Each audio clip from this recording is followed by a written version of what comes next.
We're going live. Hello and welcome to the Runaways Discord channel. We're hosting our as Team Ascent and Runaways 5 matches in the FAB Foundry Team Cup. I'm joined by Easton Douglas and Brody Spurlock, who will be the commentators, and we'll be switching people in and out throughout the course of the night as we get all the matches done. Should be a fun time as a whole. Thank you everyone for watching, and let you guys take it away. Hey, welcome in everybody. This is Brody. Hey, this is Easton. And we've got Michael Fang on Oldhim versus Chris Brummett on Dash to start us off. Can you guys give a brief intro for your players for everybody who's watching? Yeah, Easton, do you want to start? Sure, yeah. Just wanted to say thank you for Team Runaways for letting us do this stream on their channel. Really excited to be partnering with this awesome team of players. Chris Brummett is going to be on Dash. What do you sort of want me to say? Just like a recap on Chris in particular as a player, or? Yeah, just anything into what he likes to play. Sure. When he started. Chris has been playing for I think about a year and a half. He started playing before me. He was one of the first friends I made out here in Colorado in the scene, and he's been kind of my primary testing partner all throughout PT 1, 2, and Worlds. He's kind of an Oldhim main like me, but I nabbed the Oldhim seed tonight, so we put him on Dash. Dash was actually his very first deck, which I've come to realize is true for a lot of players. A lot of players have started on Dash, but he definitely fell in love with it, and yeah, definitely has some kind of control inclinations. So yeah, that's kind of him. He's awesome. He's just thinks about the game in a whole different way, and yeah, I'm really excited to see this match. I think this match in particular is going to possibly define the next format that we're playing. This kind of Dash versus Oldhim. So this will be a kind of a cool sneak peek to I think what we're going to see in the future. Yeah, agreed for sure. First of all, also thank you to Team Ascent for joining us and for helping put this all together. I'm super excited that we were able to bring this battle to you guys. And just a little bit of an intro on Michael. He is, for anyone who doesn't know, a very accomplished FAB player. He won a calling. He got second at the team calling in Las Vegas. I gotta hype him up a little bit. He has won a Battle Harden and made the top 8 at a couple others. And he, I believe, actually similar story. He started playing before me, I think maybe about a year and a half ago. Plays a lot of Oldhim. I know he's also played Prism in the past. He's also a super nice guy, and yeah, is very fun to play Flesh and Blood with. He's super good at the game as well. All right, so we have Michael on Oldhim versus Chris on Dash. I'm gonna let the players know that they can begin, and hopefully we have a good game. Alrighty. Sounds like Chris won the die roll and chose to go first, which is no surprise. Dash is one of the better decks to go first. Yeah, I think if you draw any of your items, it's fantastic to go ahead and jam it into play, and if nothing else, you get to load up the chamber and the pistol and potentially filter your hand by just spamming pistol activations. Yep. One of the things I love about FAB is how dynamic the decision for play draw is, and how oftentimes it's correct to go second, which is not true of a lot of other TCGs. But yeah, go ahead. totally agree. It's actually something that I've found the more I play the game, the more I debate going first or second, which is super interesting. I feel like every game I play, I find some new reason why it might be better to do one over the other. Yeah, there's a lot going on. You could probably, I don't know, just do a complete deep dive into all the decisions surrounding that. and I sort of have tried to, and I wish I could say I really solved the puzzle. But man, it's so dynamic. Really depends on who goes first, or who your opponent is, what deck they're on, how your deck's configured, whatnot. But Dash has the items set up. It looks like Chris got a D-React in his arsenal and an item out on turn 0. Not the item he wants, but still very strong. Yeah, what D-React is in his arsenal? I actually didn't catch it. I believe it's a Sink Below. It's Oh, definitely a 0 for 4. Michael leads off with Command and Conquer, which is perhaps the perfect counter to Sink Below an Arsenal. Yep. The nice thing is Holding two- that. Go ahead. Oh yeah, he's holding 2 cards in hand, so could be representing Pummel here. So Chris looks like he's going to opt to just block 6, and if Michael has the Pummel, he'll lose the Sink, but he does not. Michael arsenals of cards, and we're over to Chris again. Yeah, super unlikely that they have the CNC and Pummel in their opening 4. So I think in those spots you usually just block for 6 and hope. Agreed, I think it makes sense. It would be quite lucky. Unfortunately for Chris, he doesn't really have anything going on with this hand. Yeah, it's a little bit clogged up. The CNC into 2D reacts was particularly nice for Michael here, even though he doesn't know it yet. Most likely, do you think we'll see pistol into probably just playing this 0 to 60 and reload the items? Yeah, Or so reload the items first. when you're playing as Dash and you're siding into these defense reactions and items, you really don't want to be boosting at all. So if anything, we might see a pistol give go again, load up, play 0 to 60 no boost. It's pretty similar to just attacking with the pistol again, except you get to keep the counter on the pistol. Makes sense. So Michael has ice reacted the pistol, which is actually, in this case, a nice out for Chris to not have to use the somewhat useless react that was in his hand. Let's say he did still have the red in hand. Do you think the way his deck is set up right now, it would have made sense to... Oh, never mind. I was going to say, do you think it would make sense to activate the Tekla Foundry Heart to try to get 2 resources? But he did not boost, so there would be no way to do that unless he was going to boost to 0, which you said is probably not the best idea. Yep. So did he do that ice react in response to the first pistol attack, or? I believe so, yes. Okay. So yeah, first of all, when you have these items that you're trying to set up against Oldhim, you really don't want to be activating the Teklo core. You also have all of these D-reacts as well, that are just straight misses. Right. Yeah, it's interesting. If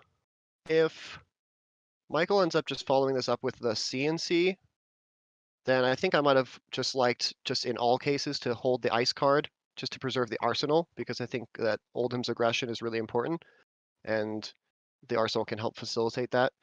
If he just opts to just go for hammer swing, and then hold on to the CNC, maybe that'll make sense. He's just trying to set up for like a CNC pummel, and then so the Right. ice card was just redundant. And it looks like that's what he's choosing to go for. I don't think it makes sense to ice react instead of keeping an arsenal in this case. So this all makes sense to me. Yeah, I agree entirely. I think, given everything we know, the line he made probably makes the most sense. Because in this case, especially, there's no way he could have known this while blocking on Chris's turn. But now that the arsenal is gone, CNC would only be +2 damage. So, yeah, agreed. I think just arsenaling the CNC here makes sense. And we're back over to Chris with 2 boost cards in hand. His Yeah, Teklo Core trigger for the last time, giving him 2 resources. I don't like that block from Chris. I think that he should have just blocked with the 0 to 60, and then and just kept the D-react for the next turn. He kind of has excess cards here, and having that D-react constantly in your arsenal for this matchup is so important. Makes sense to me. What was the non-D-react card he blocked with there? Was it a zipper hit? I don't recall. I think it was just like just kind of a generic blue. Gotcha. In this matchup, all of these blue cards, they're going to be basically fulfilling the same role, which is just their counter duty. Right. Looks like he's trying to he'll end this turn probably with a counters on both his items after this attack for 2, and then come in for a 6 no boost.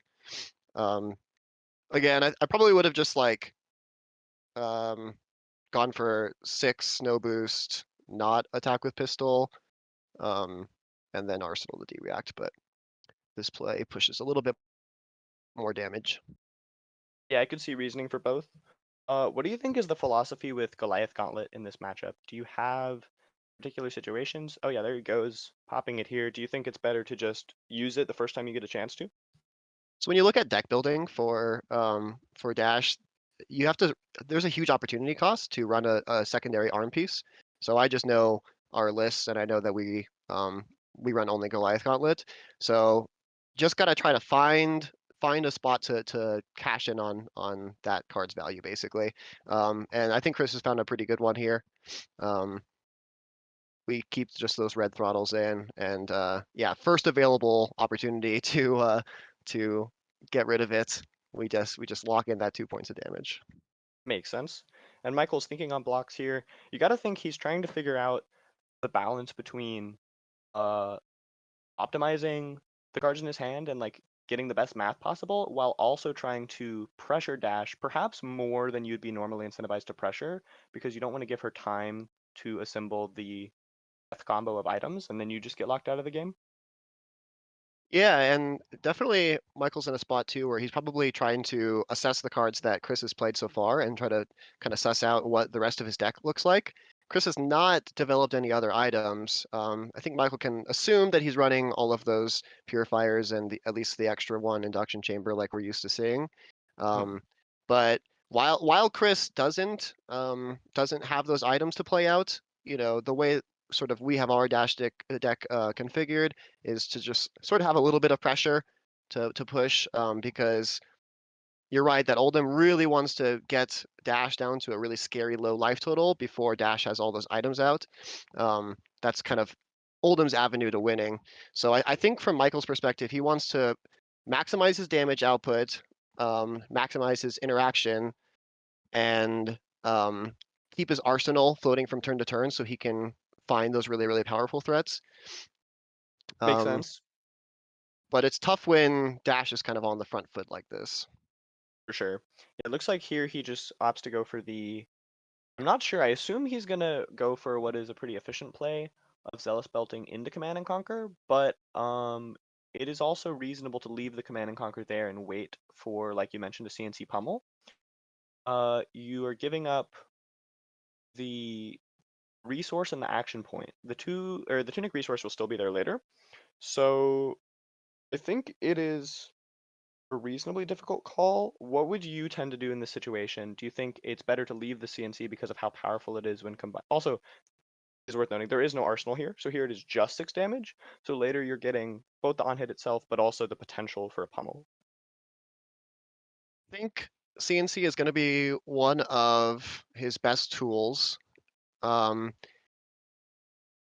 probably depends on how many pummels there are in the deck list, as well as, well, I would say Smashing Good Time. I'm not sure if you guys decided to register that for tonight. But if they had that, it's a little awkward because the CNC is already in the arsenal. But there are some cards to pair CNC with. Just depends on how long you're willing to kind of wait to draw those.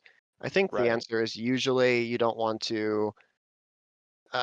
He probably just wants to cash it in here. It's just so efficient here, and Chris doesn't even have an arsenal. Yeah. Yeah, I think think it it makes makes a lot sense. of sense to just go for the damage.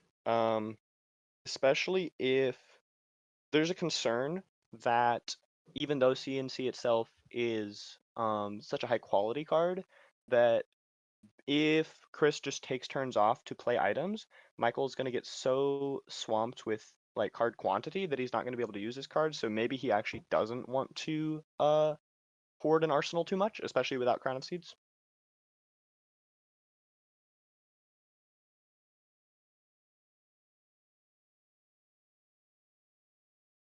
That's another great point. Yeah. Oh, okay. So Yanji chimed in. I don't think that his voice is going through to the stream, but he chimed in that the Command and Conquer was also revealed when Michael played Rouse the Ancients. So any sort of surprise factor from that is taken away, which is perhaps more incentive to go ahead and jam it now. What do you think about? What do you think about? I think that all makes sense. What do you think about Chris attacking for 2 in the face of a potential ice react like that? I feel like it makes sense. I guess that kind of comes down to like what matters in the matchup. If he's trying to just prolong the game and set up his items and that's his win con, then perhaps it makes more sense to go ahead and arsenal the sink below, play more defensively, um, guaranteed see an extra card out of his deck this turn is like also a relevant thing to bring up if he's kind of just searching for those items. Yeah, of note, he does sort of steal Michael's arsenal, or rather, he gives Michael the choice to choose arsenal or deny arsenal. In this Right. case, he doesn't have it. I find that when I play Channel Lake Frigid out, I really want to have that arsenal because I just want one more draw step to try to find that second ice card. Um, but kind of back around that, now what do you think about Michael's play of ice reacting with instead of kind of keep preserving that arsenal? Um, we don't have Crown of Seeds here. Does that change your take on that at all, or do you? This is the first I've noticed that you guys aren't running Crown of Seeds here. So, yeah. Talk to me about that. So I think we will definitely bring this up with Michael in the post-game interview. I do not have nearly as much insight into it as him, but I think that his theory here was originally he decided to play Stalagmite. I'm not sure what all went into that, but he decided that Stalagmite was a better choice. And then because he didn't have Rampart, Crown of Seeds can feel so inefficient if you're just using a full card to stop 1 damage. It lines up really well with Tunic, but since that's only every 3rd turn, he probably felt like the 2 life from Crown of Providence for free would overall be more value. We can get his answer specifically, but I think that is pretty much how it started. At least is just the fact that he wanted to play Stalagmite and that Seeds doesn't pair nearly as well with it. Okay. Yeah. I'm being a bad commentator. I sort of just like made some assumptions about his equipment. I'm looking over here now, and there's a lot of spice here.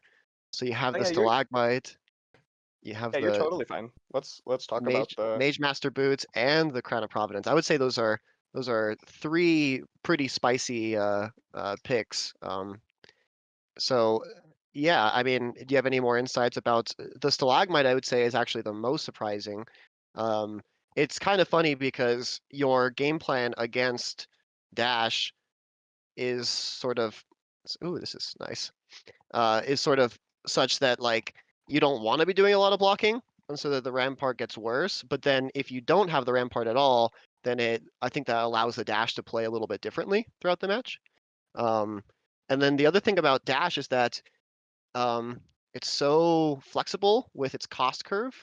Oftentimes, attacks of 1, so a frostbite, really just means 1 less load on 1 item, as opposed to what Stalagmite does in let's say Runeblade matchups where you deny a whole 4 damage from Rosetta Thorn, right? right. So yeah, really interesting to see. I'm interested to see how it plays out.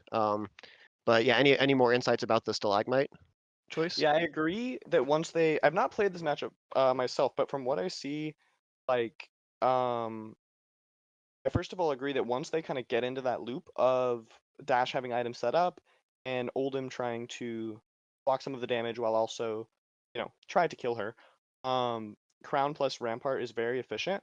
I wonder if Michael's plan is to attempt to end the game so quickly that he doesn't end up in that loop for enough turns to make those equipment pieces so impactful, and that he perhaps is trying to turn the game into more of a race from both sides, and so Yeah. he just is saving up life with 5 armor instead of 0 armor that gets efficient once you pitch to it, so that he doesn't have to pitch and he can just use all of his cards for aggression.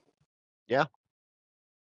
That's awesome. I'm excited to see how this game continues. So we've kind of skimmed over the last couple turns, but we're seeing the Smashing Good Time tech come out. At least 2 copies at this point. One played on the previous turn on a Glacial, which Chris had to block out with most of his hand, and then now there's one in Arsenal. Unfortunately, Michael drew a hand with maybe 1 or 2 more pummels than you'd want to see here. Uh, um, It's a lot of pummels. we were aware that Michael does love his pummels.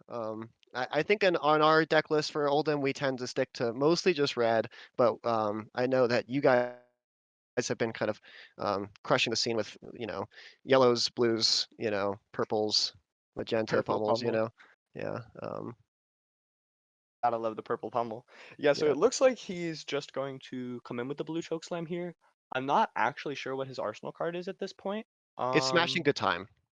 Oh, okay. So he's Gotcha. holding the red pummel to try to combine with what Michael really wants to see is a CNC off the top. Makes a lot of sense, yeah.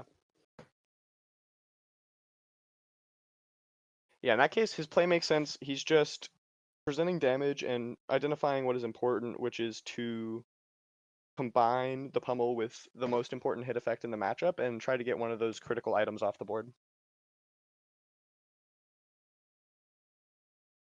What do you think about the game state right now as far as like who is more poised to win?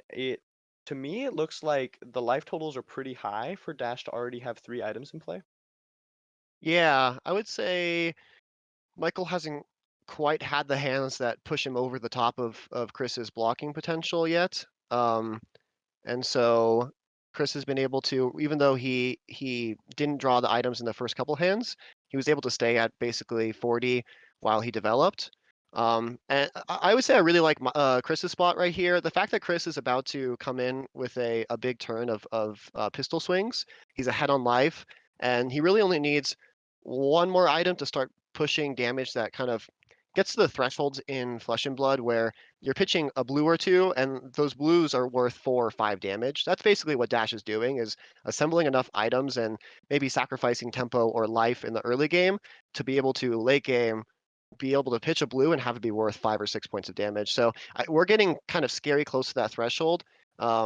So I would say I'm liking Chris's spot, but obviously Michael came with like a bunch of tools here, and it's going to be interesting to see how this Smashing Good Time along with this pummel plan is going to work out. It looks like his hand doesn't quite facilitate a really powerful play. What do you think Michael's going to do at this spot? Because he doesn't have a great way of utilizing all of his resources. He can arsenal the pummel after going smashing into red glacial. I guess that's an attack for 13 with the on hit. That's pretty good. I wonder if he's doing maybe doing some calculations on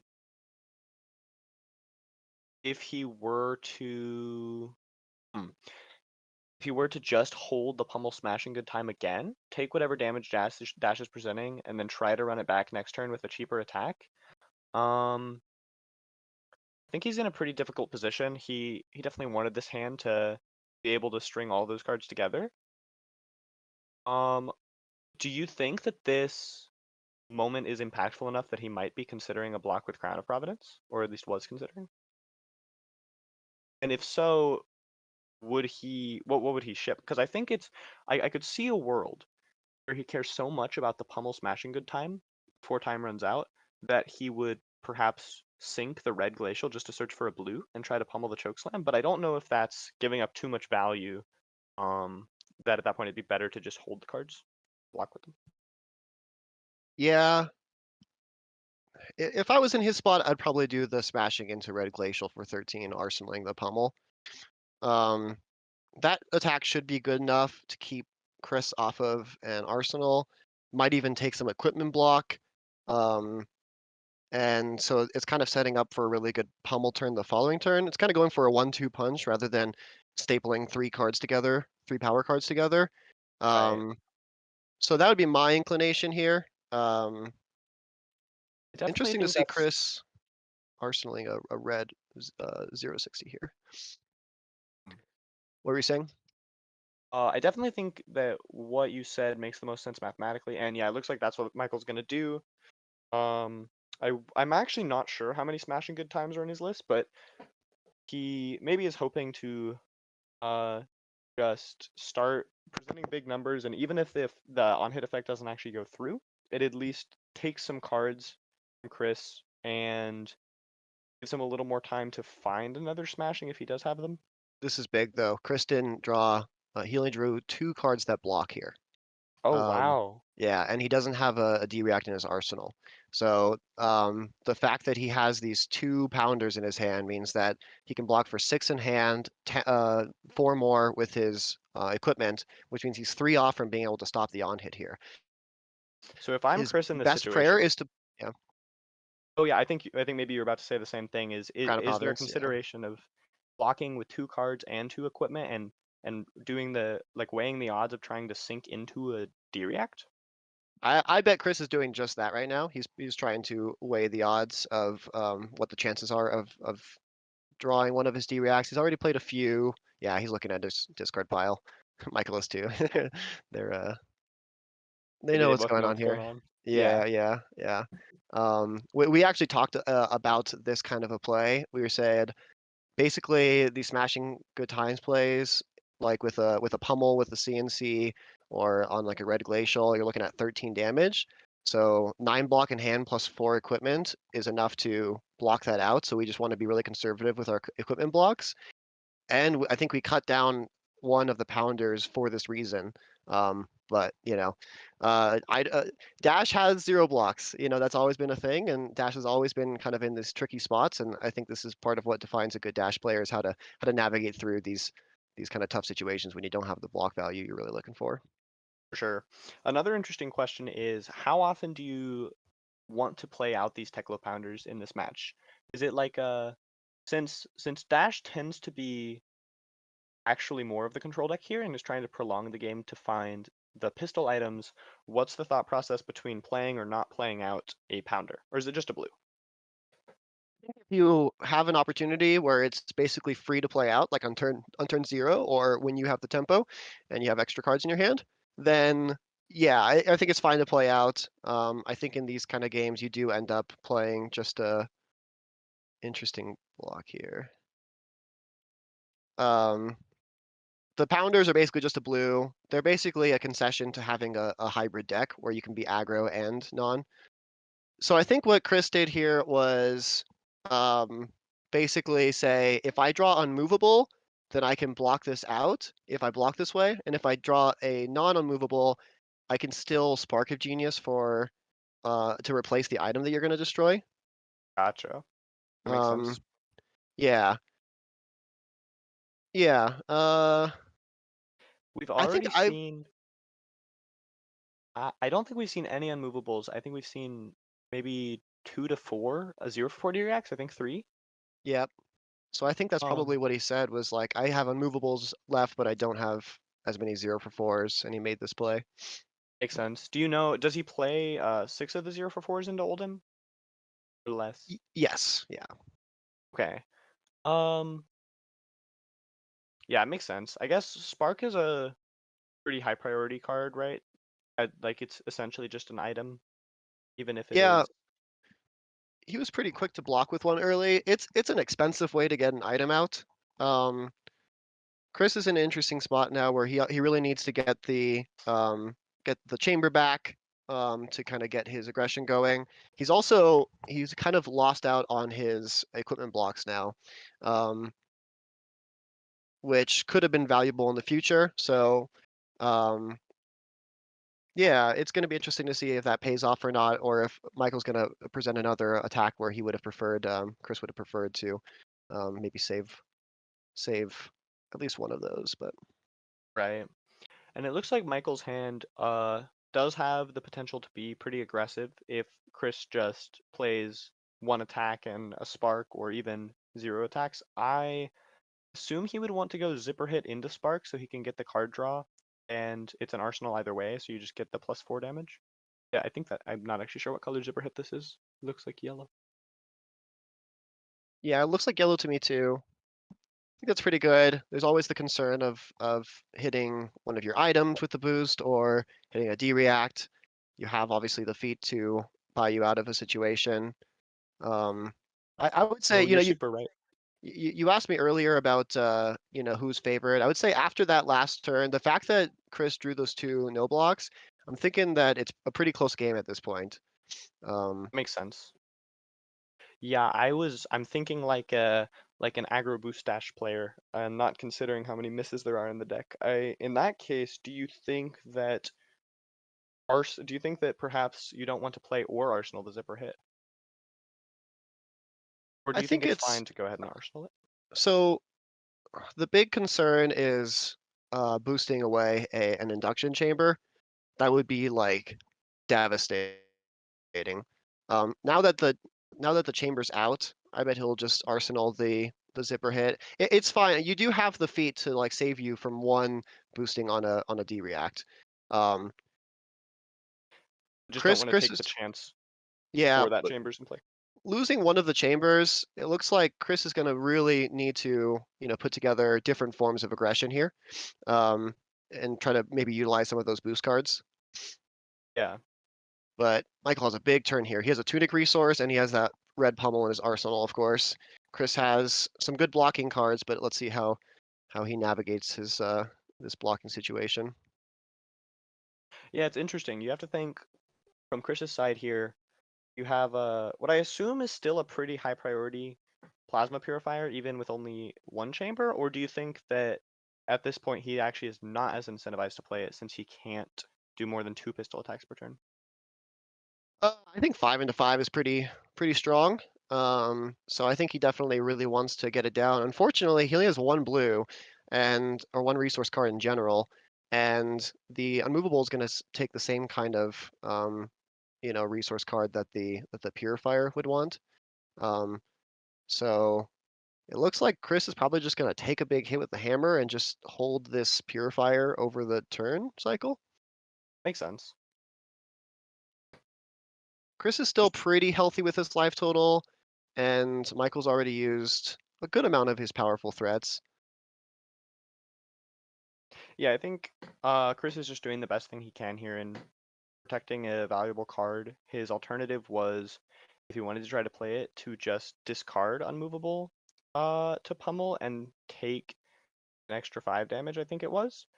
And I don't think there's any reason to do that because especially because there's a reasonably high chance Michael draws into a hand that is not super aggressive, and next turn you can, oh, next turn you can play out the purifier, but it looks like he's going to pitch it through the frostbite and go ahead and send in a punch with the pistol. So maybe he's just concerned about getting to the life total where he's in danger of dying before he can set up enough, and so he doesn't feel like he has time to hold it in hand through the cycle. Yeah, this doesn't sound crazy to me. Yeah, it's tough. I mean, he's facing another Arsenal turn from Michael, and the reason why I think Michael having the Arsenal is such a big deal is like these go light turns where you're doing the go again threat and then the pummeling, ending with the Winter's Wail, or let's say Terror Thunder is in Michael's hand right now. That's something he can go for. Oldhim actually these days can make pretty good use of 5 cards, and it's a little different without the Crown of Seeds for my thinking of it, but I think it would be kind of scary to just hold that red 0 block in your hand again when you're kind of on the back foot. Yeah, that's super reasonable. He has the zipper hit in his arsenal. He's kind of lined up with his 3 items and that to set up for kind of a nice damage output turn once he kind of has some breathing room.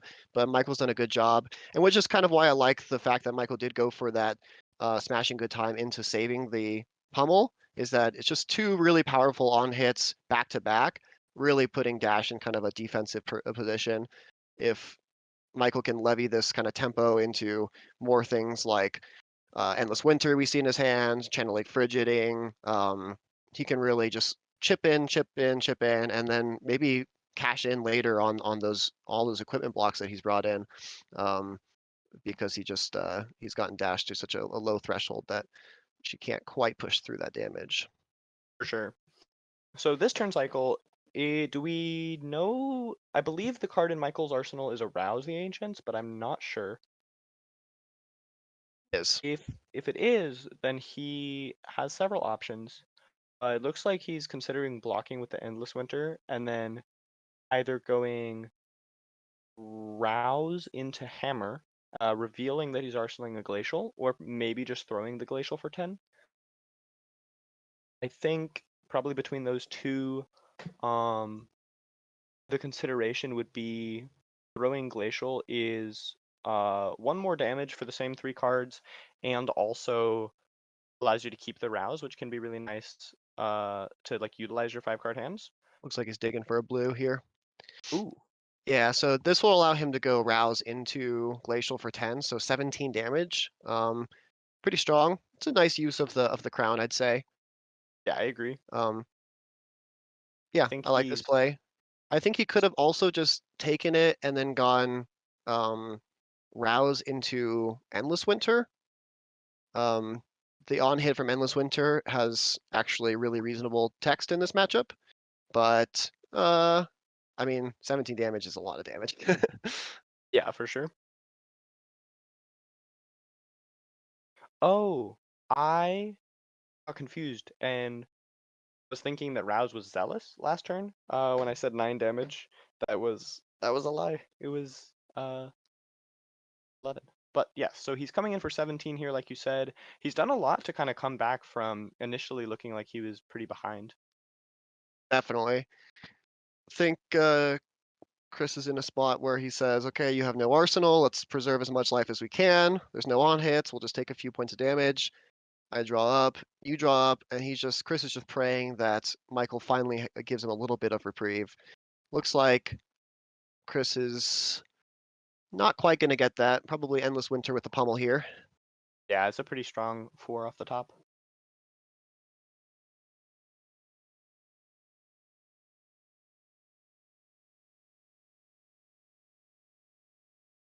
So And Chris's hand is 3 boost cards and a blue overblast. So it looks like he is planning to have maybe a turn where finally he boosts some things and uses the boots to bail him out if things go wrong. Oh, never mind, he's still blocking more.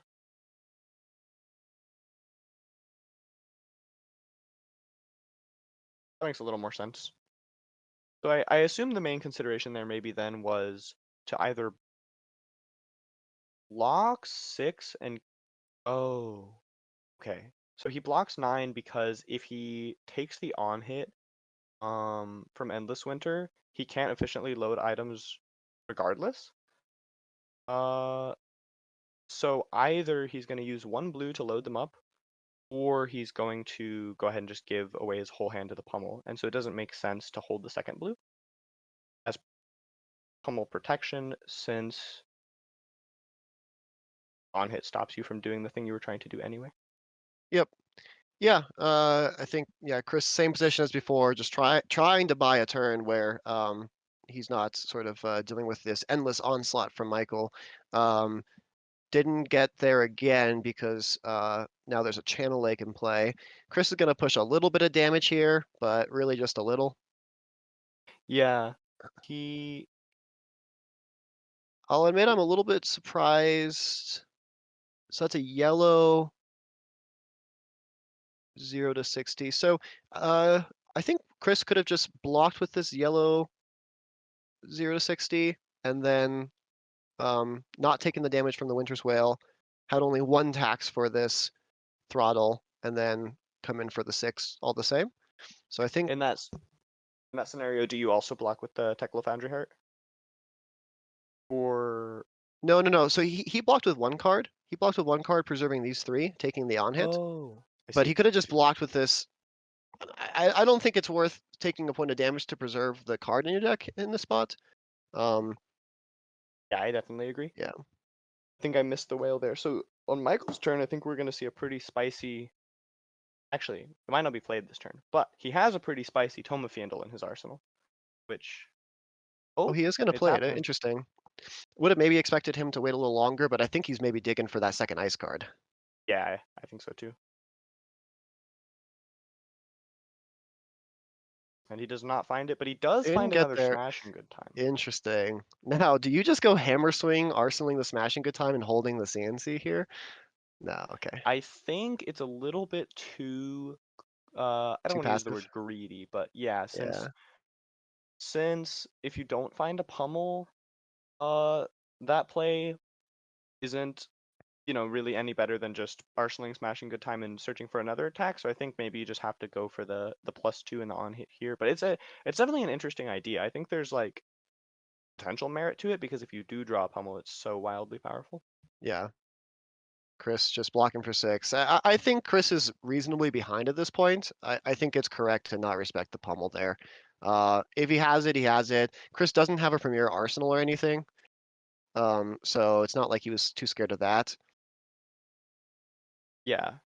Okay, Chris finally sort of last turn he kind of got a little bit of aggression, and then he's pivoting into now a bigger turn here. Big pistol coming in. Michael has the smashing good time in arsenal, and he's got an endless winter with 3 blues in hand. So he's probably considering whether or not he wants to attempt to play the smashing. I feel like the most likely play is that he blocks with 2 of his cards and then just does Tunic, Endless Winter for 8, and wait 1 more cycle to try to play the smashing. This looks like a pretty good stalagmite block to me. Oh, you can't load the pistol again, and you can't shoot for another 4. That's a really Yep. good point. Yeah. I think this is going to be the spot where we see the power of stalagmite. Now, he does kind of have a redundant card in his hand because he could use the tunic resource to finish paying for that endless winter. Yeah, I wonder if he. Because he I doesn't wonder have if any. Go ahead. I'm not sure. Okay, so one thing that is kind of relevant to the situation, how Michael wants to approach the next couple turns, is what do you think he's thinking about Chris's arsenal at this point? Because it's been there for a very long time, and we know that it's just a somewhat unhelpful boost card, or not unhelpful, but it can be difficult to fit it into the turns that he's been playing. Do you think Michael thinks it might be like a high priority item waiting to come out, or that it would have already been played if it was that at this point? I think if it was a D react, it would have been played already. If it was a high priority item, it would have been played already.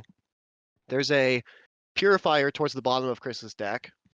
Most dash lists you see these days only run 2 chambers. So in terms of high priority items, they basically don't exist unless Chris is packing the extra induction chamber, the 3rd induction Gotcha. chamber. I guess that also So actually it has been a minute. Like on a turn like this, probably would have just played it if he had it, not. yeah. Yeah, really interesting spot for Michael, I feel. How is he going to best utilize these resources? Because he doesn't have a good arsenal card for this turn. So, I mean, if he just did Stalagmite and no other blocks, yeah, it looks really good against Chris's aggression. But then, what does he do? He goes Smashing Good Time into Endless Winter Fuse. It's a really strong play, but it's not like he's going to arsenal that Winter's Grasp. So he's going to roll that over, have 2 floating pitch that he's not making use out of. So he might just opt for. We might even see a block for 3 with Cranial and then a block for 3 with Cranial, saving the Stalagmite, honestly. Because the fuse element of Endless Winter is great and can be really awkward against defense reactions. But if Chris just draws 12 block in his hand, he's just going to throw all his cards in front of it, and then the frostbites won't really matter. Like, he won't have a turn regardless. I agree. As helpful as it can be, it's unreasonable to try to hold the winner's grasp, I think, when there are a couple other things you could do with it here. Really interesting spot. I wonder what Chris's deck size is. 17 cards, it looks like. 17's getting pretty dang low. Yeah, plus the 2 in pitch. I wonder if so as the deck runs out, does Chris become actually concerned about fatigue, or does he actually only get more efficient as long as there are items in play because all of his cards are blues? Like, is there like some sort of balance to that? Because I mean, he definitely can fatigue out, but do you think it's more likely that he just dies to damage if he's going to lose, and that he's actually interested in hitting the pitch stack so that he has as efficient turns as possible with all blues? Yeah, it probably depends on if Michael has set himself up with any kind of a pitch stack. He hasn't really had the ability to do a lot of crown of seeds, so probably doesn't have as much aggression. But Chris is within sort of the life range where just a few more hits from Michael, and Michael's going to start presenting lethal. Um, I I kind of think that when the game goes down to fatigue against Dash, it was other things that happened that really made sort of that become the way the game ends. Um, I think we're really going to look back at that big turn where Chris drew those double pounders um, and didn't have the ability to block that on hit to destroy one of his items as sort of the key turn. Okay, so he did opt for that. So how is he going to utilize his cards in his hand? Oh, he also blocked for 3. Okay, yeah, Yeah, so he opted to go -2 on one of the blocking cards, but hang on to the. Okay, so he is going to fuse. interesting. Okay, so he's going to hold on to the smashing good time. Yeah, so the winner's grasp, essentially, he's choosing to use his stalagmite in order to gain 2 life and fuse the endless winter. As opposed to the alternative scenario of just blocking with winner's grasp and a cranial crush. Yeah, Chris is so close to a good block, but endless winter fuse here actually really moves the needle. He has a red unmovable, which is going to block from 7 from hand. He has that equipment block, but the frostbite will come into play before the reaction window. So Chris is looking like he's going to have to utilize 3 cards to block it out completely and probably still have a frostbite for his turn. Yeah, it's a very awkward spot.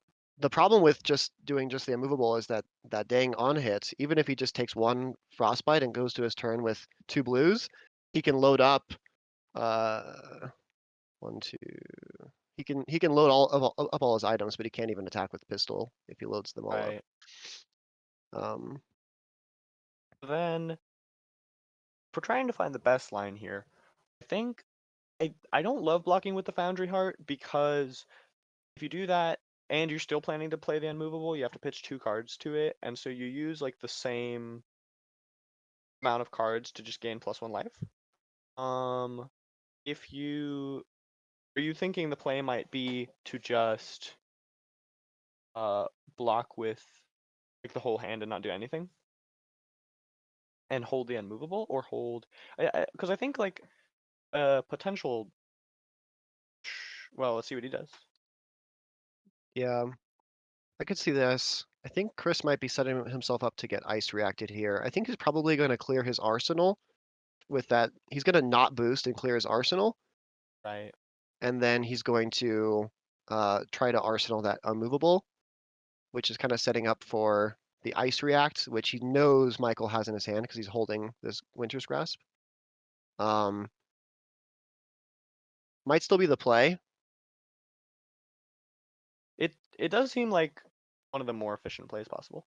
Yeah, And yeah, I don't hate this play because it's like a good chance to clear what is sort of becoming a burden of an arsenal at this point. And I don't think it's too like disadvantageous for him to have the unmovable put back on top, even though it's ideal to play it from arsenal. I think the alternatives here were probably more scary than this. yeah, I agree. I mean, Chris just needs to get something going. He's been on the back foot for so long, basically ever since he put that card in his arsenal. Um, and not to say that was really the problem. I don't know that he had even a great spot to arsenal a card at all. I guess it was that purifier. But if he can get out of this turn by arsenaling this unmovable, use the unmovable on whatever threat Michael has, and actually buy himself 2 or 3 turns to have real aggression again, that's a good way to get back in this game. But if he just stays in this blocking pattern, he will just get fatigued. Yeah, makes sense.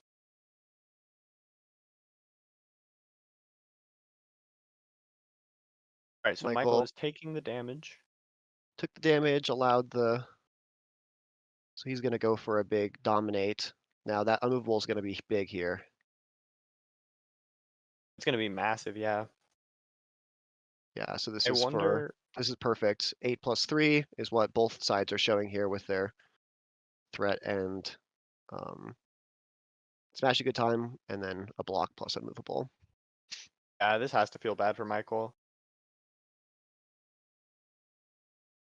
But I mean, earlier in the game he got lucky with the way Chris's hand blocked, so this time he's getting unlucky. And that is it with smashing good times. That is all 3 copies. You guys think that we're going to see Oldhim's opt for running all 3 copies here in this new metagame? I think that it's definitely a possibility. Oh, And wait, Chris, you want to probably pitch? Might get ice reacted here. Just thinking about it, maybe. Yeah, as a dash player, you got to always pitch that extra card, have 2 pitch floating to load something, just anything, right? sure. Because if you go straight for that attack for 4, it's the easiest ice react of Michael's life. Oh, and it looks like he did it.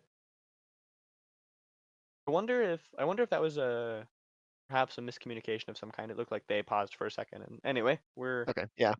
Regardless, looks like the play's been made. So 4 and 4, no blizzard on the side of Michael, so no shenanigans there. We have a resource to pay for a stalagmite block. With no stalagmite block, we'll be able to get 2 counters on items for the following turn. That means 1 blue is good enough to attack for 4 and 4 again. So Chris has a nice kind of 1-2 punch here set up for this turn and next turn. And it doesn't look like Michael has a ton of aggression in his hand. Doesn't quite have that tunic resource for that big dominate attack. He might go for Winter's Bite into Winter's Wail after blocking for 3 and 3. Yeah, he definitely has a couple options here. I really like the way this game is played out. After a couple big swings from both sides, we've kind of ended up in this pretty close situation where Michael definitely has a life total lead, but Chris has some items established and seems to be sort of has the momentum right now. You know, I've been playing this matchup a little bit recently, and it feels really good. Obviously, if Dash decides to come with just a complete control build, it's really hard for Oldhim to overcome it. But I think they printed the cards in this most recent set that incentivize Dash to have a really good aggressive package. And so I think we're going to see mostly this kind of mid-range hybrid list from Dash. And so when Dash has like all the items and some D-reacts, but not just a critical mass of those things, it's a really dynamic matchup. I'm pretty on the edge of my seat with this one. It's gone back and forth, I think, a fair bit. I honestly don't know who's going to take it here. Yeah, it's a lot of fun to watch. Sounds like a lot of fun to play too. So Michael's taking 4 from this first attack. Perhaps he's going to just block with 1 card or block with 0 cards and throw a big attack.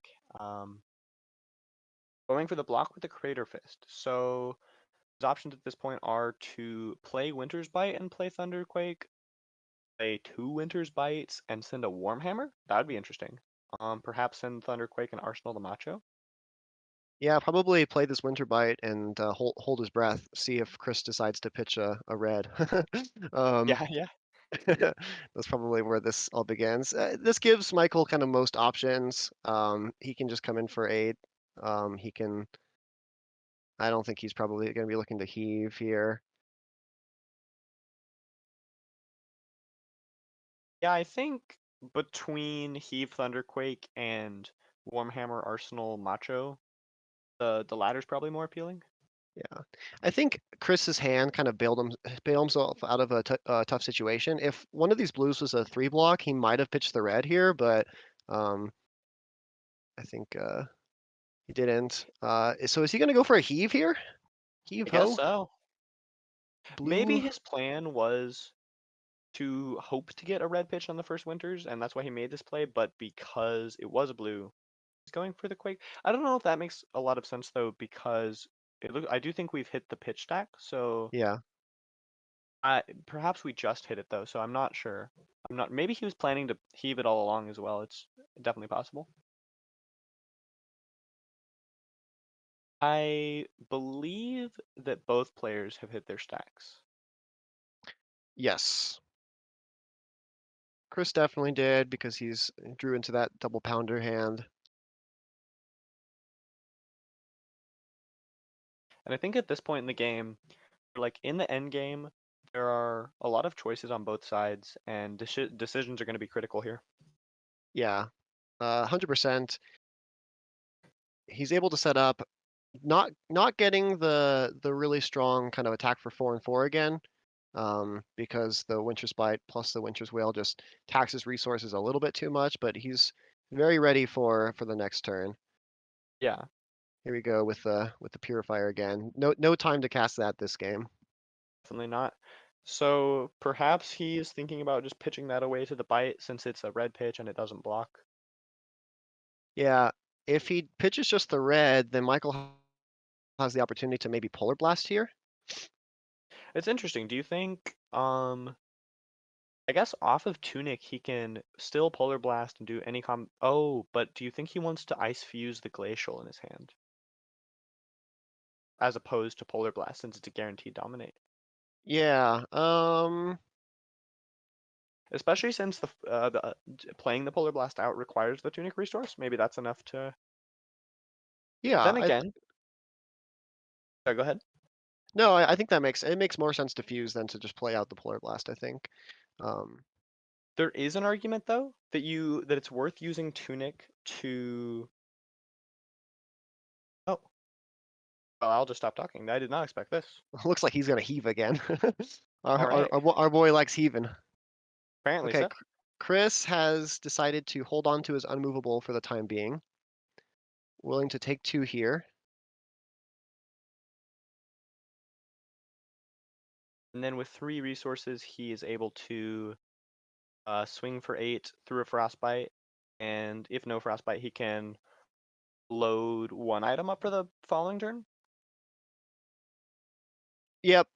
As long as he plays around the Frostbite here, he should be pretty good to go. And he's getting paid off for his setup on the previous turn. He gets to pay for the Winter's Bite, block out most of the attack, but still have a good amount of aggression. Yeah, and I was actually mistaken. Because the pistol's already loaded, he can end his turn with 2 items loaded as well, assuming no Stalagmite. Yep.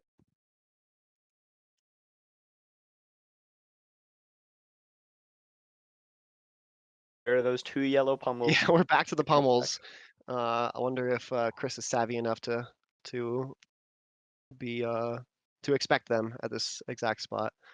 You have to think, given how grindy this matchup can be, that both players are probably at least have it in the back of their mind from the start that pitch stacks might be a relevant thing that come up.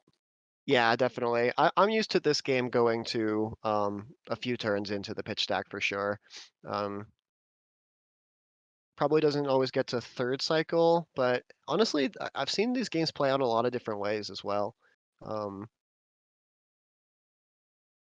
Yeah, it's a very interesting matchup. I'm glad we got to pass this one and these 2 decks lined up. Yeah, definitely. We we were looking at deck lists and whatnot, and we had a feeling Michael would be on Oldhim, and I'm not gonna lie, there was a moment we were like, we could just do full tank control dash, but we wanted kind of a more representative game. I think this is the kind of dash build that we're gonna see in the future. Yeah, I would agree. And it did end up being on Oldhim, but you don't want to leave yourself too open to the surprise Vi attack. Yeah, exactly. All right, so Michael's playing out that Thunderquake. He took damage and has cards in hand, so if Chris didn't see the pummels coming before, he probably is thinking about them now. Yep. Um, Still has so that unmovable. yeah. I assume that's what his plan is if one pummel gets played. I wonder if Michael's going to play the second one. He is. Okay. Interesting. Okay. Oh, he can still stop it all with the red unmovable. This is a yellow. So Oh, he 8 can't stop plus it all. 6 is 14, and we have 7 plus 6 is 13. Oh, because they're both yellow pummels. Sorry, yes. Yeah. Yeah, I sort of wonder if Chris was supposed to throw that Teklo Foundry Heart finally in front of that. Hmm. just to be able to swing here. Although I will say that his swing here would be pretty stifled by a stalagmite block. Chris is down to the wire on these block cards. What's the deck size on Chris here? Do we know? We can see if 4 cards left. 4 cards. So this looks like a Dominate Glacial, I think which so. is funny because Chris only has 1 blocking card anyway. I So wonder he'll be if Michael taking actually. 5. I wonder if Michael knows that, and so he doesn't actually want to keep the channel, or at least he has the choice. Yeah, All very interesting at this point in the game. I'd say 100%. it certainly can go either way, but I feel like it's kind of slipping back toward Michael at this point. Yeah, I mean, Chris is certainly running out of cards. Chris is finally going to be able to present lethal here, and his next hand should block a little better. I think sometimes when I see this matchup, it can spiral out of control and be a blowout. So this is super like tight the way it's played out, and we've made it all the way to the end game where it's still unclear what's going to happen in the final turns. Yep. Yeah, I mean, if Michael can play the Channel Lake next turn, there's just no way. Yeah. Looks like Chris is considering a block on the Tekla Foundry Heart. I don't like it. It doesn't make any sense, I don't think. Might as well just save it for a hammer on hit or something. Yeah, I think the only reason to block with it now is if you're afraid of Endless Winter Frostbites or potentially Pummel range. But I think he perhaps has tracked the amount of pummels left in deck, which at this point is, I believe, 0, perhaps? Not actually sure. Chris needs to somehow make Michael try to ice react him here or something.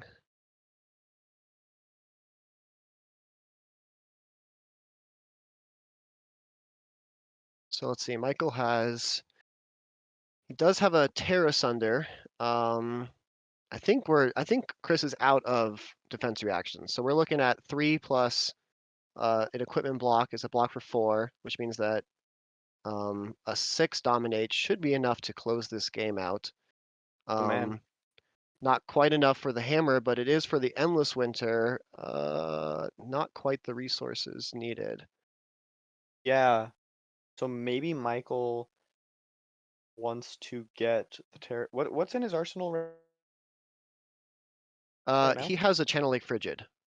Oh, yes. Yeah. I feel like if Michael just like blocks 3, and then goes Channel Lake Frigid into Winter's Wail on hit, I feel like Channel Lake Frigid is going to make sure that Chris doesn't have enough cards to close out this game because he's down to such little deck. That sounds right to me. Achilles Accelerator requires you to have boosted to pop it, right? That's correct. Otherwise, if he didn't get ice reacted, I was going to suggest a popping of the accelerated play Teklo core, but then I forgot, or I remembered that it worked. I had the same thought. Yeah, I was thinking about it in his blocks. If he had just one more blocking card, then he could have maybe played out this throttle, and just pushed 1 extra set of 4 damage, and then at that point, if you're playing out the throttle, you probably can't also play the Tekla core, but you could maybe pistol swing another time with the boots. Right. Yeah. So, yeah, it's funny because we talked about how many pounders made sense, and we talked about one or two or 3. It looks like he decided to submit 2.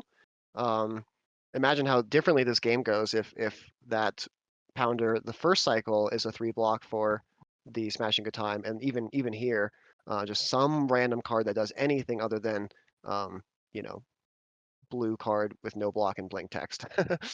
Yeah, and for me, that's kind of a good demonstration of how much of Flesh and Blood can come down to these tiny little micro decisions or differences. In this case, it was a decision made before the game even began that had a lot of influence on the outcome.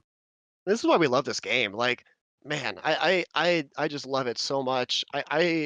This is kind of an aside, but I think it'd be cool if we started to see sideboards in Blitz, but you'd have to be really careful not to have the sideboards be too big, because all you need is 1 or 2 cards to really change how a matchup can play out.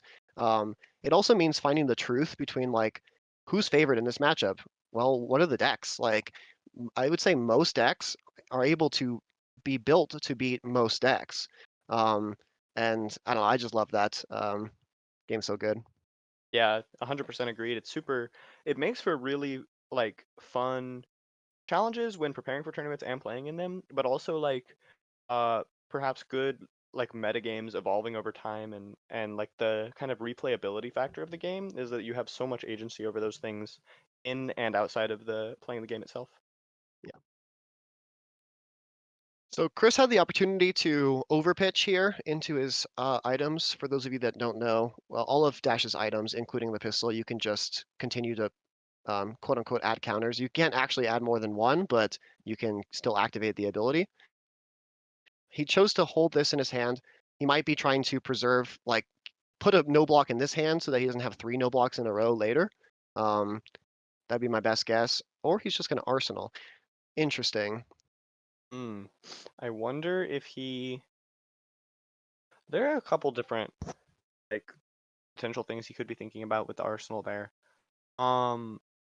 Maybe he expects to have to block enough that he can't efficiently use his items this turn, so he wants to just play out the Teklo core, try to squeeze through a bigger turn later. Maybe it has something to do with trying to outlive the channel. I think it's a little bit difficult to Well, I think actually. so. Chris has 1 card in his deck, or I guess he never. I guess he ran all 3 pounders because he has another pounder in his hand. So he can block this for 7, take the on hit, and then maybe attack for enough to force at least a block card. I don't know. It doesn't even seem possible. And then Michael just needs to find the most damage he can possibly do on his next turn, and I think that should be good enough. Okay, yeah. So this game is over. Yeah, I think after a strong start from Dash, getting items out early, Michael was able to provide sufficient disruption in the form of smashing good time and claw back with a lot of big attacks. And it's down to 1-1. It's as close as we could hope, but there's just no way with a stalagmite block and a tunic block left that he can pressure Michael's hand enough to kill him or somehow create a loop. Yep. So he's paying 2 to activate, getting a frostbite, and then paying another 1 and 1 to pay for this. So this is a 4 resource play to attack for 2, stealing 1 card, or if Michael wanted a stalagmite in the tunic block. But of course, as we know, the game is over because Michael just needs to present any damage, which I believe he can do. Look at that final hand. Oh my goodness. All right, what Well a great played by game. both That was players, awesome. yeah. Yeah, definitely. Yeah. I Very think there's interesting to watch. a lot of learnings from this, and we're going to continue to see this matchup continue to evolve in the next format. So Yeah, so we've got Michael and Chris here joining us in the call. great game, guys. Yeah, well played by both of you. Just my heart was racing when I had the double pummel, and then when you gave me a movable, I almost was ready to give you the handshake in real life. Yeah. So man, I don't even know what place to target, but let's start there because Yeah. the Teklo Foundry Heart was omitted from that block. Yep. Would have been just enough. Yeah. I think the big turn was when he did the smashing for 13, and I don't need to kind of mention this again because the chat's already heard it, but I guess I will. Just that Chris and I had a conversation about like as long as we have 3 cards that block, we can stop that 13 power hit with a smashing good time. And then that exact thing happened. Yeah, super tight. It really felt like the lists that both you guys brought really mattered a lot. But yeah, I want to hear from you guys. What are your thoughts? Yeah. Easton, I definitely thought back to that conversation and like all these no blocks. I'm just like, oh my god, this smashing's gonna hit no matter what. And I so thought we what talked about cutting a pounder. We did, and I was scared about Icelander. I need that aggro, the aggression and the blues, and so Sure. Yeah. I actually almost got out of it because I blocked for 7, and I had 3 unmovables in the deck left that would have covered the 13 if I would hit them. And when I drew my next hand, the yellow was on top, and so that was why I made the block that I made. And then on the last turn when I got I blocked for 1 less. I actually mistaked what was in my arsenal for a red. So that was a total misplayer. I would have, Oh, or I okay. would have Yeah. thrown. Yeah, when I cast it, I was like, oh damn it, I thought that was my red. So that Yeah. was just a misplay. I think I still get fatigued at that point because he has like 18 cards left in deck, and Yeah. each turn I present 8 damage. So it probably doesn't actually change the outcome of the game.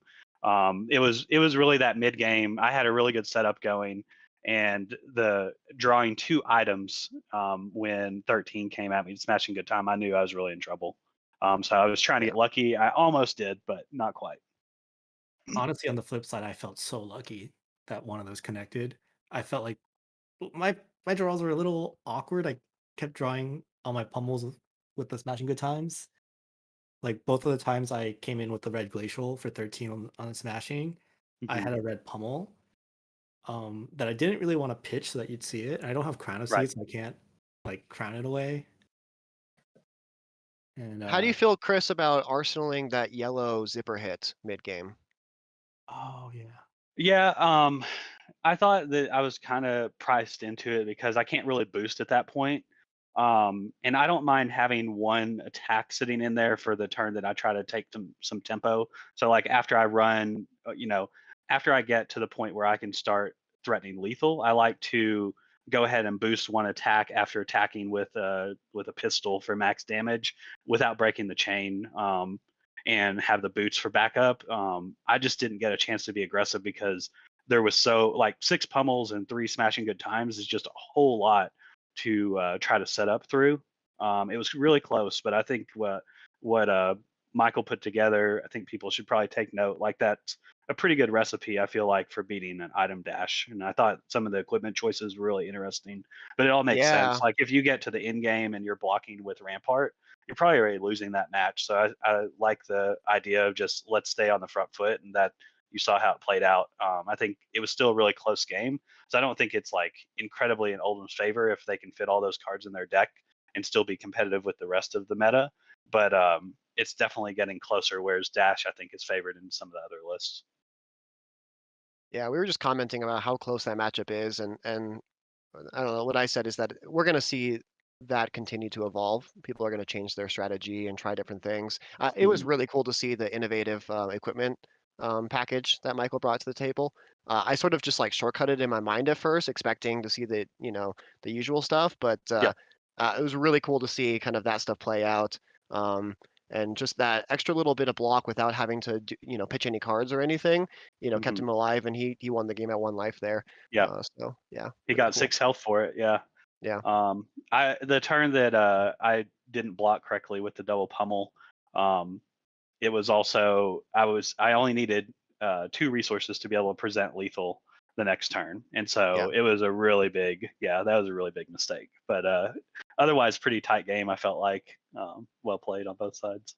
Honestly, Definitely. first it was kind of a mistake that turn. I was supposed to pitch the yellow pummel to come on the other Yeah, yellow pummel and yeah, arsenal the rouse, but I hadn't realized that it was exactsies. And the yeah, moment I realized, I was like, "Oh, let me just go for it." And then I was like, "Wait, no." yeah, yeah. I thought I had Exacxies too. Yeah. Oh, Yeah, really good game though. yeah, Yeah. really Yeah, good game. Thanks fantastic for the game. game. I think a Uh, lot of interesting takeaways for both sides. Yeah. And looks like our next match is set up and ready to go. So we will go ahead and pass it on to you guys. Okay. Thanks, All right, Brody, for chatting with me. This was a lot of fun. Yeah, thank you. I enjoyed it. all right. And I'll tag in Bova for the commentary. Thanks for helping out, Nick. Good game, Chris. Thanks so much for the game. Yep, same to you. Bye, everyone. All right. Now on the microphones, we have Michael Fang and Nick Bova from Team Ascent. Do you guys want to introduce your players for the audience real quick? Yeah, sure. Yeah. I'll start. Go ahead. Yeah, Dan Rakowski. Based in New Jersey. One of the guys that has him and Michael Hamilton, the only two that both made top 8 at US Nats and top 8 at Worlds. Just super impressive. Dan's honestly been doing really well at basically every tournament, even starting with the first calling in Vegas. And he's just always been on the cusp. And now I think like the world has finally seen how good of a player he is. Yeah, this Phi archetype is kind of a deck that he has really refined and really taken to success. And today we get to witness it again. Yeah, I copied it. That's for sure. I've actually played his deck a few times, and I was impressed with some of the decisions. I hopped into Phi and just kind of like copied his list just to get a feel for it. And as I played more and more, I started to appreciate a lot of those decisions. So definitely a great player and great deck builder. And Ian is a fantastic player. He's playing Rhinar today. He's actually a Rhinar main. That's his pet deck. And I feel like Reinhardt's actually in a pretty good position right now. And, you know, Ian's played a lot of Runeblade and stuff like that in the interim, and hasn't really been able to play much Reinhardt just because it hasn't been in the best position. So it's really exciting to see him on that deck. He just has so many reps, and he just loves theory crafting that hero.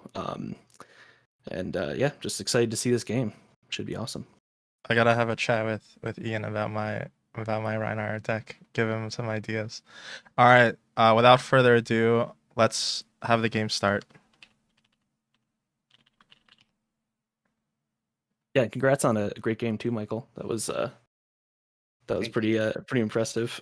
It was very tight. There was definitely some luck involved on, my side, but I felt like it was kind of a good representation of how that game often goes. Yeah, it's very close. Chris and I have played that matchup before, and it pretty much looks like that. When it's a good tight game, it can have some variance for sure. Like if the dash can set up and you don't murder their items, then they'll start to run away with it. So you really have to put them on a clock, and I think you did a really good job with that. The rouses and stuff certainly helped. Looks like we're going for a scabs and getting the 6 right off the bat. I mean, when you're good, you're good, Got the old swing big. Is that what that is? It's hard to see here on the... Yeah, swing big. There you go. I always feel like this is a trap. Trying to block out for a quicken token. This is turn 0 though, so It is, yeah. It's like it is. Flipped.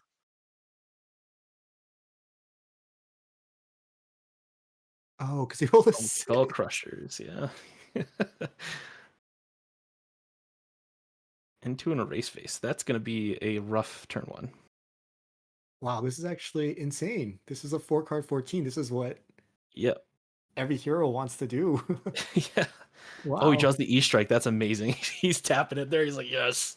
That card has been such a good card in Phi. Being able to grab a Phoenix Flame and then not just have a 1 attack, thing coming out, but being able to throw 7 or something at the end of your chain with that Phoenix Flame is insane. Like, so much value. E-Strike's been a great card for the entirety of Flesh and Blood, but I think that getting free cards is pretty nice. And his face is erased, so he will not be able to do any of his draconic stuff. His weapon won't have go again, that type of thing. He does have a brand though, so he can get 1 draconic chain link. Yeah. So he can play out the brand and then follow it up. Yeah, and interesting, enough, the Flame Call Awakening just cares that you have a red, so he could technically go brand Flame Call and E-Strike for 7. Yep. The problem is I guess if you're pulling it from your deck, that's a pretty safe play. And then just like Arsenal the Lava Burst for later. No, you want to be able to Arsenal Lava Burst because you'd have to pitch the... Oh, right, because it costs 1. Yeah, Flame Call's 1, yeah. He's probably trying to think about if he wants to Arsenal, basically. Because there's like the max damage hand with this hand, and also like maybe setting up for another turn. That's hopefully what he's doing. I'd be completely off if he was not. Looks like he's gonna go for go again. Oh, draw a card. Okay. Is he gonna snaps this early? Yeah, I mean, why not? I guess so. He snaps. He drew blue, so he can. Now you can do everything. Yeah, he still can't really do the Phoenix Flame. I mean, he could play Oh, it, that's but true. His face is erased. yeah. Huh. So he can get a Phoenix Flame here. Yeah. So he pitched that. Get a Phoenix Flame. He's just trying to hit with the weapon. Yeah, and gets Arsenal Phoenix Flame as well.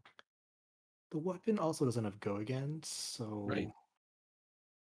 Because he did bottom the Brand of Cinderclaw, which is his only way to get a Draconic Link this chain, because it does gain Draconic, so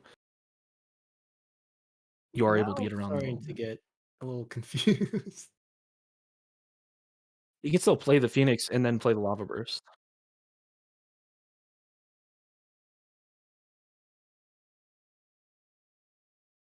Yeah, it's just Phoenix Flaming for 0 here, and then he's gonna have the Lava Burst there because he does have a 4 chain now.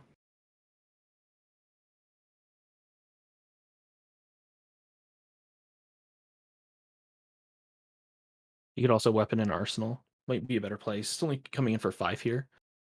Or is it? No, it's Shuko is activated now because he did play the Phoenix Flame. So Shuko Yeah, it would actually power up, so it would be for 6. I don't think he can do this because his face is erased. He doesn't have any Draconic links, so it would cost. He can, but it would cost 3, I believe. Yeah, I know, but he motioned to pitch 1. I don't know if I should say something. Okay, he figured it out. Yeah. Oh, he's just gonna throw this. Okay. Just Lava Burst for 6 with the Shuko. Yeah. Not a bad turn for the erase face and everything. Like Yeah. before he drew his hand, I was like, E-Strike is a really good card to get you out of this and still keep you some good damage. Which is another good reason to run those really powerful generic cards like E-Strike and Snatch and things like that. The this line effectively gave him 1 more damage than the other line, which was just Brand, Flame Call Awakening, E-Strike for 7. Because that would have been 13 damage. But it did cost his snaps. So I wonder if it was worth it. I feel like it's tough getting rid of your snaps because one of the threatening things about the snaps is that you can activate them. So even if you don't have a follow-up play, you're still threatening the snaps, so they have to consider that. Yeah. So not having them on the board anymore just makes everything a little more face up for Ian as he's blocking. Yeah, I definitely agree. It also makes your snatches a little bit worse. Yeah. Because Snatch in Snaps is really good as well. E-Strike draw card, Snaps obviously is one of the most powerful things you can do. So, he had that going for him. But it's tough when you get a race face. I wonder if he might have forgot about it since he went to go pitch for it. Yeah, and I he think he kind of did. like he was in the tank. Sometimes you're in the tank so long you forget about the plays and you combine 2 lines and then it's just not even a line at all. I've definitely done that before. Yep. I also wonder on the equipment choice here. I feel like against Rhinar, because there's less hit triggers per se, it could be correct to use Tunic. It could. I mean, being able to block twice is really nice with Furnace. Yeah. But Tunic effectively lets you have like your Art of War or your Belittles for free on that turn. Yeah. And like sometimes when Rhinar is intimidating you a bunch of times, you end up having to play your 4 or 5 card hand and try to max value it. Yeah, I don't know if he's still playing Belittles. He might still be playing the Reds, but they do block for 2, which is really tough when you're getting intimidated and things like that. So it could just be Art of War, but it is definitely powerful on those turns. Furnace can do some interesting things too. You can pitch to it to be able to use your weapon instead of a Phoenix Flame, for example. Coming in with the club. 8. This is a Wounded Bull. Best card in Flesh and Blood. Right? No? Yeah, Unpopular opinion. I think it's very, very good. I have eaten many Wounded Bulls in my lifetime as a Flesh and Blood player. Yeah.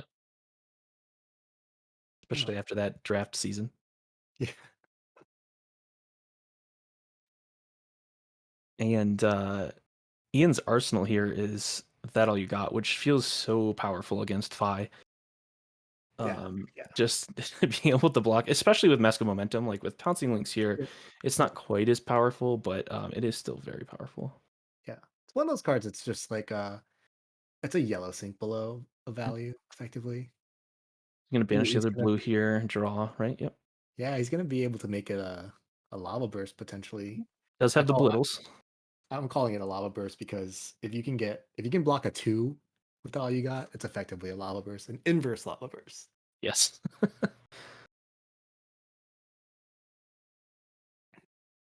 So he might. Pretty good draw.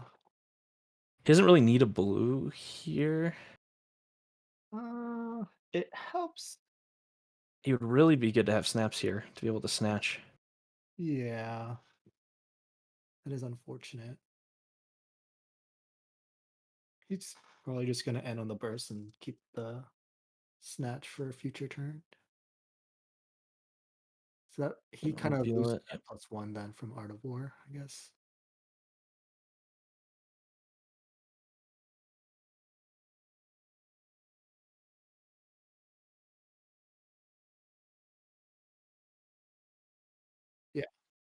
Yeah, totally agree.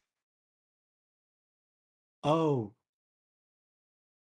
Bianchi was just informing us about the fact that without snaps, it makes it really hard to do a double finisher turn. So a lot of times, what you do with pouncing links is you come in with like the lava burst, and then you pouncing links for another lava burst, or you can come in with a assault the wound depending on how many times you've hit. I'm not sure if he's playing that card. It could be one of.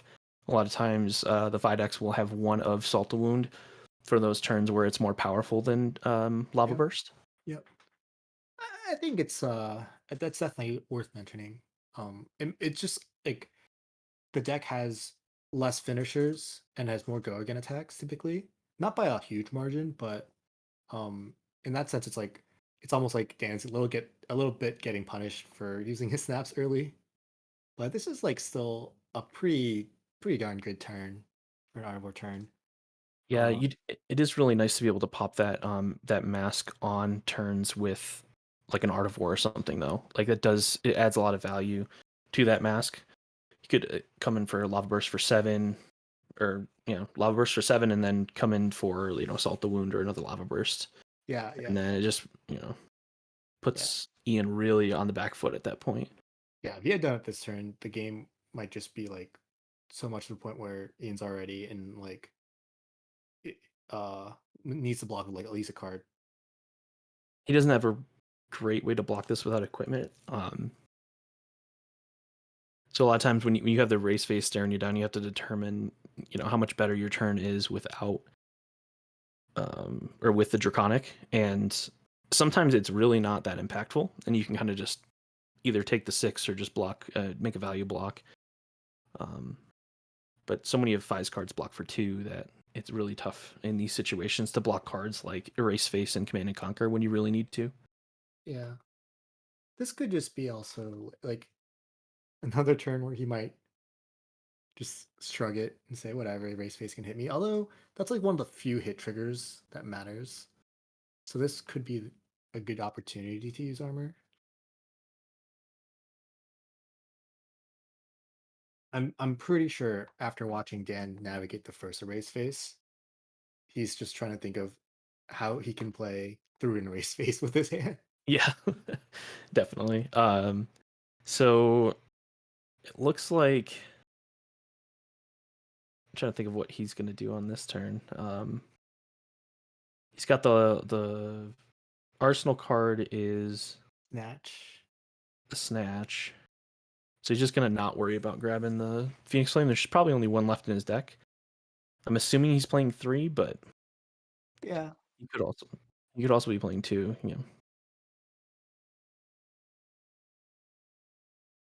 I know I really liked playing with 3 just for the situations where you have to bottom them or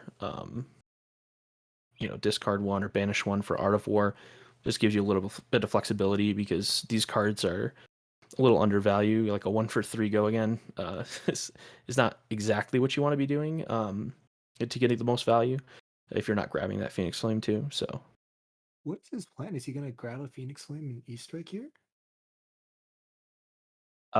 he doesn't have any float left. So he only has 2 links. So and he's just gonna snatch and probably just hope that he blocks it out and is worried about it because drawing the card at this point doesn't really do a whole lot of good. Yeah, what is he can't really represent much here. Gosh, we're just like learning a lesson in why Snapdragon Scalers is so good. Yeah. Unfortunately or fortunately, Ian's hand wasn't really all that jazz either. He had double wall, Roging Beatdown, and Skull Crack. Yeah, sometimes you you have those really interesting on hits on a turn where your opponent's like, well, my hand's terrible anyway, so I'm just gonna block. You really want to punish those hands where they have the impactful ones. So it's unfortunate when at times like that. He's going for the beatdown though. It's kind of. I feel like I would have just blocked with the beatdown because that's a blue beatdown, right? Like It looks blue. Yeah, I'm pretty sure it's on blue. the scabbies. But yeah, that's what he did. So he's coming. He's just basically saying, "Hey, look, I need you to block of 2 cards, or else take 3 more damage, or 2 more damage." 2 more damage on the blue. So this is a 2-card 6. If your opponent lets you have them, but it could have just been a 1-card 4, and you get to keep 2 armor to save for whenever you need. But that is what's happened. It looks like Dan's hand here. Do you know what he intimidated away? He's opting to take it. He intimidated the mounting anger. Yeah. So he didn't. Yeah, so he couldn't block with that. But well, this is now a really I think it's solid. Yeah, for sure. Because he can come in with, if he wants to come in with pitch to salt the wound, come in with like spreading flames, things like that, or mounting anger to get the chain started. And then he's got the 0 for 4, and then he can get the Phoenix Flame as well. Yeah, and he has an E-Strike in his arsenal. Yep. So he can come in for 7 at the end of the chain, most likely. Just to have a really, high damage turn. Ooh, this sink is another Lava Burst, effectively. Yeah, it would have been really nice for him to be able to banish that Blaze Headlong and then come in for 5 instead of 4. Yeah. He's probably going to, so he's going to come in Phoenix Flame and then most likely bottom that Spreading Flames for the E-Strike. I had to guess.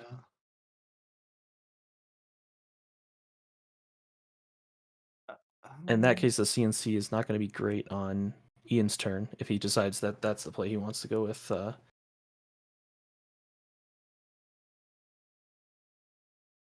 Yeah, notably, I wouldn't want to do it, but Lynx is a consideration as well, depending on how blocks are, I guess.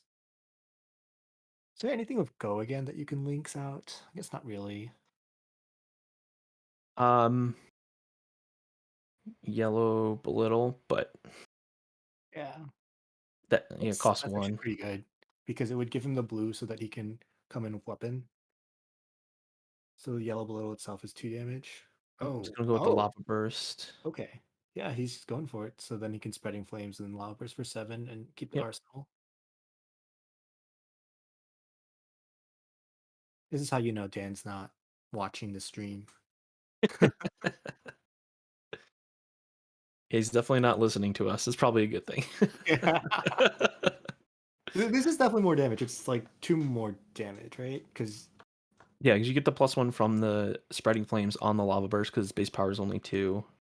and so you it's get going to be +1 on Phoenix the Flame. Phoenix Flame that you would have had the bottom of the. And he's going to activate. Yeah, he's got he doesn't have Shuko anymore. Yeah, he just gets +1 from the Spreading Flames. Oops, he's going to come in for Go again instead. Whoa. Okay, that's more damage. So it makes sense. He's just pushing. It's 5 + 5 or 5 + 6. 6. That's going to be 6 because he's just going to get the +1 from the Spreading Flames and not from Shuko.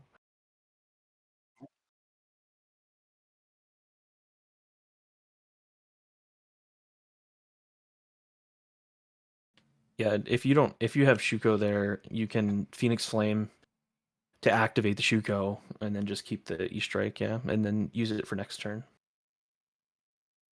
Looks like a club coming in. That's Ouch. Looks this very hand. familiar to my Guardian play. You know, just swing for 4. I don't know what Dan's gonna do with his hand. Is there a world where you where you no, probably play where you you play this rounds on me. I don't know. Against Rhinar, it's probably not a great idea. Because the negative 1-on-1 attack is probably the only attack they're doing. So you really don't get that much value out of it. It could potentially fix a hand. I mean, that's certainly possible, but I don't know what he would draw into to really fix that hand. Yeah, I could see just block 3, take 1, throw CNC. CNC either takes all of Ian's armor or a card plus armor. Yeah, I think the turn is CNC, and then you're just attacking for 6. But you can see he's hovering around it. He's thinking about it. Yep. Yeah, and then having the CNC and arsenals, the second one where you can line up one for where he actually has an arsenal or some D-reacts, like he's got in his hand now. You know what I just realized? Yanji, you should comment more. I feel like you've played this deck a little bit more. But I guess you just wanted us to kind of comment after we played, so. Yeah, that's the play you did. Yeah, I'm giving you guys a chance to shine. Thank you. Thank you, Yanji. All right, so he's going to block for 6 here. He's going to most likely just do another club swing and arsenal that sink below, which will be real awkward next turn Yeah. when that CNC comes in. Hey, he still has Crown of Providence. He still has a lot of It opportunities. is true. The old dodge the CNC, Crown of Providence. This hand. Oh, he takes it. Weapon. Oof. Interesting that he took it. But he does need, like, basically he was paying 3 life for 3 more damage this next turn, which makes sense. Yeah, a lot of times, when you're getting your opponent down this low, you get to the point where they're going to be blocking with their whole hand and can't really do anything back to you. Yeah. So it makes sense to start taking damage. Usually the first person to present lethal is going to have a huge advantage in the game. Oh, absolutely. I mean, we haven't really explicitly stated it, but the moment Ian went to 3, he was in a tough spot. Yeah, it's really hard to get out from under 5 with just the barrage of attacks. You get the weapon, the Phoenix Flame every turn. The last hand was a huge brick by Dan, honestly. Like, his hand was, what, CNC, Blue Snatch, this round's on me. Like, that's about as brick as it gets. And Yep. And he gets to just CNC for 6 here, and yeah. looks like game because 1, Ian 2, didn't 3, 4. get blocked with the D-react from his arsenal. He might be able to draw in. He'll go to 2 from this because he has. He has the armor. Yeah. So he'll go to 1, and he technically won't lose any cards because he would just crown away the sink. Yep. He might just he's just gonna swing or swing go with to club, 1. or he He's really got a has club to. card off of the value you got as well. So I guess the best case scenario is he draws another sink, so that he's effectively at 5 instead of 1. No sink. Yeah, it looks like 2 blues. Yeah, Oh yeah. double reckless swing would be really. Reckless. If he takes 4 here, Quadruple reckless swing, like. well, if he takes 4 here, because Yeah. because Dan's probably not going to have to block, right? So he goes to 4. There is a world where double reckless swing just gets you. Yeah. So unfortunate that Ian drew basically 2 actual bricks. Like, he drew 2 blues, and I think he made the correct. Oh, this hand's okay because it has more block value than usual. Yeah, so he's going to be coming in, and I mean the Sink and the Fate are probably going to be pretty clutch here against the Blaze Headlong. Yeah, but numerically, unless he is able to Yeah, And it's tough because Dan he's will gonna have- have. There's four, just straight up like 4 attacks that Dan's gonna represent, Yep. and so might be a wrap. Unforgiving. Yep, I feel it's like we gonna didn't come get in to see here. too many elements of like Ian's deck kind of doing like really busted things, except for that very first turn. It felt so strong. Yeah, that was it was a very smart play there by Dan. Putting his Phoenix Flame out first, presenting lethal, and the only thing that Ian had to block with was that sync from hand. So Yeah, it wouldn't have mattered. yeah, But yeah. but it is still good to, like, even if it doesn't matter, to make the correct play. Right, for sure. You know, that way if something happens, you know, you have that. Yeah, Like if there's Yeah. something like a card that you're not expecting that's played, you know, like an Oasis randomly comes out and you're not really playing around it. It's good to just play correct. But yeah. yeah. Good game, guys. We have Ian and Dan here. Yeah, hi. Yes. Howdy, guys. That Nice Manicom game. It was sink below right at the end was brutal.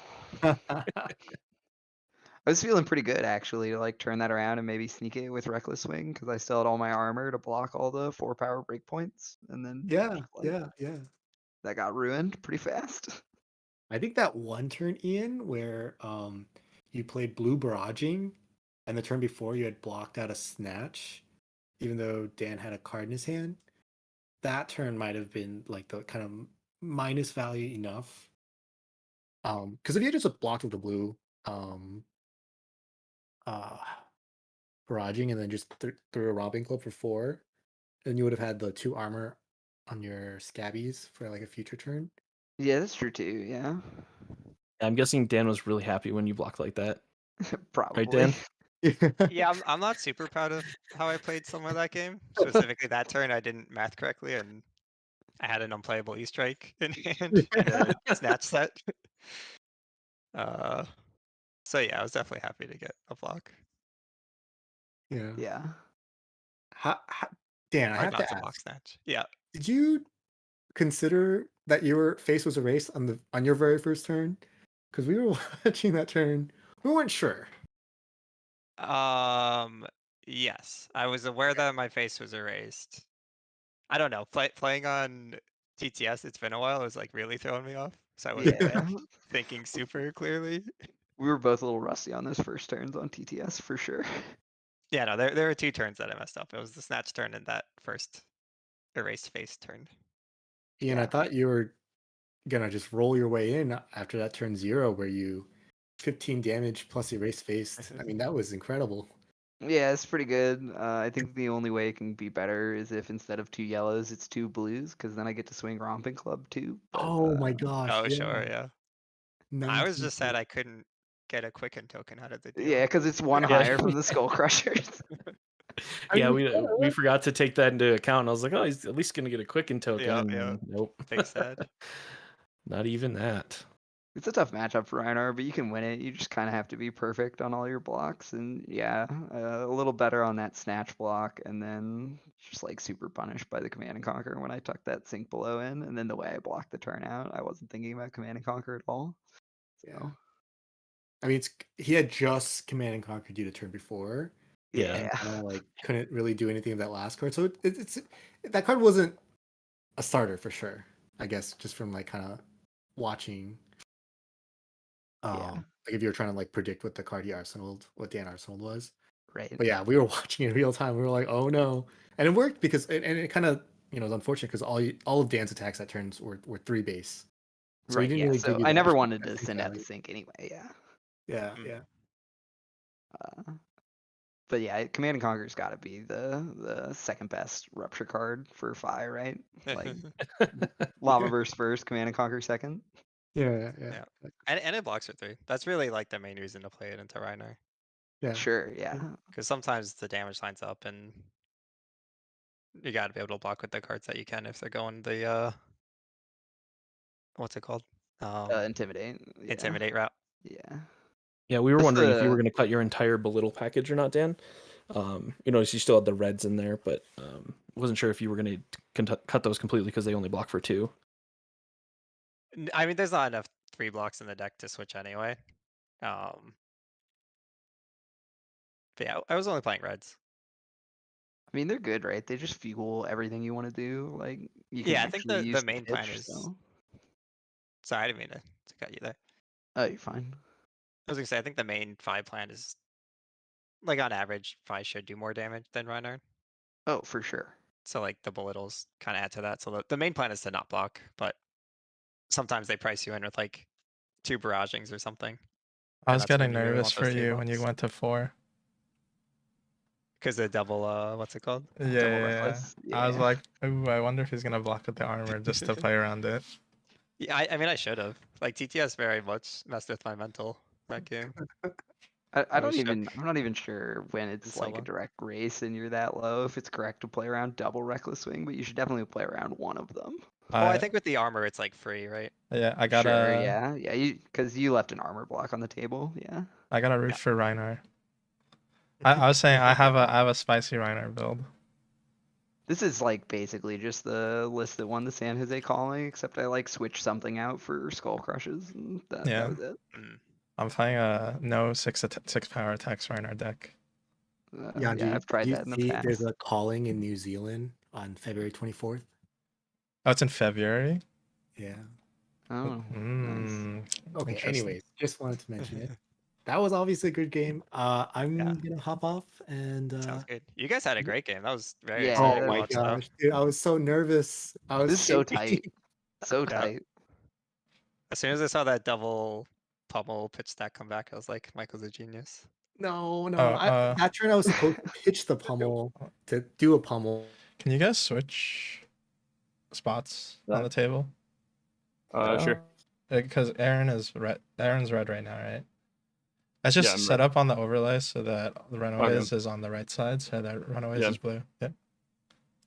Pummel attack with yellow, play yellow pummel, and then just arsenaling that rouse would have been nuts. But I can't say I'm too proud of how that game went. But we're all learning. Flesh and Blood is a hard No, game. you both did great. And you both had, like, because we could see the hands, you both had, like, some pretty sketchy hands to deal with early on. Yeah. For sure.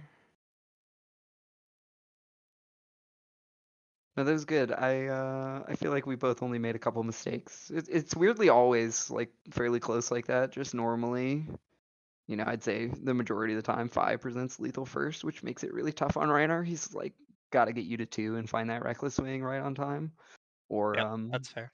have a relevant on hit right at the end to disrupt, so that like once 5's blocking, like if you do manage to present lethal first, you block so poorly that you can get there as Rhinar, but it's just hard.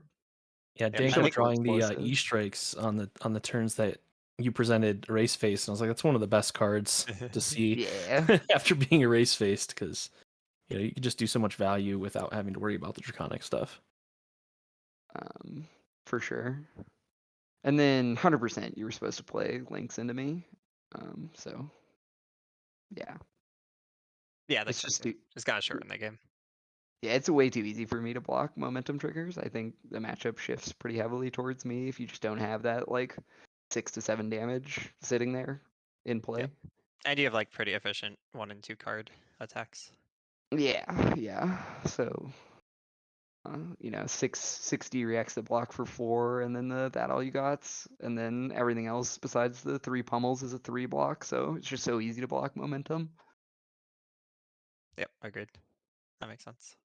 I think the Oh. players are getting ready for the next match. Thank you so much, Michael and Nick, for commentating. Yeah, we thanks for having have us. Thanks for hosting. we have up next Aaron Chance, who's on Dromai against Mac McLeod. Is that how you pronounce his name? I think so, yeah. On Icelander. Do you guys want to do a quick player intro for the players on your respective teams? Yeah, sure. I can lead off.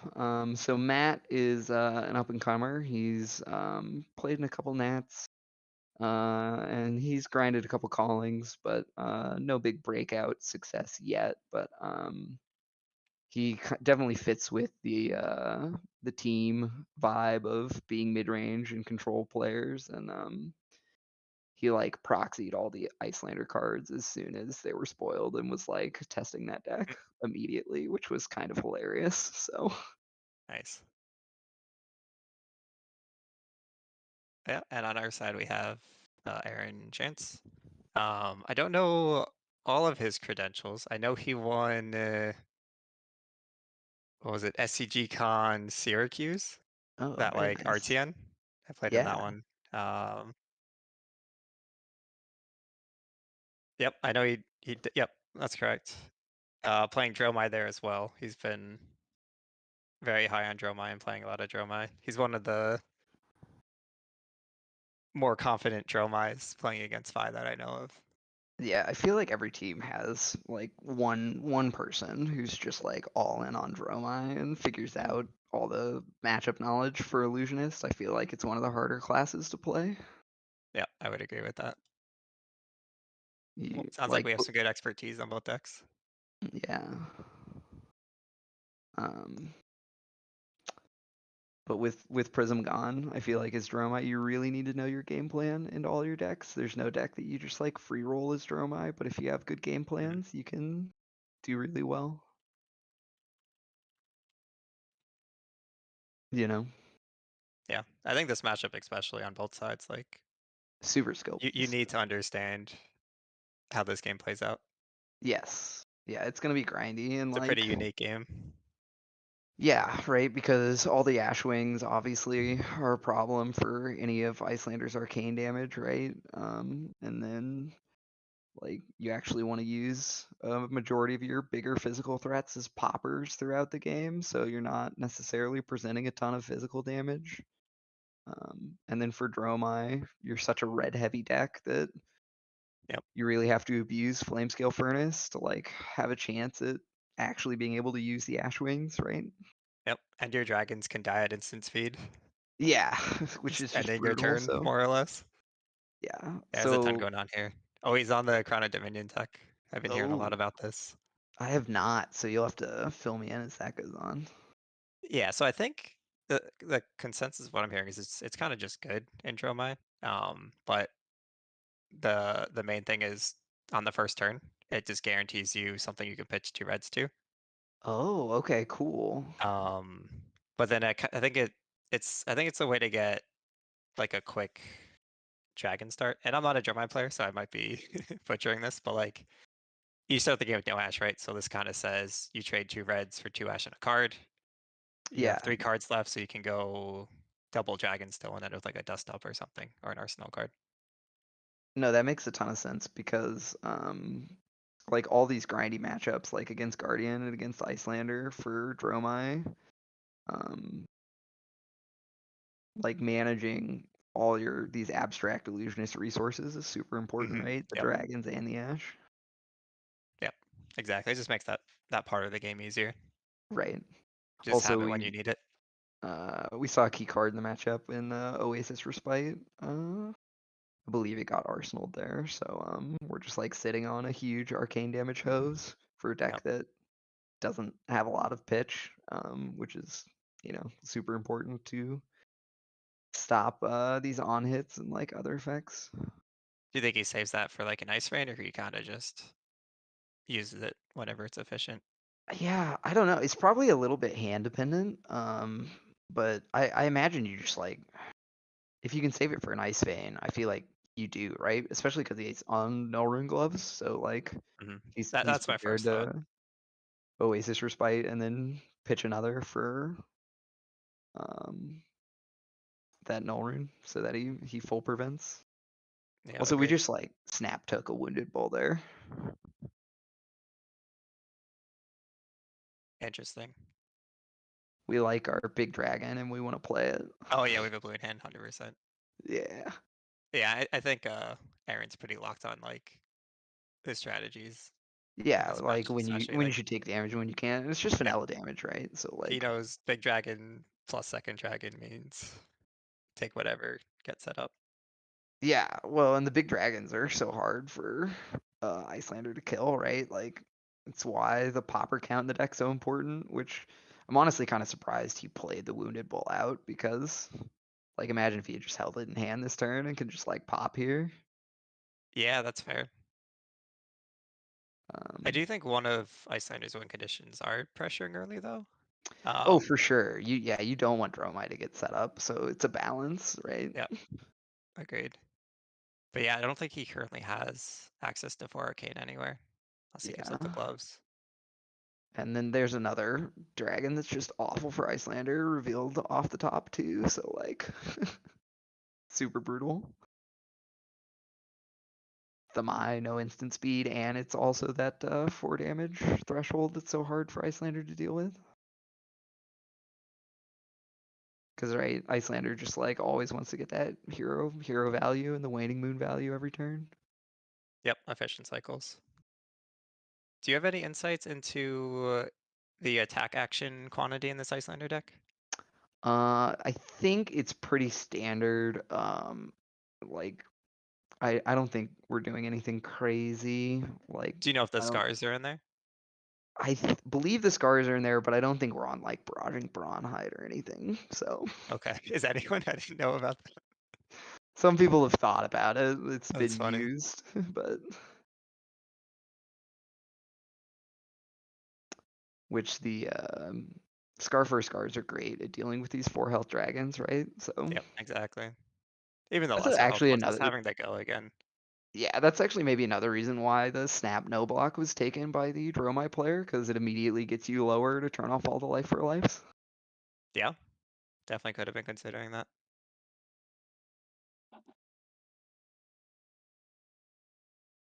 Azalai is kind of fun because Wizard innately gets Arcane Barrier, so like if he wants to block the Arcane, he can.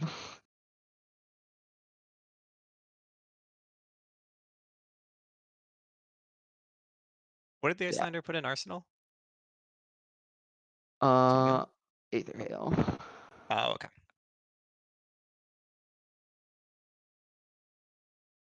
Fairly efficient. It's not as efficient as say like Polar Blast or some of the like Mhm. that make your waning moon plays really efficient, but again, I think you're right. It's just all about getting that early game damage in so that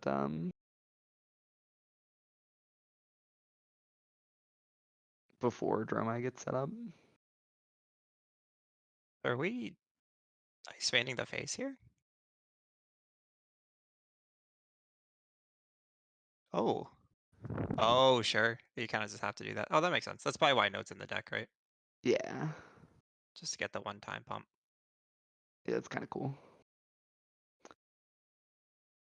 You don't want That to makes a lot of sense. have that dragon like eating your hand every turn, right? So like Oh, obviously agreed. you'd rather save it for the kill turn, but it's like, well, in a pinch. Yeah, no, I think that play makes a lot of sense.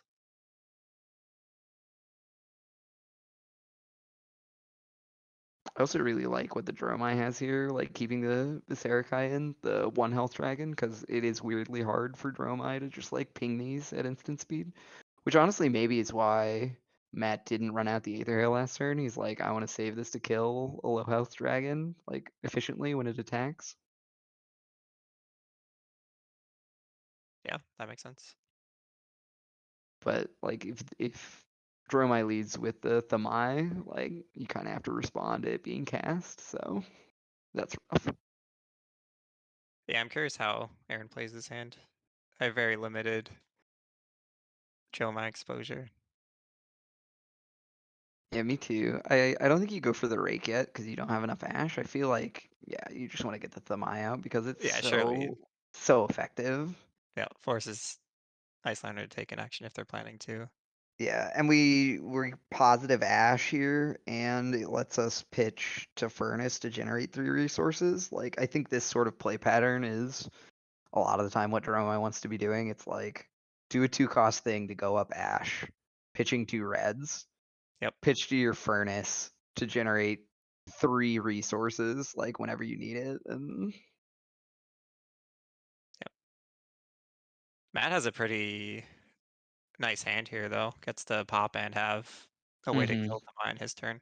yeah, with the Easter egg, yeah, it just like really works out.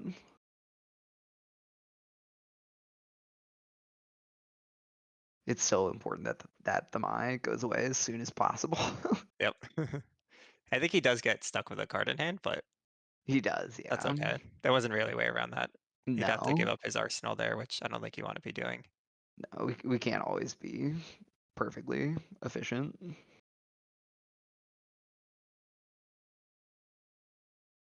Oh, cool. So we Oh, chose sure, go sure, again sure. on the Yep. strike, and now we're gonna Cornet's Peak, which is a nice way to deal with that inefficiency. Yep, makes a lot of sense. I know it's tough for Dromai, right? Because it's like, do I actually discard or do I generate Nash? Like, you know. Also, we see another great card against the arcane damage, Sand Cover, which is going to be pitched here. So Matt obviously knows that it's something he's going to have to deal with. And Frostex on the Icelander side, also important if Matt ends up going for a long, drawn-out game, right? Like, he's going to have to get around to a pitch stack state where he can use Frostex and Ice Eternal to get there, you know?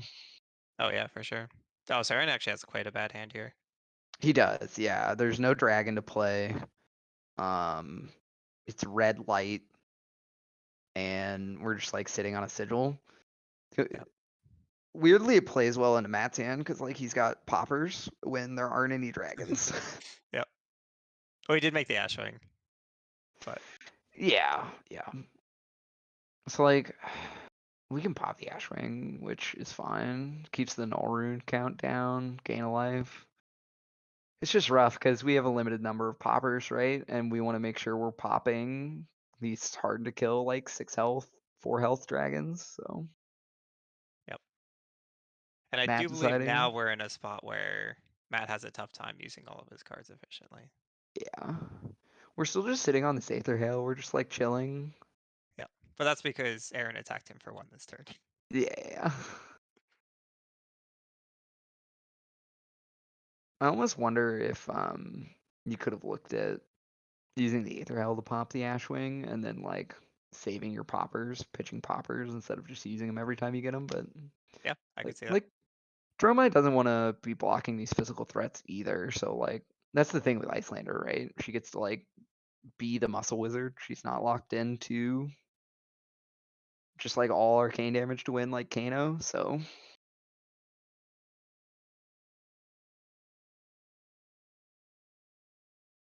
name of the game is just being as efficient as possible. Yep, for sure. Which like it's working. Like Dromai's gained 3 life this game, and Icelander starts at a life deficit, and obviously we're still doing great. So Yep. I'm kind of surprised to not see the Necria run out here.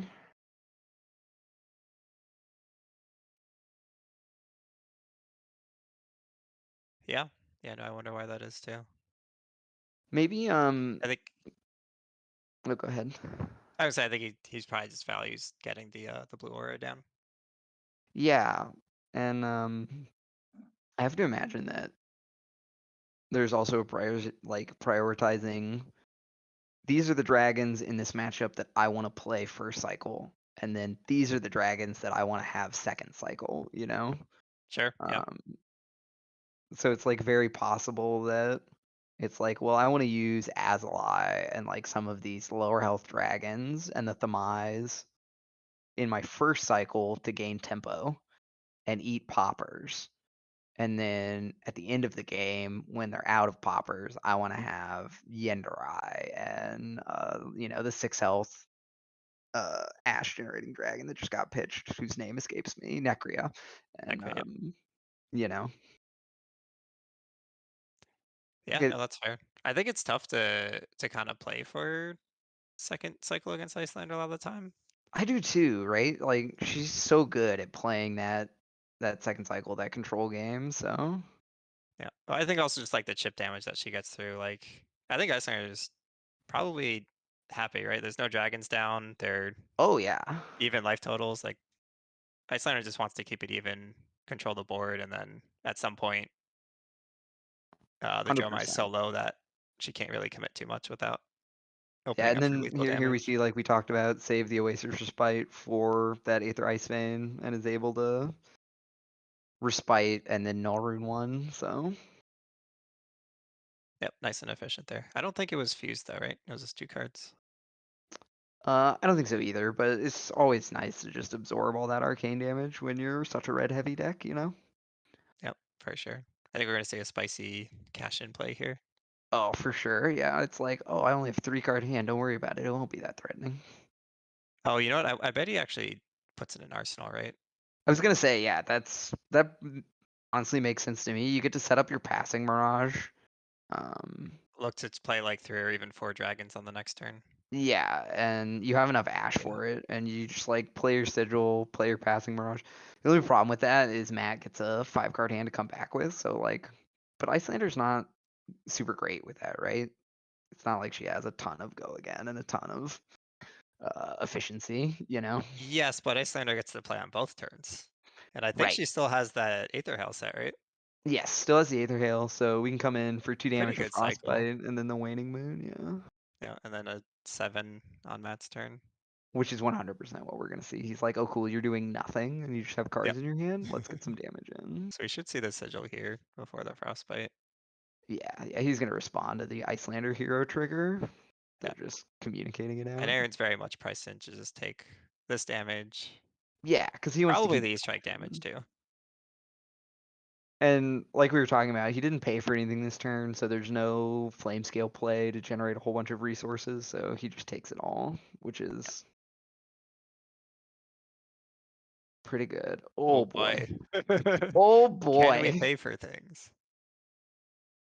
I mean, I hope Hopefully. so, That's because I fun want to to see this lose. turn.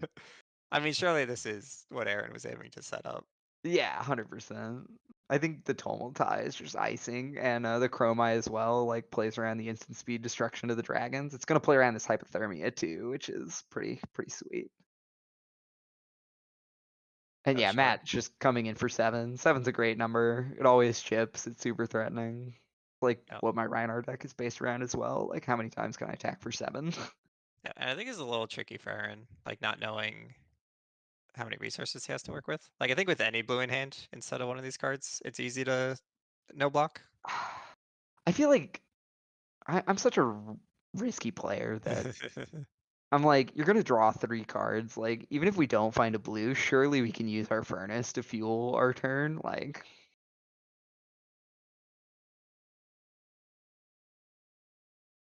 or does Cashin only draw 2? I believe Cashin draws 2, yeah. Oh, okay. So I I'm mean, sure all Aaron's right. doing the math on how many blues are in his deck, how many did he see, Yeah, how many has he seen? How many has he pitched? what does he need, all that good stuff.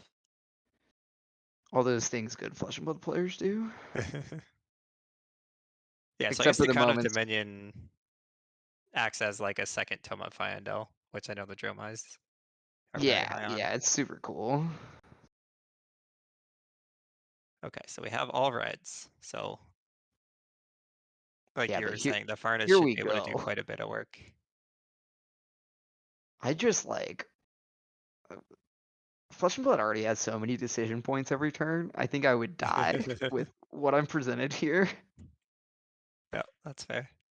I agree, like, leading with Chromai has to be the play, because it plays around almost all of the, like, bad disruption, which in this case lines up perfectly against the hypothermia in Arsenal this turn. Yep, agreed. Generating action points, pretty good. And it doesn't have Phantasm, so even if Matt had drawn a popper, like, we don't waste one of the Chromai action points here because of the passing mirage. Yeah, so Matt's still gonna play the hypothermia out, which I agree with. It eats the action point and gives the frostbite. It's gonna make a crazy turn only an okay turn, you know? Yep. Yeah, it's really gonna come down to how he deals with the board that gets established here. They're right. We don't have Not any having a poppers, but Ice Bolt's really good to yeah, get set. We got 2 damage spells. yeah, because we have to kill this Tumultai. Like, Well, I don't think he can play the Tumultai, right? he could, right? Or no, yeah, he can't because he drew all reds. He needed a blue. But he can get 3 dragons or 2 and a bunch of Ash Wings and set the Tomotai. Yeah, man, not drawing 1 blue there was actually so brutal. Yeah, blue would have been pretty nuts. I think it's okay though. I think Icelander is going to be in cleanup mode for at least a turn or 2. Yeah.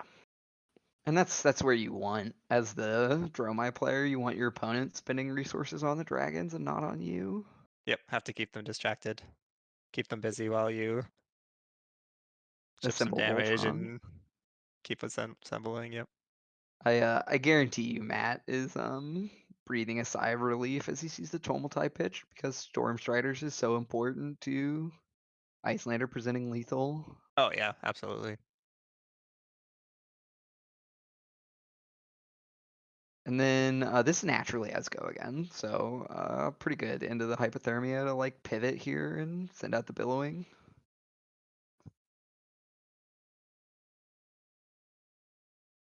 Just like telling yourself, oh well, I can't be on the dragon plan, but all right. So here goes Furnace. It's gonna let us rake and generate a whole bunch of resources, which is great. Yeah, that's pretty interesting. Now, if I were Matt, I would respond to the Furnace activation if I were gonna Waning Moon this turn, but Yeah, absolutely.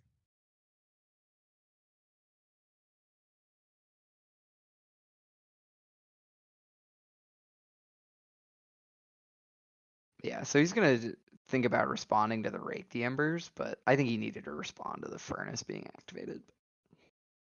Yeah, that makes sense. It's possible he missed it too, and they're talking through that. Right. He just wasn't paying attention or something. We'll see how this resolves. They're gonna talk through it. I mean, that's half of Flesh and Blood is being a great communicator. It looks Yeah, like it's communication is resolving. super important. You can get through anything as long as you've talked about the game state the whole time. Yep. All right, so the Rake resolved, and now we're coming in just for a little ping.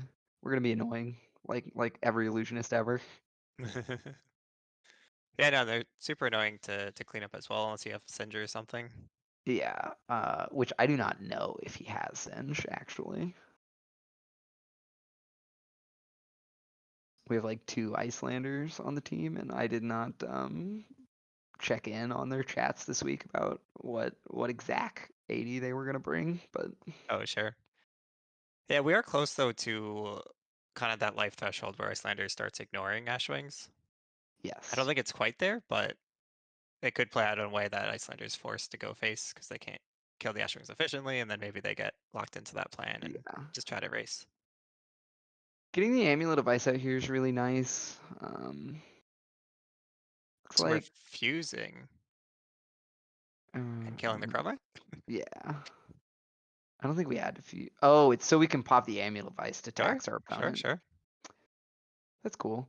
I was wondering if he was gonna save it for like a kill turn, but I guess he's rather just pop it now so that he deals with Chromai, which is generating the action points, and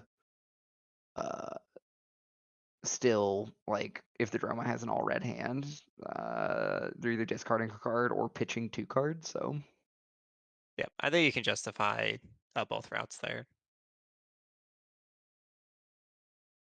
Like, because we I are think- close where if you get 2 amulet type pieces down that you could possibly just combo kill, but I think Right. slowing down the Dromai also makes a lot of sense. yeah, because you're getting low too. You're only 3 life points higher, you know. Yep. And then Dromai, of course, choosing to discard here instead of pay for anything. So, and then seeing the Ice Bolt revealed, chooses to discard the Clyoria because the Ice Bolt can kill it at instant speed, which is smart. Yep, I was about to comment on that too. Knowing that the ice belt there is pretty key for the Dromai player. Yeah, it lets them play the Enderai instead, and now this is like Mm. gross for Icelander. Basically, you have to have a popper for Enderai. Yep, you typically play around the spells in Arsenal anyway, but sometimes you kind of just need that Caloria to win if you think you're behind. yeah, and So of knowing for course, sure is good. no Phantasm here because of Passing Mirage, even though we drew the yellow Fendel's Fighting Spirit. So Yeah. Oh, we got yellows. Nice. at least that looks yellow to me. It doesn't look red next to the Scar for Scar. No, I agree with you. Surely it's not blue, so we'll say it's yellow. Yeah, nobody plays the blue.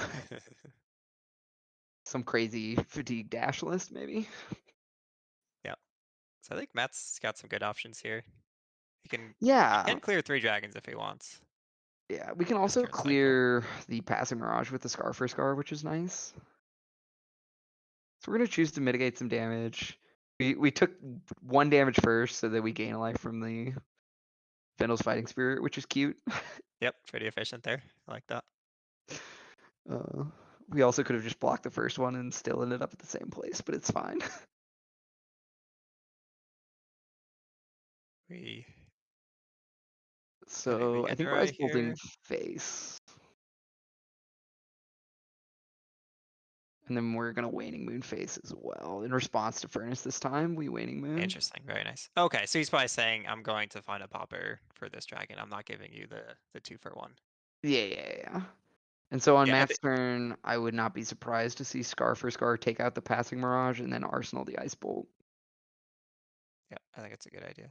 Yeah, and That appears obviously. to be going face. Oh. Okay, so he thinks we're at that threshold where Yeah, he thinks we're at the end game with the where Storm like Striders.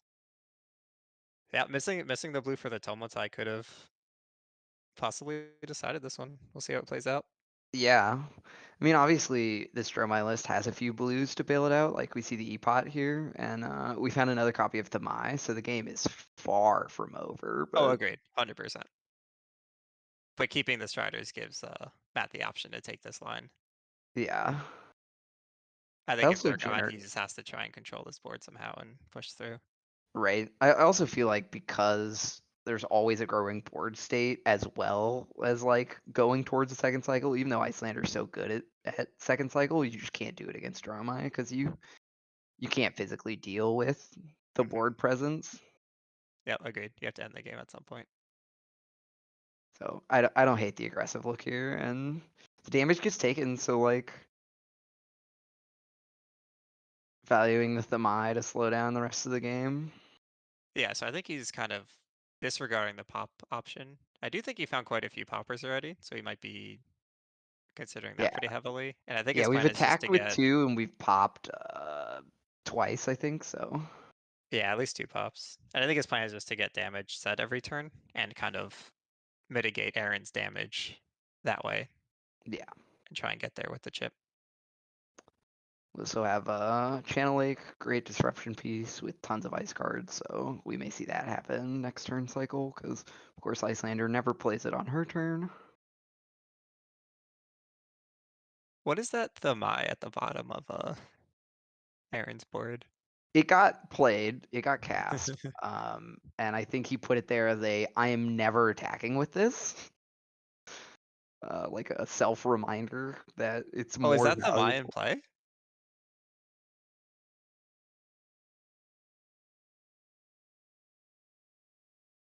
Oh, okay. Yeah, so Oh, okay.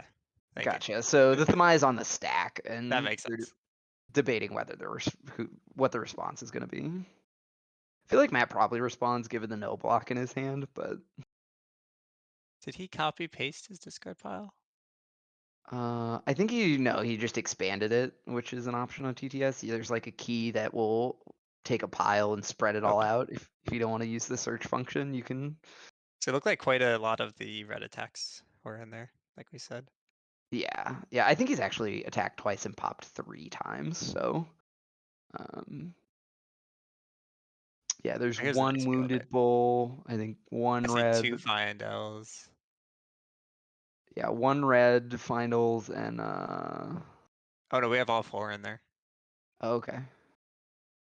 Yeah, so we're very pop light. I don't know if Yeah. he's got CNC or something in the sideboard. I don't think we have CNC, but we might. Okay, so yeah, I think that makes a lot of sense then, ignoring the blue aura. Yeah. Just like I want to end the game. We also have one of our better, or I say better, we have our best blue damage spell in Arsenal, so Mhm.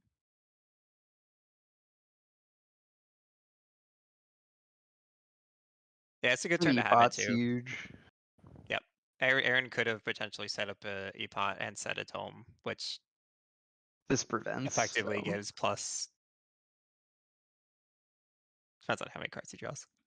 But the E-Pot's worth 2 6 life life. later on. Yeah. Yep. Yeah, because he pops the E-Pot to do Boots Tome and then draws 2. So yeah, he gains 6. Assuming he no blocks, you know. But Matt still chips some damage in before the Thamai comes down, and then there's also a Frostbite, so which obviously there's a pitch floating. The Frostbite doesn't matter this turn, but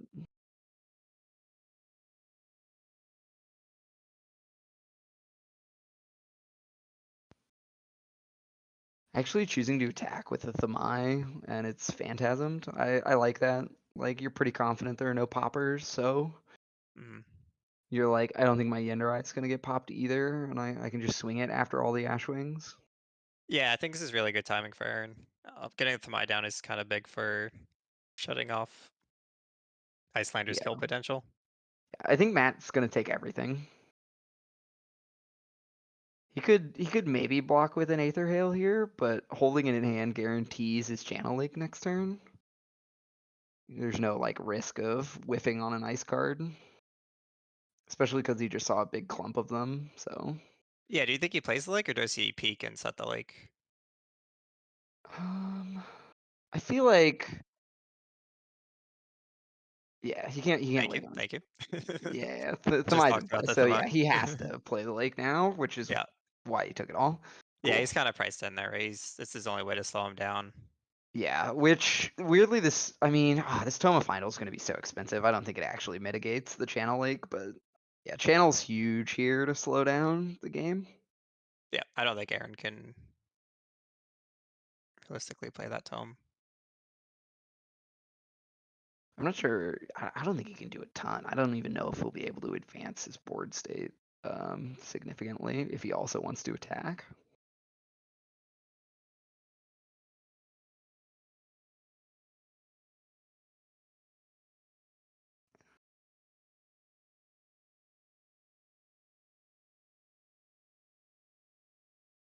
Okay. Gotcha. Yeah, so the channel here is stopping Aaron from.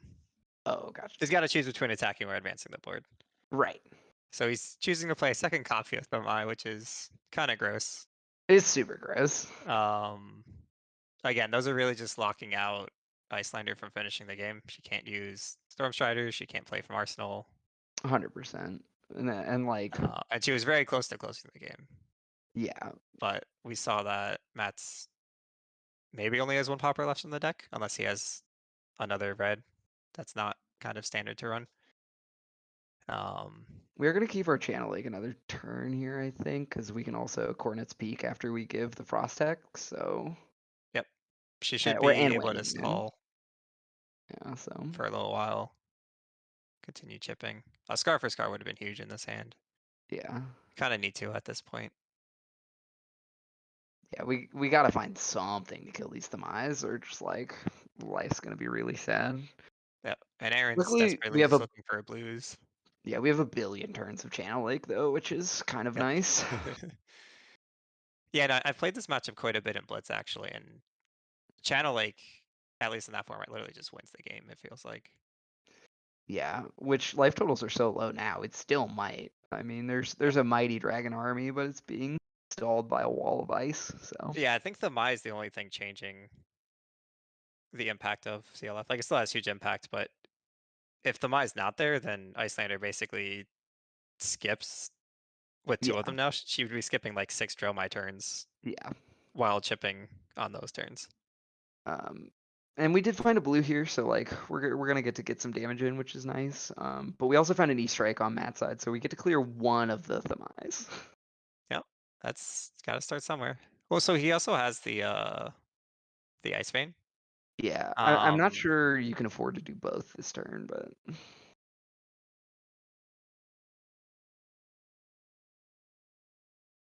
maybe he certainly has yeah, the option to, right?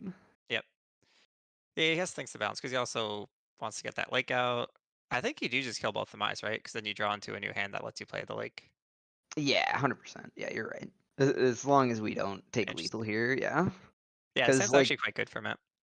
yeah, and it's so funny just both players having the best stack pieces in the matchup out, you know, where it's just like, okay, you don't get to be a wizard, and I have no blues, and we're Yep. just gonna sit here Don't for a get to couple attack. turns till one of us figures it out. Yeah, I feel like this turn cycle always happens.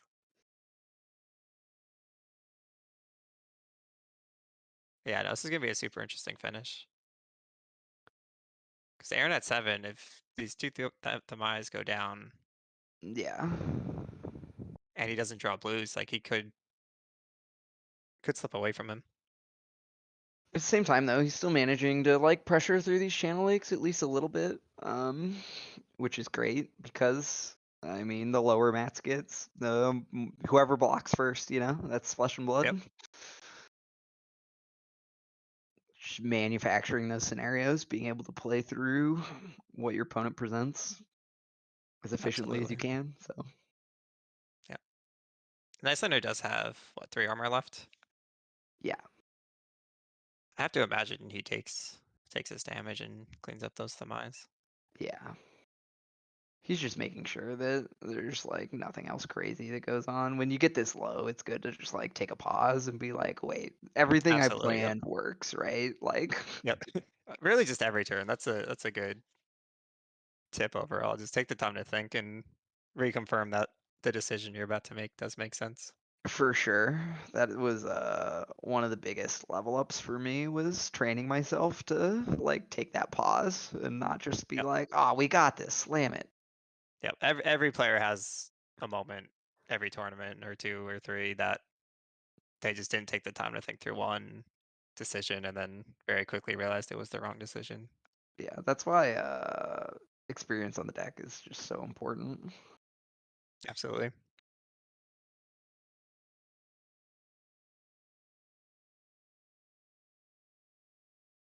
What nonsense is occurring here? Yeah, wait, what's happening? We storm stridered on our own turn.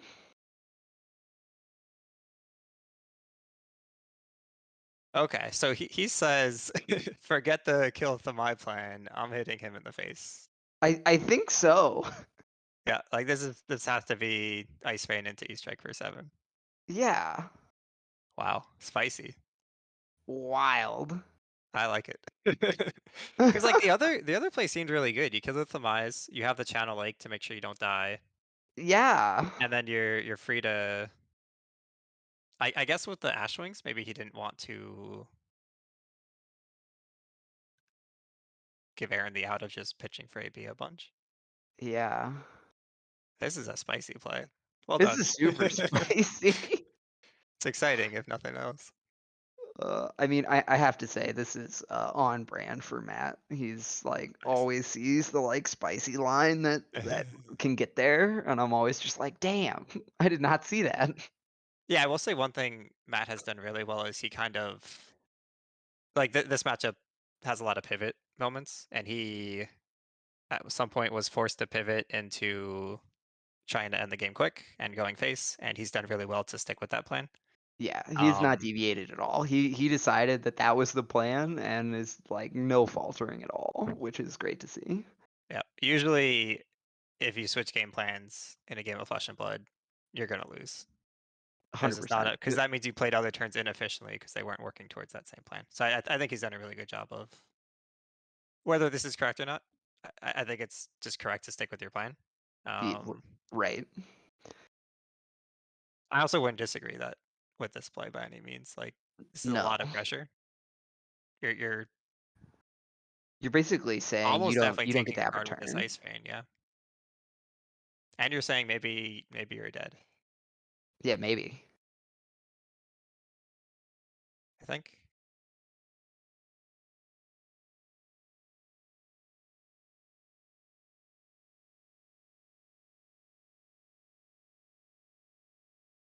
Yeah, he can he can always pitch the red to save a point here. And looks like Matt decided to do exactly what we did not talk about, which is switch game plans. And he wants to keep him under that channel lake frigid, so he's gonna play that out. Yeah. Yeah, it's interesting. Maybe I he's would like have already rather took his seen the cards, so E-Strike like to the job's face. done. Yeah. We drew Popper. It's not gonna stop the damage this turn, but Well, he has the like, yeah. So and it's not gonna pop the one first attack dragon will either. happen, Yeah. but that'll be it. I Aaron's guess he probably can pretty just disappointed attack not the to get that. wounded bull into the Thamise if he wants to. I think we're going to see. I, there's a lot of options here. I think we're going to see an E-Strike go again into Winning Bolt to the face. I think so. But there's Everything some Matt's done argument so to far, playing the Ice Vein to keep the lake alive. right? We're just Very gonna interesting. throw armor. It's the end But of the Aaron was game. basically attempting to checkmate there by playing his Burn Them All and Yeah. swinging for 20. Well, He's if he probably does go disappointed. face, we've got the no block in hand. We drew an E-pot. Oh yeah. We're still stuck with this tome and arsenal. Yeah, I mean you can't efficiently play that through lake usually. Yeah. We're gonna get our armor value. Block 4, take 1. Yep, so we did go face. Then we're gonna go face again. Is gonna keep it coming. Yep. So Blue Ice Rain is good damage to set. I think that's blue. Mhm. Is that red? I think that's red Ice Vein. That is red. Yeah. Yep. No, Matt's doing well to keep the pressure on. Choosing to block with both cards, I like that. You're so low and like you're given the opportunity to block, I think. You want to? Yeah, I think Aaron understands that. He just needs to survive the lake Yep. and survive with his Thamise down so he's free to heal up with his tome and just land one one red card that isn't Yeah, taxed. we need to draw one red. Weirdly, drawing blues here would be really bad. Ooh, we do have a spicy blizzard. I guess we also get the action points from the Chromeyes, so we don't even need a red, which is cool. Yep, we get to pressure a little bit without. I think think- Matt should blizzard here. Well, the action points, the blizzard actually doesn't do anything. Dang, yeah, the Chromeyes are so good. Oh, and he can't blizzard the because of the Thamise, yep. Thamise. Brutal. I think Matt might go down here. Yeah, I think we have to play the boots. Yeah. There Yeah, might so be we're gonna some gain argument 2. to doing the second Chromite. No, okay. I see why he's doing it. If you do the second Chromite as a pop, your turn ends. If you get a Yep. red here, then you're free to go on. Yep. Precisely. Yeah, that was definitely correct. And we Gotta see play 2 around those reds. poppers. Yeah, so here Thamai is just Yeah. doing a ton. That's yep. That's Yeah, Matt concedes, aggressive yeah. concession. I always love Uh, when I don't know if it was intentional or not, but I love when people accidentally throw their Yeah, cards no, to no. Andrew's I bucket. feel like he just wanted to set him It out happens there all and the then time. TTS Yep. physics, take A the little wheel. bit of lag, and you get some severe aggression. Oh man, that was really exciting ending there. I feel like as much as you want to go for lethal, when you have the E-Strike Wounding Bowl, I think you have to kill the Thamise if you want to win the game. Yeah, I very much want to get the insights there because he was close to converting on the aggression line there, but he had the opportunity to kill both and continue stalling with another CLF. Yeah, because I wish we could rewatch it and see how that would have played out. right, yeah. Can we just have the players rewind and play the match the rest of the way with that decision path being taken? Yeah, No, great that's game very on cool both though. sides, though. I learned a lot. I apologize if I had some bad takes that game. It's not a Oh, me too, for matchup sure. Like, I see a ton. not my either of our mains, but super fun to see what is a very tough, very skill based matchup where it's all about knowing those precise interactions at instant speed and like what your opponent has and what play lines you need to take. So Yep, absolutely. I think it was cool. Aaron got to show off the power of Crown of Dominion. Yeah, for sure. Hey guys. Well, hello, Hey, hello. great game, guys. Thank you. That was super exciting at the end. Yeah, it was like a bit of a sweat in a few spots for sure. No, that was super tight the whole way. We so. Yeah. Yeah, lots of big moments throughout there. Like, how did you feel when you couldn't cast that Tumultai off of your Go off turn. Yeah, like I You was mean the hoping to be best able to. hypothermia of all time, baby. Yeah, it was a nice one. Like still getting to set up like whole goal with the go off turn is to just like build up a nice board there for the most part. So mission decently accomplished, but never like super happy seeing a Tomotai go to the bottom. Yeah, that was No. a takeaway too. Like What are you this is talking fine, about? but That's he could have done everything. so much. Yeah. Oh, how do Yeah, I it's get exactly. We said the same thing from our team's perspective of, oh no, it has to be pitched, but also Matt's so happy here. Yeah. Yep. Somebody from the chat was asking about. I think there was a point in the game where Matt played had a channel like Frigid on the board, and you chose to play your second Thamai out instead of Mhm. swinging your board. Can you just talk a little bit about that choice? I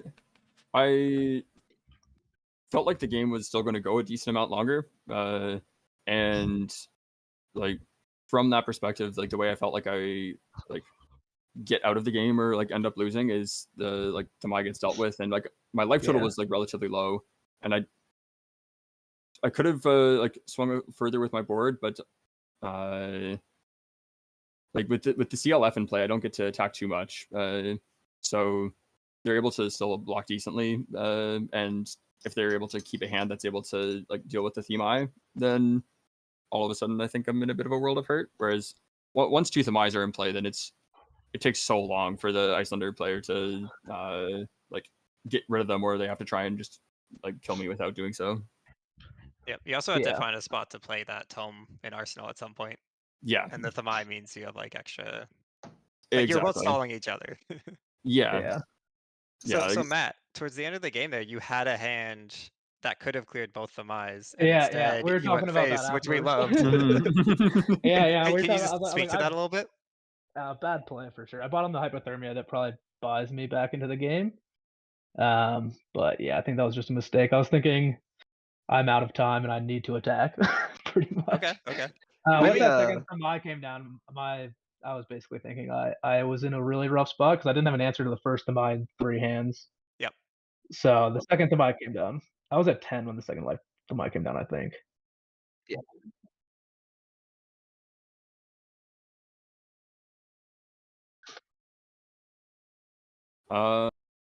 The Aether Ice Vein took me to 6, I believe. Yeah, I think it was Yeah. 6. I went to 7 from the like Waning Moon for 2 previously, Yeah. and Yeah. took 1 off the Ice Vein. I was thinking about doing a E-Strike for 5, draw a card, Winning Moon for 2 there to try and get, or E-Strike for 7, either way, same difference. But Yeah. yeah, I just didn't just put the CLF out instead. But I think maybe E-Strike would have been good there because obviously I didn't know that. I was assuming he had like a red sigil in Arsenal or something. Sure. Just That's waiting to fair. go down to Yeah. no cards in hand and swing board. You know, But, yeah. doing what's it called? The Storm Striders on your own turn was very spicy. Yeah, that was Yeah. super sweet. We just assumed you must be going face with the ace Oh, strike too after. I was sweating that turn. Yeah. Yeah, I think going E-Strike face maybe would have been better. I honestly don't know though. It's tough to say. Yeah, when It's we saw that hand, we were like, oh cool, he can kill both Thamais and then play And have the a late second set. Channel Lake Yeah. on opponent's turn. Yeah, that makes it, sense it too. seemed like all of your options were pretty good that turn. Yeah. Yeah. But we love the dedication to the this game's gonna end, the board state's too big, I just need to kill him. That's what he. But he puts down the second theme. He's like, any responses? I don't think I have a choice. But Yeah. was kind of fun. We were discussing before the match that this is a like, full rematch. We played at the Calling Charlotte in the last round of day 1 in the exact same matchup. Oh, that's awesome. Yeah. Oh, very Yeah. cool. This one was a little bit closer, but I got smashed then. I think I let like 2 or 3 Kylorias hit on the turn when I had Channel Lake Frigid out, and I was just like, oh, that was a mistake there. Should have blocked Well, it. as you There- keep there's a posting sort on of change. Twitter, it's all those workout matches while you're on the bike. You're Yeah. leveling up. That's right. all the gains. Hell yeah. Uh, But that was a fun game. I love that matchup so much. Yeah. it's a no, lot of I fun. mean, Yeah, it's super we've interesting. we've taken the L, I think, all 3 times here. So congrats to you guys. But at the same time, they've all been really, really close, really good games. So Oh yeah, there's been some Oh, sweet agreed. games tonight. Yeah, thank you. Yeah, no, super tight games. The first one especially, like I like tuned out in the beginning because I thought Jess has some items. I guess it's over, and then Pulled it back, Michael baby. swung Yeah. it back somehow. Very, very well done. Absolutely. Oh yeah. It looks like the players for the next match are ready to go. We have Casey Dugan on Dromai against Youngji Yang on Dash. I think Youngji's been playing Dash every week. Can you guys do a quick intro for your players on the respective teams? You want to go first, Matt? I can jump in. I was gonna say winners first, so go for Yeah, it. sure. Sounds good. Yeah. So yeah, on the Dash side for Runaways, we've got Yongji. And yeah, I had the pleasure of meeting him along with the rest of this whole crew through like Battle Hardens and stuff. And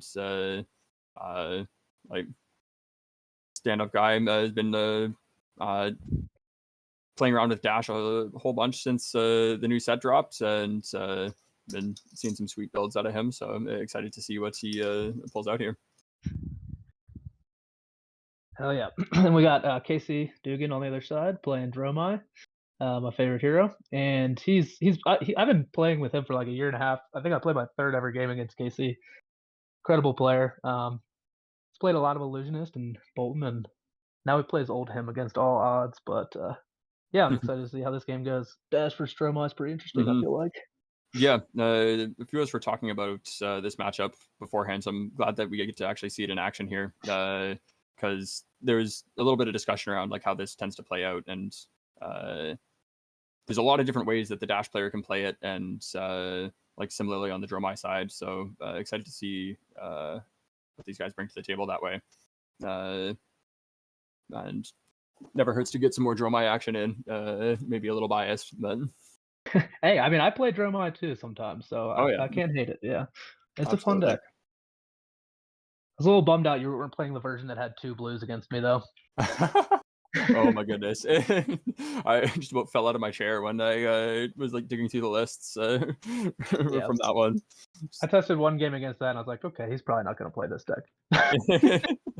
Yeah, my assessment when looking at it was like the aggro plan's like strong into a lot of your tough matchups and things, but you're kind of just pretending that frostbites don't exist. And see where we go. The answer I received was Flame Scale Furnace plays around frostbites, but I don't know if I fully believe that. Yeah. All right. Oh, so we're starting chamber, to note. Yeah. Kind of looking at the Dromai side first here. Like first notable thing that stands out to me is the Braces of Belief in the equipment slot there, which is pretty interesting. And looking at the opening hands, a couple copies of Life for a Life here, so it looks like a pretty aggressive version of Dromai that Casey's got going. And do you have any insight into the like process that come into this list here? I honestly don't have a lot of insight into the process of this list. I am seeing that that's definitely a controlled Dash list, though. It looks like. Mm-hmm. But my understanding is, yeah, he's going more with the aggressive plan rather than the deck that you had going with, I think. Mm-hmm. But no, I actually have not tested against this deck yet. So yeah, super interesting. You get the Snapdragon scalers in there as well. Yeah, snappies. Yeah, so imagine we'll be seeing some like snatch and E-strike action and things like that through here as well. And yeah, definitely looking very controlled Dash from Yongji's side with the old Raging Onslaught. But there's not a lot of mech cards going on over there. That's a pretty good indicator. Yeah. So nothing worse than drawing 2 conditional Gogans that you cannot play. Yeah, that's a tricky one there. But how happy are you when you see Kyloria in your first hand against Dash, though? Decently, although that one tends to be one where I want to kind of like run them out of poppers and things like that first, because the match with Dash can go quite long, and there's definitely the like option where they can potentially fatigue you, and so trying to like gauge how many poppers they're on and like run them out of those resources can be pretty key, and then maybe like sneak a Kyloria in towards the end of a big chain where they're not expecting it. So it looks like this deck probably has more poppers than usual. Mm-hmm. Ooh, I do see a smashing good time from the Dromai side here, though. All right. So, We're in business. well, we'll see if they're able to get it off here. But if that's able to take out one of like, if they're able to start blowing up some of Dash's items, then that could make the fatigue and control plan a lot more tricky here. Do a smashing good time into like a go again attack, Mm-hmm. and they block that, and you play a Kylori and steal the item anyways. Yeah.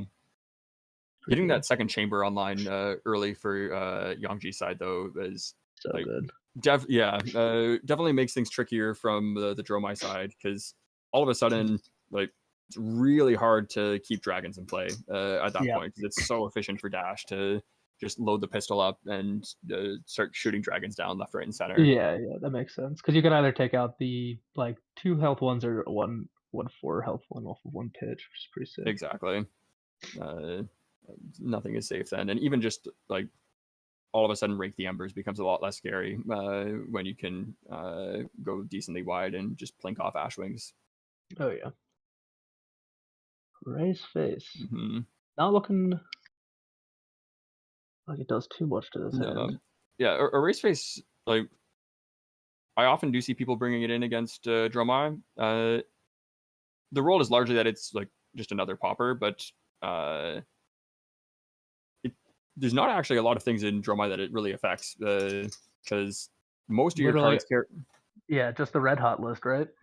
Yeah, like Red Hot cares about it if you're playing that, but like everything else just refers to like things being a dragon or a red card, which doesn't get changed by that. Nice. Main thing is like passing Mirage is like the big one that gets turned off. He's setting that smashing good time up for Arsenal. There we go. All right, a little Kyloria time. No poppers in hand. Oh gosh, he's got Pursuit of Knowledge too to clean up the dragon. Good draw card. That is real nice. Definitely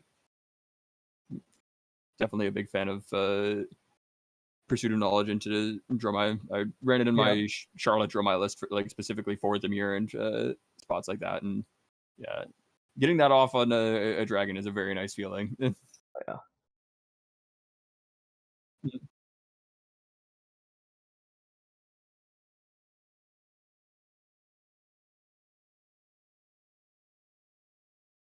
Oh yeah, so if you have an item in play, it has the on-hit effect of steal an item rather than draw a card. So that's like technically its first on-hit effect is stealing an item. Mm-hmm. Yeah, so Kyloria tends to be pretty scary into Dash if you're able to like sneak its hit effect through, because it acts as disruption for like taking away their item plan, which is looks like Yangji's like sculpting for a big item endgame here, but it tends to be like a pretty like must block card there. And if he's ever able to get multiple going, then it becomes a lot trickier. But I would imagine that the dragons in play right now are not long for this world. Yeah, those are pretty much must blocks if you're playing a slow deck, I feel like. Yeah, especially if you have items. I mean, like Tyler is annoying against Icelander when you have an Amulet of Ice out because you gotta use it or lose it. Mm-hmm. But it's way worse for Dash. Yeah, and this is really just showcasing the power of like this item plan into Dromai here, where like having those chambers already loaded up, being able to just pitch 1 blue and like cleanly kill both of the dragons is pretty huge. That's so good right there. That's Pursuit to clean up the dragon. So nice. Yeah. Oh yeah, it looks like this one's going face with Pursuit to clear the mirror guy, which is just exactly what you want. Yeah. Not what I want to see, but that's okay. Can't be a biased commentator, right? It looks like there is a decently aggressive hand from Casey's side coming back here. We do have the smashing good instinct or a good time, whatever it's called. This is a pretty nice hand to try and play smashing good time off of with like multiple different breakpoints that you get to present. That's a static like Plunder Run is, right? Where it just is all of them. Yeah, exactly. The first time it hits. Yeah. The next time it hits.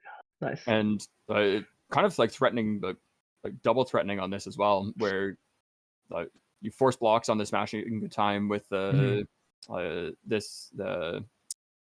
Scar for a Scar and the Blaze Headlong first, and then that Kylori is going to come down at the end, and as a whole nother threat, like threatening to steal an item off that as well. Yeah, it seems possible the Pursuit of Knowledge draw might save the item. Yeah, pretty huge timing on that one.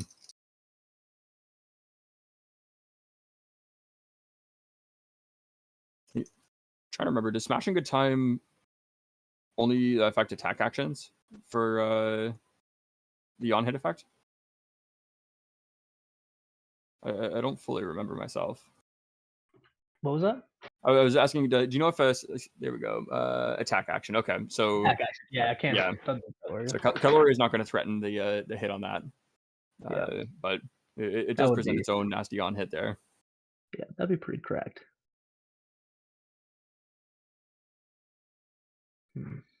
Although Yongji is still sitting at a pretty healthy life total here through all of this. They've been able to go pretty shields up through everything for the most part.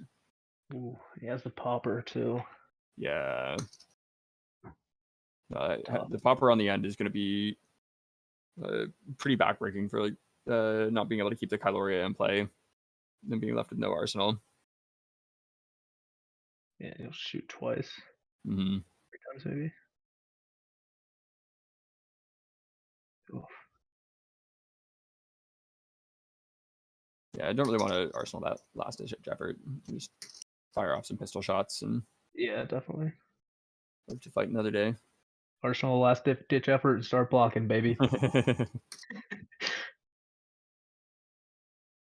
Yeah, but the way that like with how grindy like both of these decks can be, there is a pretty real chance that things end up coming down to fatigue on some level or another.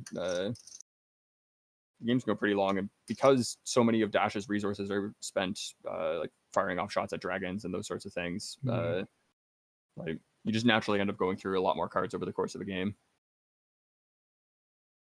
Few shots here. 1 card turning into 6 damages. So good.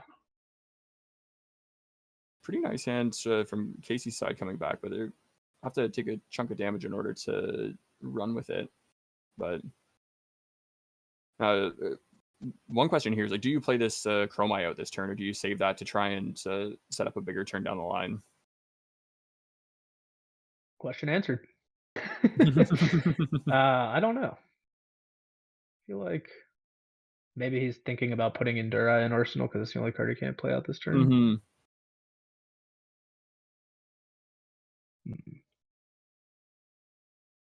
Ooh, taking damage, okay.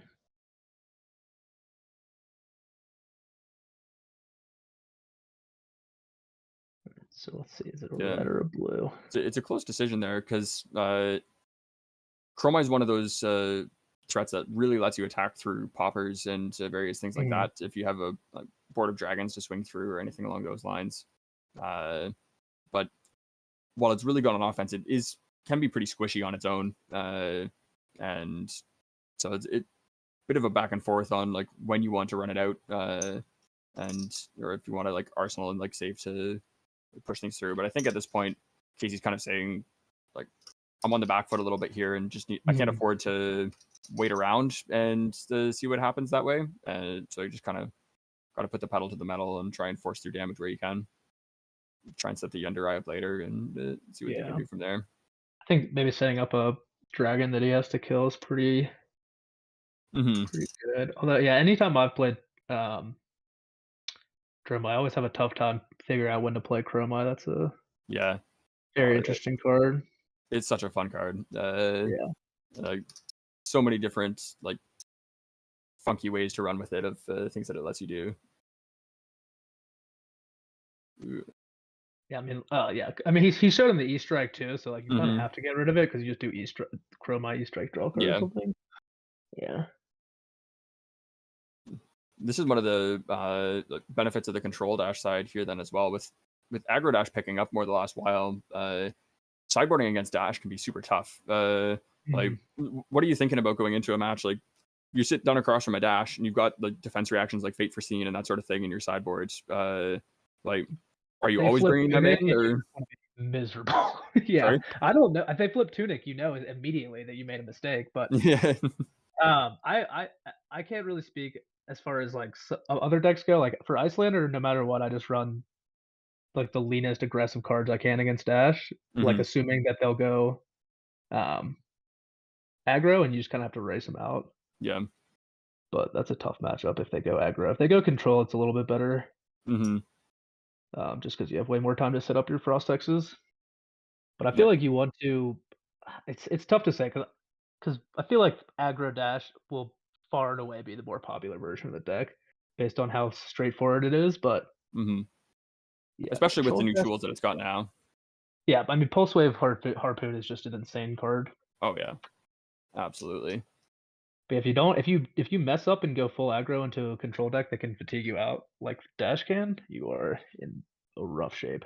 Yeah, and I think that's one of the strengths of Dash is its ability to have such flexible game plans that are difficult to sideboard around going into matches that way.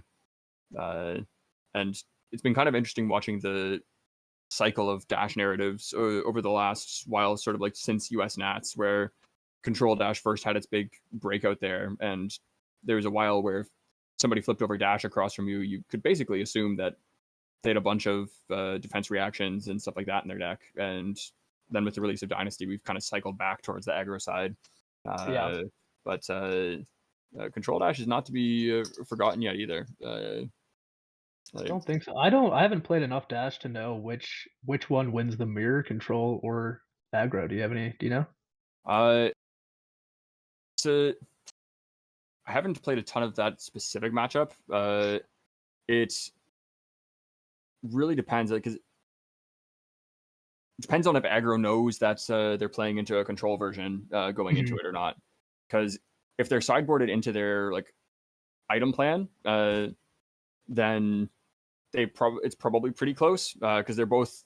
Then it's just a Dash mirror where you're both trying to set up your items, and it's like pretty close to the same. But if you're sideboarded as like an aggro mirror where you're thinking that you're going to have to try and race them, then the control side is going to have a pretty straightforward time. Yeah. You get fatigued pretty easily at that point then.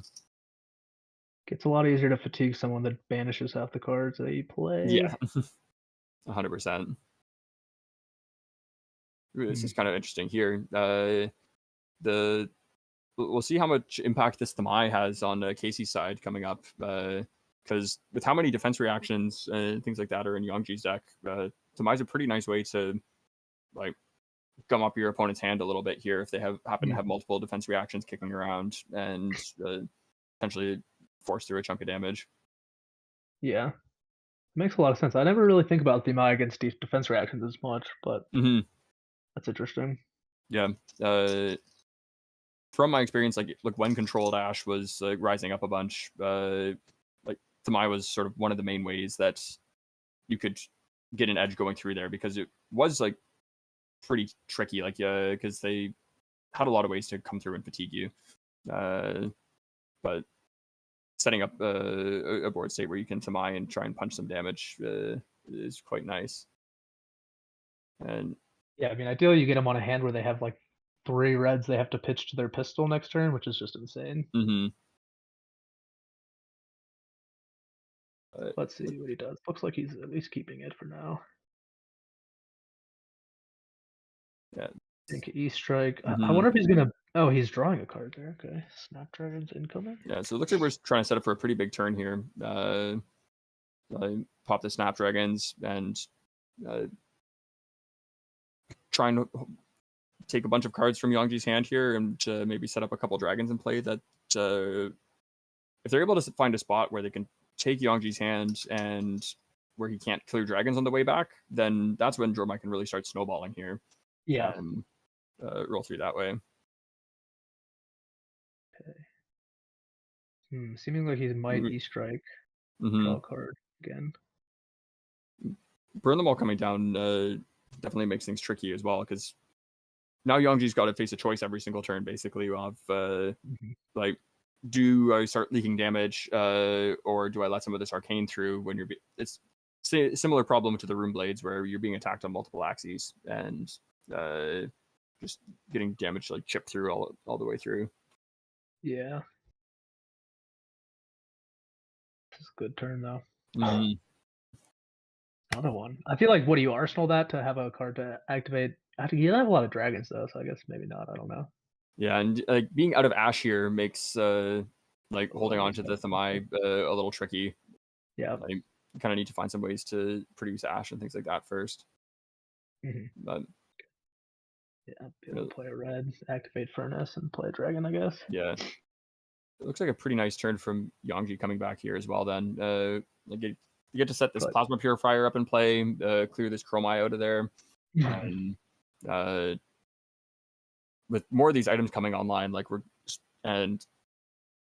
Casey like coming down like towards the teens on life total, like we're nearing a point where Yongji can start really machine gunning off this pistol and threatening some serious chunks of damage. Kill Chromai, attack, play Polar Purifier. Yeah. Pretty good. Load up a bunch of items and come into next turn with like fully loaded item set pretty much, and the Purifier in play ready to go. And Casey's like running into the sort of classic Dromai issue over here where like Ash production can be a real issue, and all of a sudden you're looking at a hand of a whole bunch of dragons and things that care about Ash, and I have to start thinking about, do I fire off this Rake the Embers, not to make Ash wings, but purely just to get some Ash on the board and have some resources to put these into play. All three of those are dragons that cost, right? Miragi costs 1. Yeah. Yandere costs 1. And yeah. Oof, that's a tough hand. That's an awkward hand for sure. Yeah. I believe it's another Burn Them All sitting in the arsenal there yet as well. At least you'll be able to activate Furnace. Mm-hmm. Yeah, he doesn't have an Ash to play that with. Probably have to cast the Rake here to make some Ash, and then It's gonna okay. I was gonna say we don't currently have any Ash in play on the Dromai side just yet, but they can like Furnace first and go that way.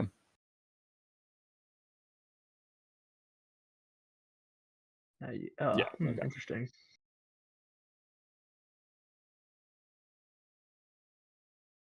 So Furnace, make a resource. Need to be back down to no Ash again. The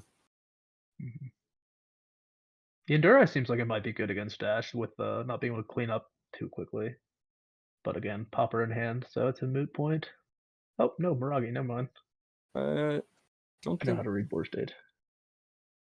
This works either, because it would go back down to 0 Ash off the mirror guy, and then there wouldn't be any for the Ender Eye here. They were at 0 before. Pitch 1, create 1. Pitch. Don't you go net neutral on Miragi? But the way that there was no Ash at the start of the turn, right? They played the Burn Them All and then activated the Furnace to play the Mirror Eye. Activated the Furnace to create an Ash. Yeah, which created the 1 Ash for the Mirror Guy, and like then used the floating resource from the Furnace to cast the Mirror Guy. I think I might have missed something, but oh, you're right. Yeah, because that wouldn't create one. Yeah. Yeah. I'm assuming based on the mouse movements, that's what they're talking about right now. Yep. Yeah.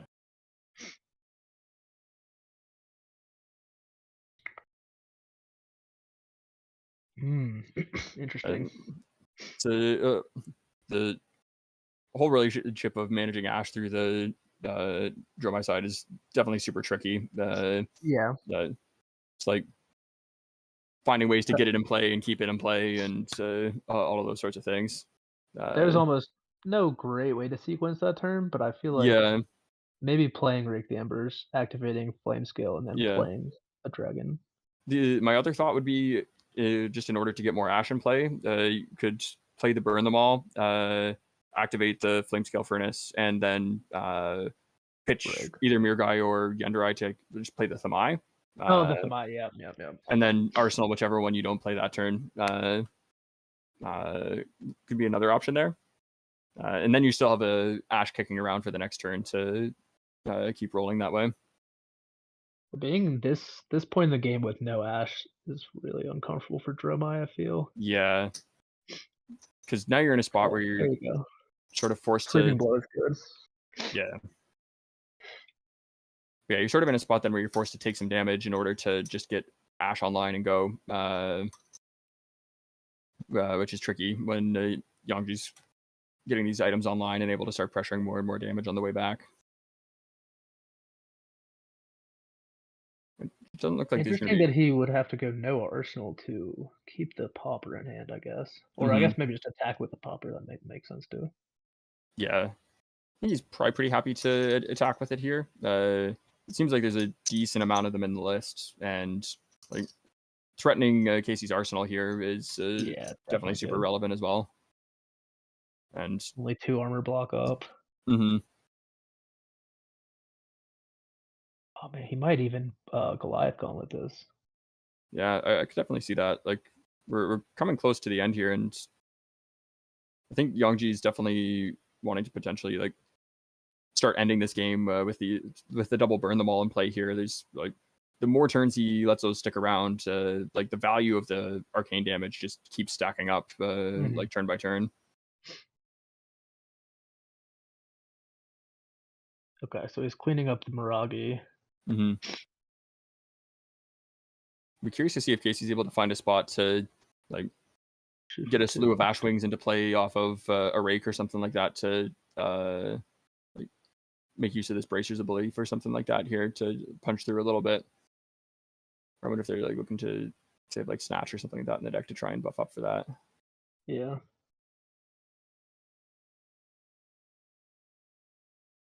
So that gets cleaned up, and looks like Yongji's potentially just looking to arsenal this Command and Conquer and Yeah. save If that. you can go upset. into his turn with like 2, I mean, same thing, but 2 blues in that card. Oh, Mhm. is that a 3 red hand for there? It also Yeah. gives you a like decent contingency plan if Casey presents like a really big turn here where you can just crown that away and like get some extra block power. Found a second Plasma Purifier on the dash side, which once that pistol starts coming in for 4, then the game starts ending pretty quickly because it's really hard to not leak damage ever. Then you start getting chipped all over the place. Yeah. He'd have to leak a little bit of damage to get it out. Mm-hmm. I Seems- believe it was the Yenderai that Casey arsenaled over on the Dromai side here, right? Yep, he just played it out. Okay, perfect. Yeah.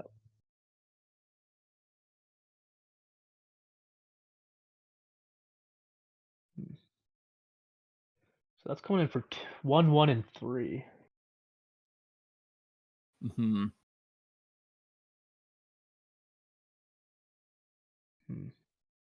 And it's a tricky spot from Yongji here with that arcane damage with a bunch of reds kicking around because you're caught in a tough choice of whether you start eating some arcane damage and let that through, but you're sacrificing being able to load up your items and attack from here. I think, I mean, most efficient play would probably be Sigil block with E-Strike, and you net 1 life on the turn, but then you give him a lot of opening when you just play out your item. Yeah.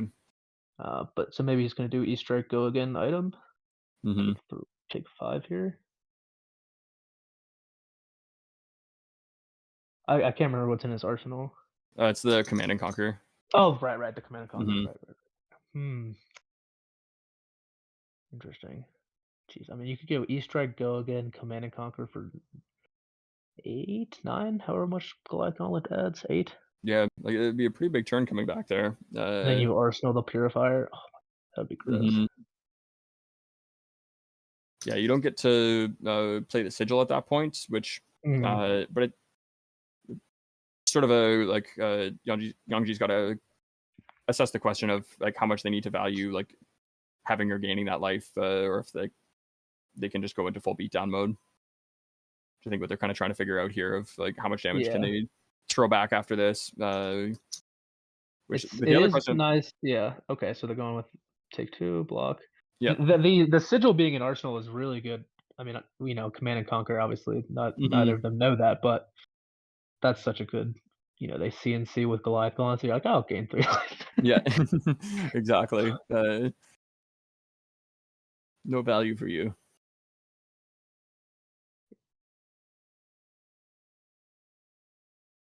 I have a feeling that Although- this is the 2 blue Dromai deck. Yeah, we've not seen a lot of blues, so it definitely looks to be the case. Now, I'd imagine the CNC is probably actually just going at the Yenderai here, because the prevention counter on it only prevents 3 damage, Right. and then the rest comes over. So It just 6 6 attack. kills it. Yeah, the 6 attack from Command and Conquer is able to pretty cleanly answer that, which is very nice.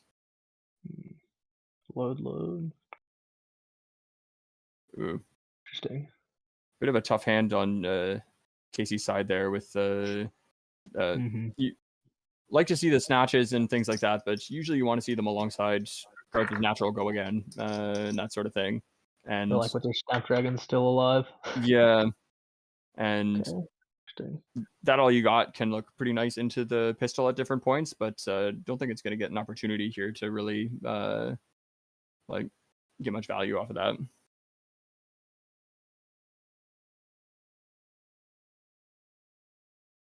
Okay, looks like we're just clearing the Yendrai with the pistol here and holding on to the Command and Conquer. Oh, right. Duh. Plasma Purifier pumps it to 3. Yeah. He's got it off to the side, so I didn't see it. Hide note. Yeah, this board state looks a lot better than how ours was looking at the end of the game. That's for sure. Yeah, the power of the pistol being able to. It's a lot harder for Icelander to clear dragons away. Yeah, Tend to where was snowball my pretty triple quickly. scar for a scar hand? That's what the heck? Yeah. That is such an awkward hand though here. Mhm. Oh, he's pitching the second purifier. That's interesting. Yeah. Well, he's out of resources, so it's Yeah, it's just useless to have it in your hand. yeah, it's tough if you end up getting it stuck in your hand. So looks like he wants to save that Command and Conquer to like pressure with the Goliath Gauntlet on a later turn, and kind of valuing that attack power over getting more items into play. Oh man, he's gonna end up putting this now. Oh, that would be bad. If you put the Fat All You Got in Arsenal and then CNC comes in, that would just be so devastating. Dust up Yeah. for 4 though. Yeah, and it's such a tough spot where you're forced to just throw one attack, pitch something to your furnace, and solve the ash problem now. But like having to pass with 2 cards in hand and a card in arsenal that you didn't get to play is never really where you want to be. But do get to get the sigil out and get something else down into the arsenal. Yeah, it's not like the end of the world, but oh. No. All right, thank goodness. I mean, does this deck run Tekla Core, or do you do E-Strike Go again, find a Tekla Core? I haven't seen a Tekla Core. I don't think it does. The more controlling versions tend to be pretty leery of any 0 blocks that aren't the pistol items that can help you end the game. And since a lot of your turns are just like blocking and setting up items through the early game, then the power of Tekla Core, where you can just like fuel like big attack turns, like isn't as big from the dash side then. Yeah.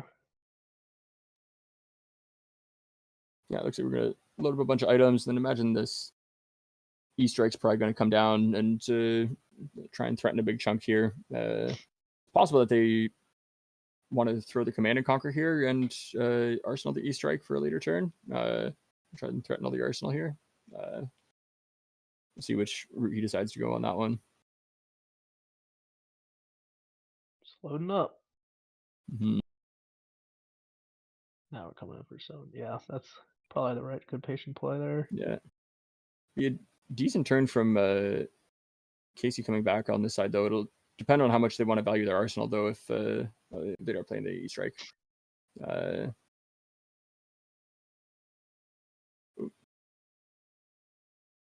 Oh, loading the pistol does close the chain. Yep. Yeah. Oh, another weird hand. Mm-hmm. This one at least has the Azalai to something, try and yeah. like kick things off and like get some triggers from those burn them alls, because it's been a tough spot where they've been seeing these hands without any dragons in them, and there's nothing more painful than watching those burn them alls tick up and banish away more cards from your graveyard without having dealt any arcane that turn. Yeah, It's like forced to he's try definitely and running out of reds in that graveyard. Yeah. I think. yeah, and just desperately try and hold on to these to keep them around and push arcane through at a later point. But the resource of reds is definitely dwindling, especially as it ticks up towards like 4 and 5. Yeah, you're just nuking your graveyard every Yeah. single turn. Although, like you were saying, it does look like the deck is basically all red, so pretty much every card they play adds more fuel to the fire for the burn them all. So this version of Dromai can definitely keep them around longer than most, but even so, the resource is not endless. Yeah. Oh man, there's another Pursuit of Knowledge on the Yangji's side as well, Brutal. which looks like it'll be pretty nasty as a way to come in and clear that Azalai on the way back. So I think we're looks like he's blocking AB. Yeah, protecting life total here. Yep.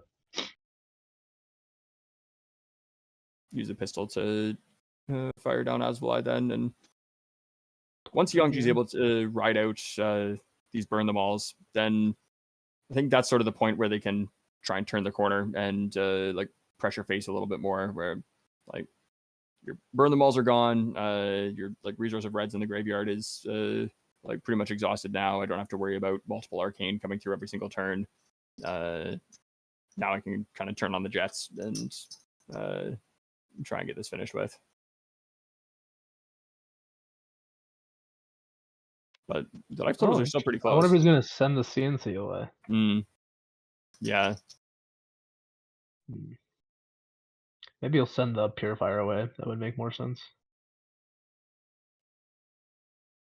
Yeah, it's a close call on that. The CNC's been stuck there for a little bit. But yeah, it looks like the Purifier's going. Ooh, just enough pitch to play a CNC. Nice. Yeah, and there's no like huge reason to need to try and get the Purifier out here or anything like that. He's pretty happy to just keep clearing dragons, ride out these burn them alls, and if/when they get to a later game, then the Purifiers can come down and try and really close things out.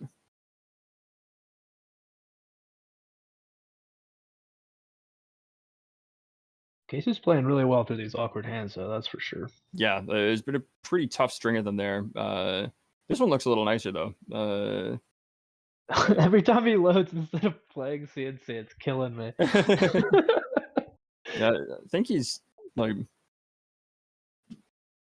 holding on, like wants to like hang on to it to like push a big turn once they have a little bit of breathing room here, and you really do need to clear that Azalai out of there. Yeah. Which makes sense. That's an annoying dragon for sure. Yeah. Okay, so he's got a Dromai now, and I'm pretty sure Snatch and Arsenal, so that's pretty good. Yeah, this is gonna be a big turn here, and presenting threats on a lot of different axes between Snatch hits and Kyloria hits, and with that Crown of Providence gone now, Yangji doesn't have any real like armor fail safes if they like block out on this Kyloria and then the Snatch comes down on the end.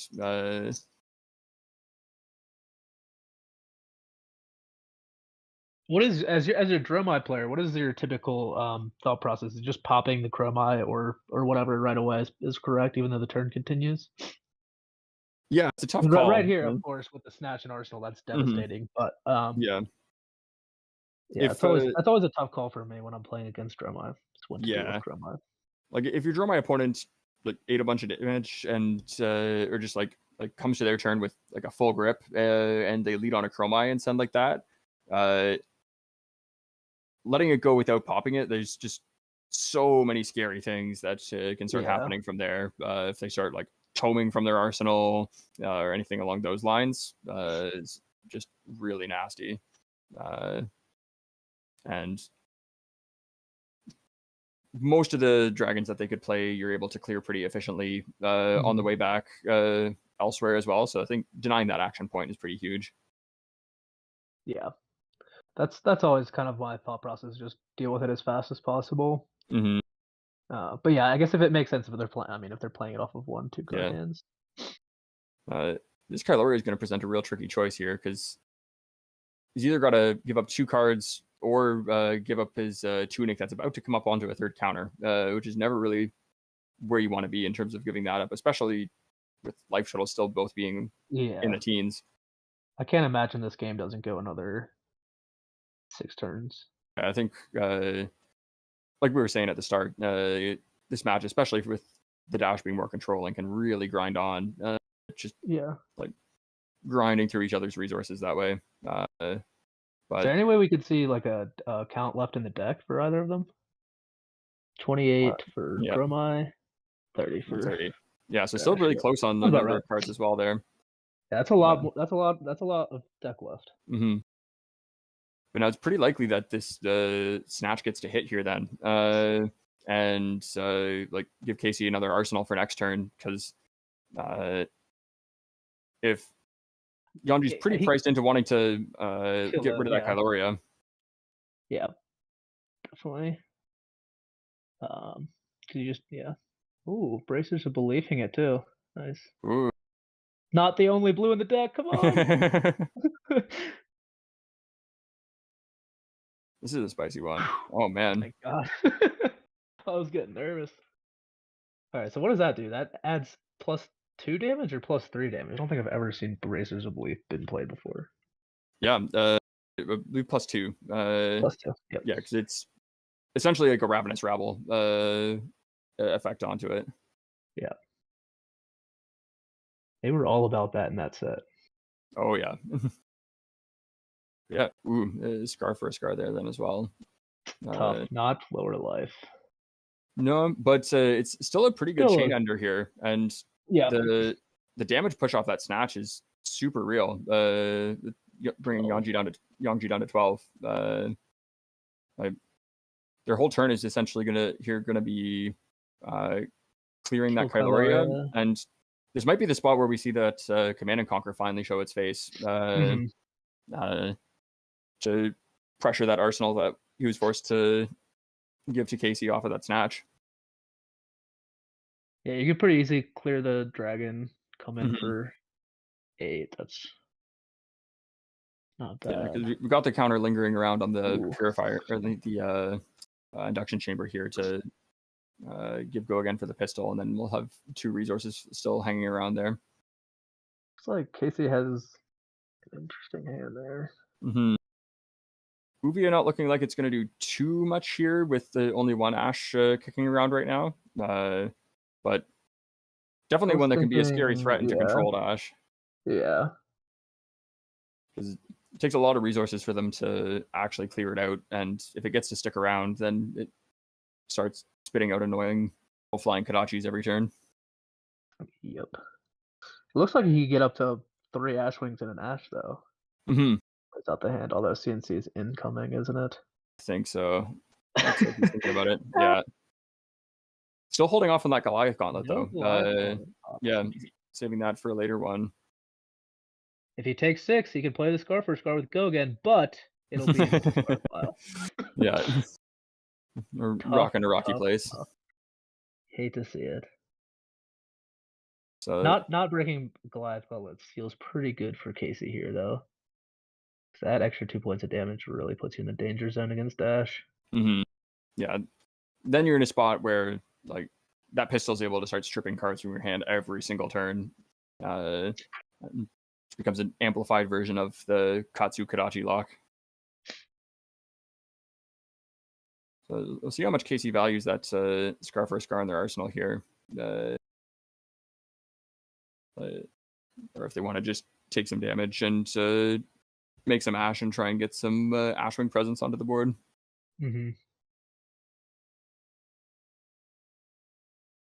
Tough to say.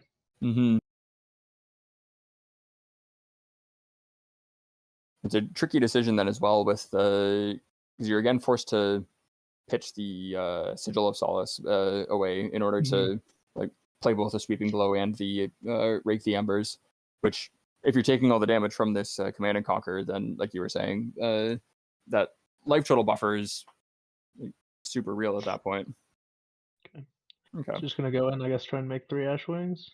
And then I think what we might see here is just a Scar for 4, gain 3 life, and then Arsenal this, Rake the Embers potentially. Okay. We are going to make some Ash Wings. And we do still get to play the Scar here as our chain ender and push that way. So, like with having the life total advantage, it looks like Casey wants to just try and pressure that as much as possible. And the longer the game goes, the more Dash is able to kind of grab control. And Casey just wants to like get some Ash Wings in here while they can. Make use of that last Arcane on the burn them all before that goes away. And see if they can get Yongji down into single digits.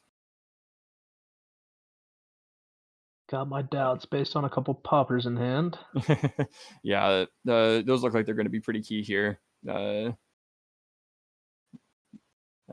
only making 2 Ash Wings, which makes sense. We've seen before where like being stuck on 0 Ash is a real tricky problem, and like keeping that one floating around to make sure that any future dragons are able to make use of it and you don't get stuck with them in hand is pretty crucial.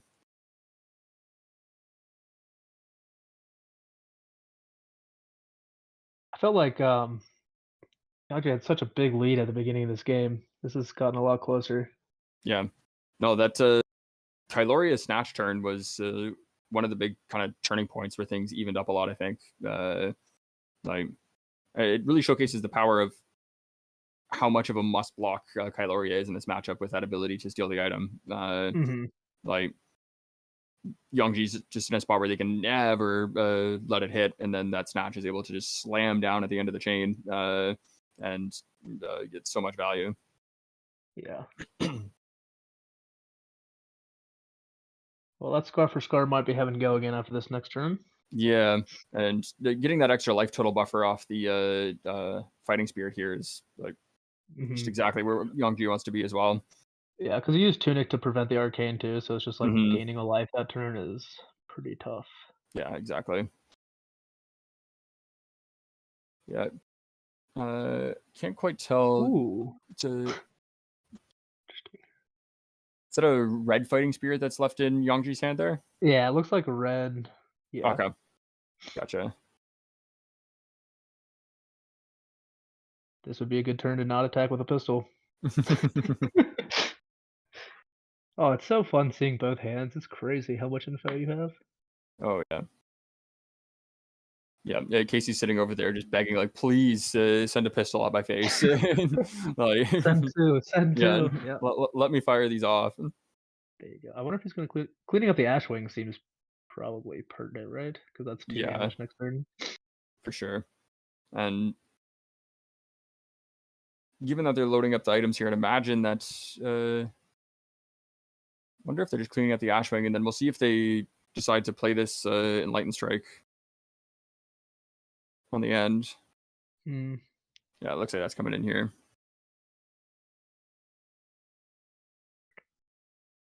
Tough. Yeah. No pistol at the face, unfortunately. That all you gots have to wait around see if they can find other targets. Yeah. At least you can play Scar for Scar with Go again. True. Let's see if there's any blocks that end up coming down here. True.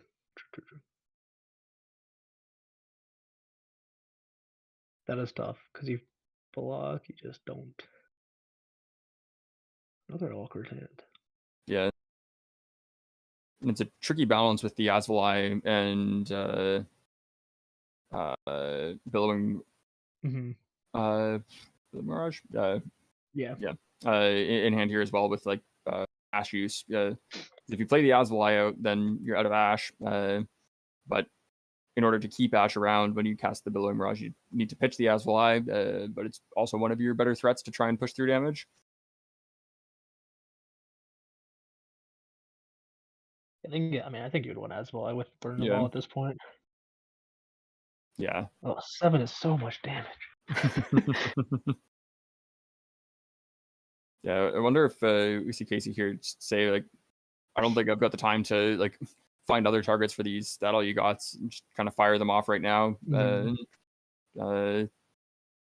their turn, potentially just send the Asvali, maybe pitch the Asvali into Scar for a Scar, and maybe Arsenal the Billowing Mirage for another turn. Especially since you have Purifier out, they might not do anything anyways. Yeah. So Exactly. Yep. Just fire them off.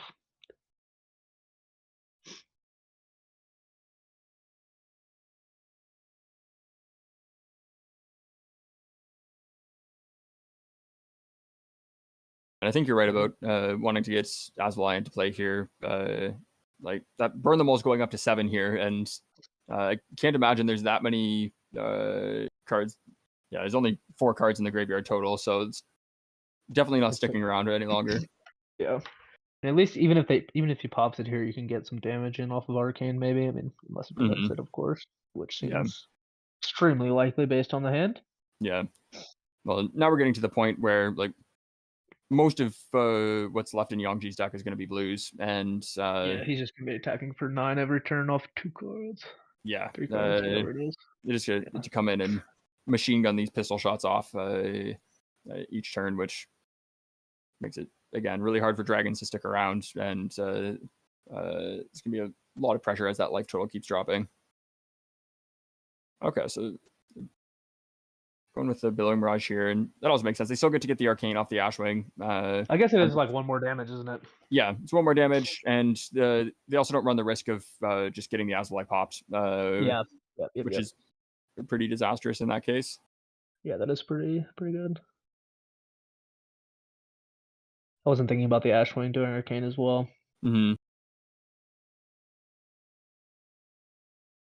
it forces Yangji to decide if they want to like actually spend a popper on this Ashwing or like clear it out with a pistol. And it's a bit of an interesting place here then, where if they just let the Ashwing come through, then this Scar for a Scar is waiting behind to present that extra little chunk of damage. Like, how low are you willing to go?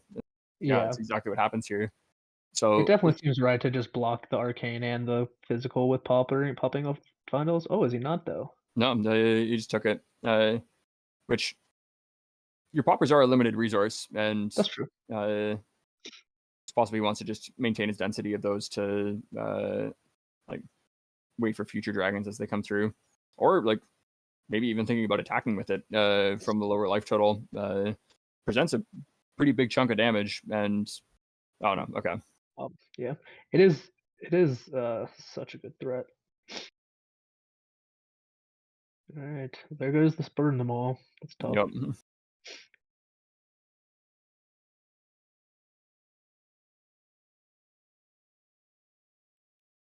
Or Scar for a Scar. Yeah, the Scar for Scars have been super tricky through this whole match.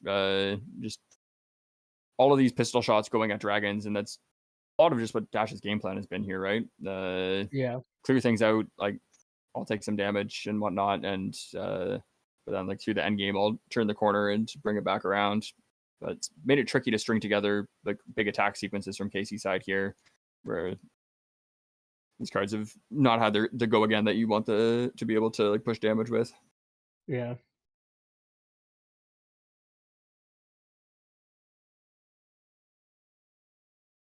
He's in a pretty interesting position here where he knows the Scar for Scars in Arsenal, so I wonder if he takes him below 13. Does he know that it's a Scar? Because it was the one that was... Yeah, he revealed it off of Ravenous Rabble, then drew it off of Easton. So he does know. I mean, he should know. Yeah, he drew it off the snatch, right? Yeah. Yeah, I forgot that it got revealed on the Battle Force. Yeah, he does know about it. Yeah, interesting as to whether they decide to chip them lower.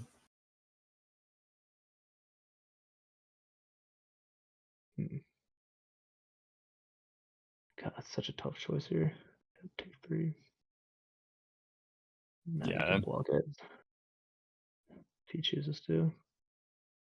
Yeah, fire off the Fate Foreseen, but with the Scar for Scars, this is a pretty like a decent chunk of damage coming back from Casey's side at the end here.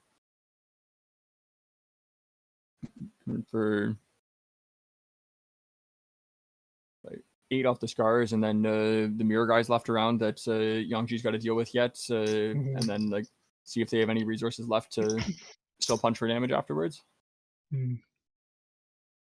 Another thing with the poppers, since he has Goliath gauntlets around, it even incentivizes him further to hold on to them. Yeah, especially with how patient he's been on like holding on to that Goliath gauntlet. Yeah, you really don't want to run into a situation where you like are out of targets for it and end up leaving that sitting around on the table. Yeah, that's always tough. You hate to lose a game with equipment on the board. Yeah, but it's definitely one of those ones where it can be pretty tricky to figure out where the best spot is to like pull the trigger on that. There's always sort of that little thought in the back of your mind of like, is there going to be a better opportunity for this down the line? Like, what if I have a better spot to push through with this later? It's always tough when you make the wrong decision there, and then 2 turns later, you're like, no, my Goliath gauntlets are gone. Okay, Oh, so yeah. he's blocking here too. Yeah, this is tough. He just blocks so well.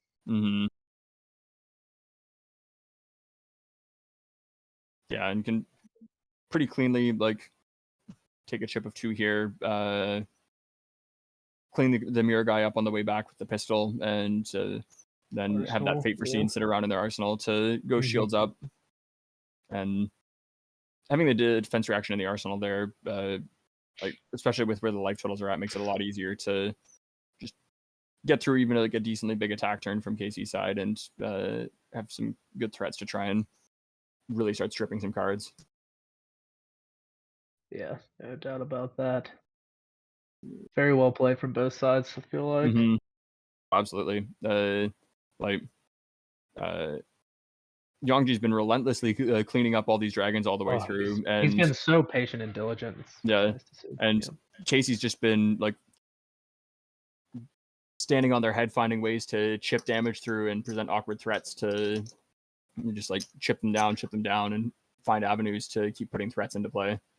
Yeah, the fact that he's at 9 right now is pretty impressive. There's a point in this game where I was very worried. Yeah.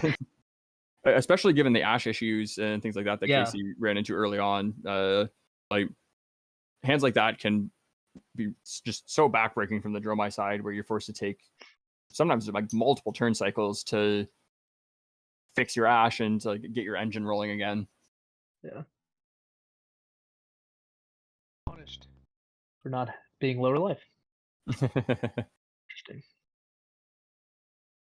Clean that up. Yep, mirror guy down. Pew pew. Pew pew pew.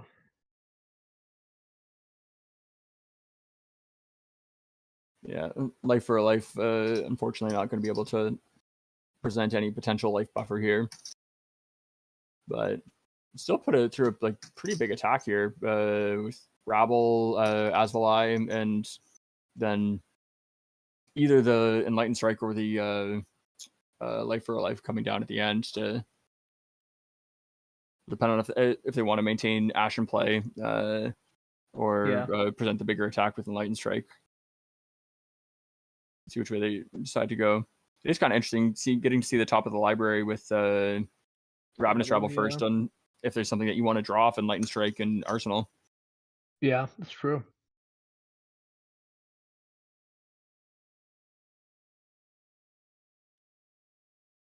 And Yangji with the all blue hand just ready to really machine gun off the pistol next turn. They get to come back to their turn with a reasonable number of cards in their hand.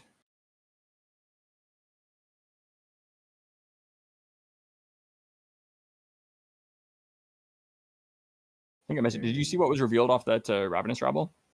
No, I did not see. I was looking not at the top of the deck at the moment. That's fun. It's a mystery. I guess we'll see it as soon as he draws it. Yeah. Not much of a mystery.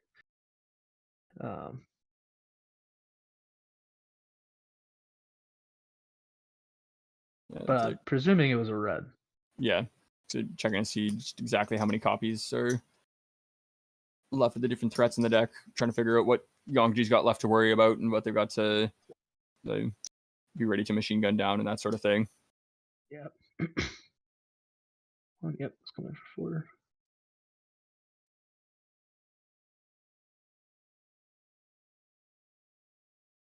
And notable copper in Yongji's hand here, so this Aswalai does get played out. They'll be in a spot where they do need to make sure that they're able to like clean that up on the way back if it comes down. Yeah.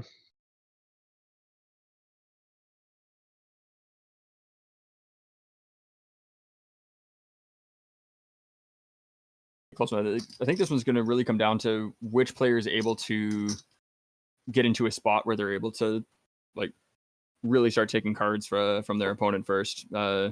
And from Casey's side, if they've got enough cards and threats left in their deck at that point to be able to close the game out. Because with the items in play, like Dash, even if they're just left with 1 blue in hand, can still make a lot of like really awkward situations, especially if they've stacked up counters on previous turns. Yeah. Already has 2 up right now. Yeah. Pretty tough spot for Casey here. Yeah. Like getting to he's sort of go ahead. He's got to be worried about running out of threats as well as like dying to the pistol. So he's in like a super tough place where I feel like Aswalai East strike for 7 is what I would do, but I don't know. Yeah, it's a really close spot. Or if we knew what the card was on top, maybe that'd be an option to draw the card. Yep. Yeah, there's the Aswalai.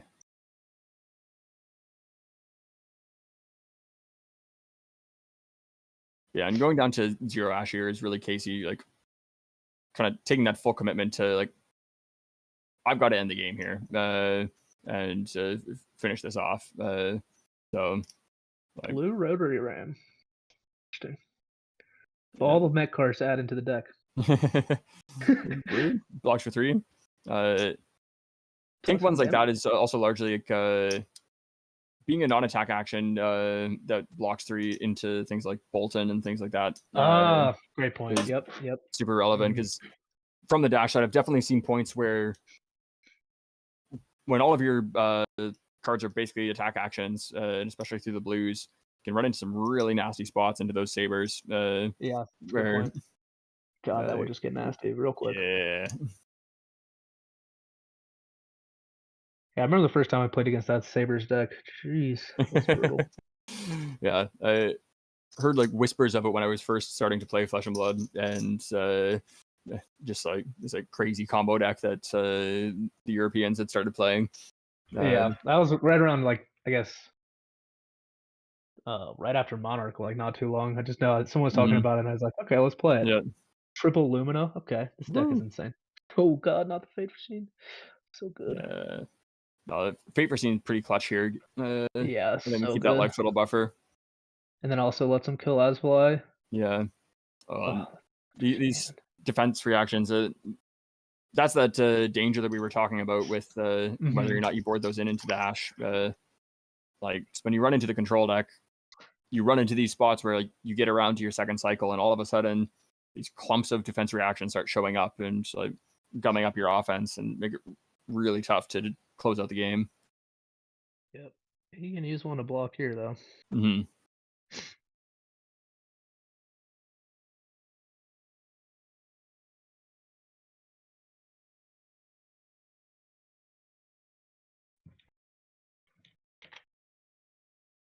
If I recall correctly, like I think there's another sigil in the pitch coming up like not too far after this. Like it might be a little bit of a clump of these sort of defensive cards that sort of came up together in the first cycle. Yeah, I can't remember either, but turn like 27 using armor block. Yeah. Yeah, that Flamescale Furnace has been very patiently sitting or waiting around there for its time to jump into the fray. I guess he's gonna do Sigil, Flamescale, Dragon, Arsenal. Yeah, that makes sense.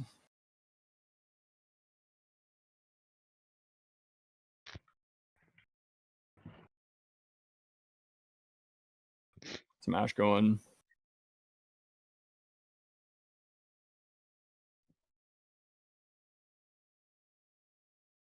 And if they're running into spots where they need to like continue to get more Ash creation, like you can also always flame skull your opponent. Not forgetting that time. Yeah. Yeah, not having Ash is just so hard Yeah. right here. Yeah. At least you You- can Fate Foreseen create one. Exactly. That's what I was just gonna say. Where sometimes in desperate situations, you can even just like pitch the flame skull on your opponent's turn. All right, yeah, we're at the Thamais here. Interesting. Yeah. Similar spot to that earlier point in the game where it's like the constraints of that of the Ash resources just continues to rear its head. Like, you need to try and put out so much pressure to like get through the defenses that Dash has here, but burn through your Ash so quickly, just throwing things at them, trying to like get over the absolute fridge of defense reactions and everything else. Yeah. It's definitely like, even though it looks like, I mean, he's playing the aggro-y version of Dromai, this game is so grindy still. Yeah, absolutely. Yeah, even the aggro version, like just the nature of the dragons, like pushes the game so long. All right, let's see what he's got. You reckon Billowing, Furnace, Rake? Yeah, the Billowings, like the very natural start on that, and then it's a matter of if they want to like continue to keep Ash in play with Rake or try and put something like a Thamai into play. I think they need to try and set up. At this point, I would think Thamai is not super useful. Looks like Not he's looking to super. see how many defense reactions he has left. Yeah, its main use at this point is just being a threat that's Yeah, like requires multiple pistol attacks in order to kill it. Yeah, why did they give that thing 4 life? Spoken like a true wizard player. I ask myself that question about all the time.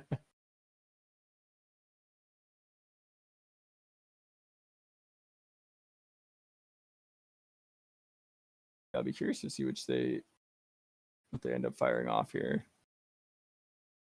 Because if they do Furnace, they could have 2 Ash Wings, and well, I guess you don't have to Furnace it at all, do you? Yeah, if you're doing the Rake play, you don't need to Furnace. Only if you like style points. It's going into 3 of them. Yep. Nice. Now that Sink Below in Arsenal is looking really bad now. Yeah, not super efficient into a whole bunch of flying Kodachis. And coming back into some of the items now as well. And those Ash Wings can be pretty annoying coming through on hands like this where like you don't feel great having to throw like blue 3 blocks at them just to not take damage, and you still need to have enough blues and things sitting in hand to clear them on the way back. And if Casey gets to go back to their turn with like any of these Ash Wings still in play, then it's a pretty good way to continue to chip through and try and get Yongji to a point where they can actually start ending the game. Yeah, I feel like Casey's got himself into a pretty good position here. Okay, he's taking it, so I guess he's gonna have to clear the Ash Wings. Yeah. Yeah, like the clock's kind of ticking for Yongji on the sides to. Like, oh, he's blocking that one. Interesting. It almost feels. I mean, maybe it wouldn't. No, surely it's not better to use a Sink Below there. Yeah, I think Sink's got to wait for something That would have been scarier. such a waste. Ooh. Okay, there's the other sigil. Yeah, but it's gonna be a like pretty scary hand on the way back from Casey's side, because Yongji's gonna have to spend most of their resources just clearing out these Ash Wings here, and with them being at 5 life, like they're running out of room to play with, and I think we're coming up onto another Purifier in the next hand or two here. And Yeah, they were like, pretty close to each other. yeah, might have been back-to-back turns, I think. And like, there's some pretty serious heat that's going to be coming down from Casey's side in this case. Yeah, there it is. Yep. Oh, Popper. But he doesn't have any Yeah. dragons, so irrelevant. Turns out the Poppers don't do a whole lot against Lightning Briar of yore. Woo! It's another red, baby. Absolutely. Yeah, I'd imagine this Thamai just gets pitched off to the furnace to make an Ash here and set up for that Azalai next turn. We do have the potential of the Goliath Gauntlet CNC play here, though. True. Although with Sigil and Arsenal, that'd be really tough. Yeah, I would say, once again, I think we're going to be coming full circle back to this CNC with a Sigil and Arsenal. Oh, you pitched it. Yeah, that's pretty funny. Literally the same too. Yeah. That's alright. Oh, he's gonna put a smash down there. Interesting. Okay. Putting the Thamai into play.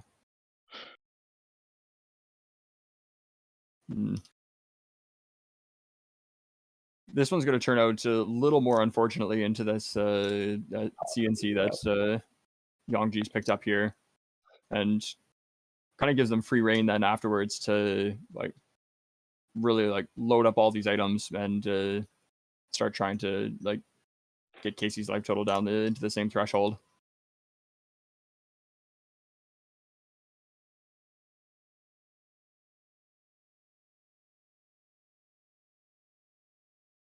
Yeah, he can definitely present a decent chunk of damage coming back.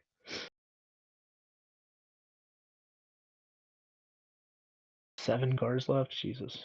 Yeah. 13. Yeah. Yeah. That makes this play make a lot more sense. He's saving those two cards right there. Yeah.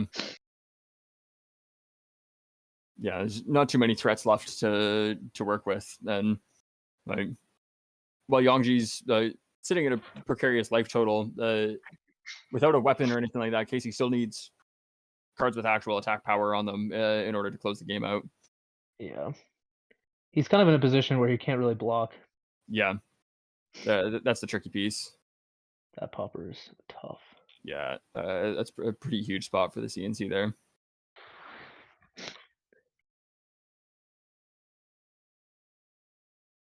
And Yongji's going to get to come back with like a full suite of pistol attacks. And with Casey sort of, like you said, priced into not blocking, they're almost going to have to go down into that sort of like 3-ish life range. Yeah, because he can come back for 9. Yeah. And he's still a turn away on there. Yeah. Mm-hmm.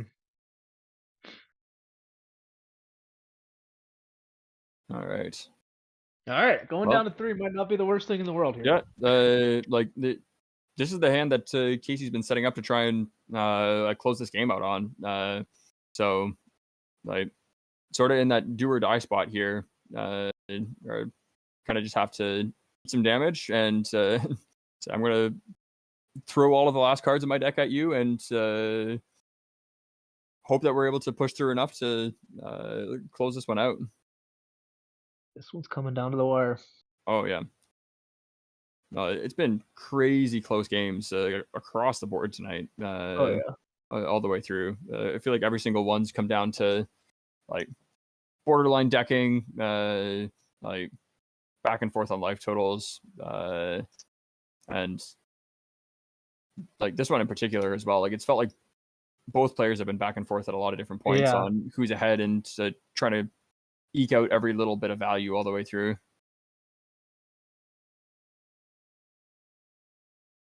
Yeah, Casey doing exactly that. What we were saying there of just like send me the bill. Yep. Come on down. Oh, don't start blocking. Every single one of these cards is a precious resource. Yeah, using that tunic counter to get the extra loads, very subtle but super good. Yeah.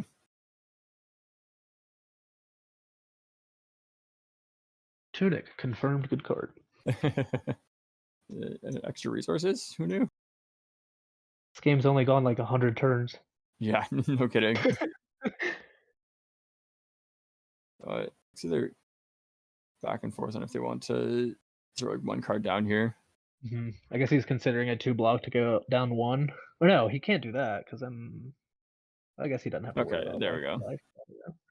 Yeah. That makes sense. I feel like you got to just preserve as much life as you can here. And if we're planning on playing this life for a life at all this turn, then dropping lower here lets you threaten a little bit of life gain on that as well, which lets you take at least one pistol hit on the way back if that goes through. Oh, he's got a popper. Oh no. Too good. Don't play as Y. At the very least on this one, they're set up pretty decently to like lead on like something non-poppable and roll from there. But yeah, the popper letting Yangji not have to worry about clearing the Asbelai or anything like that on the way back is super, super tough. Yeah.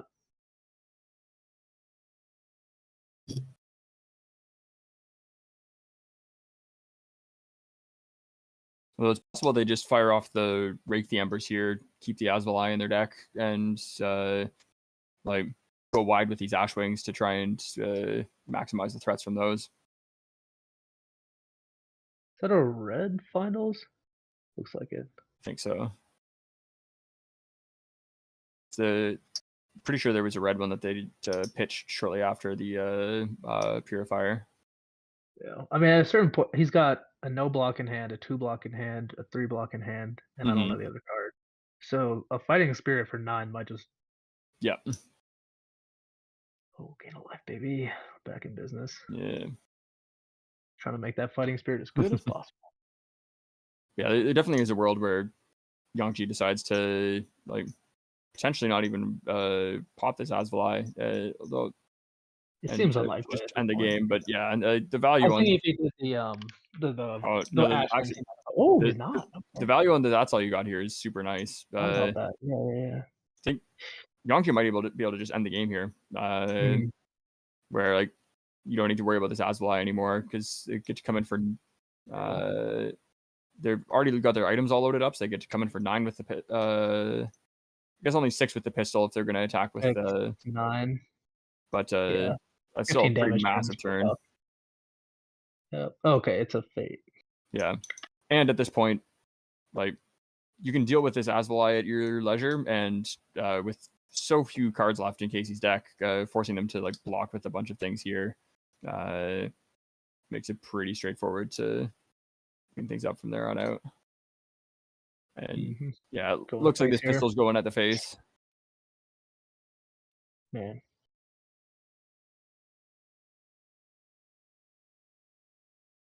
That all you got was real good. Yeah. Absolutely. I forgot that triggers off of everything. Yep. So close all the way through to the end here.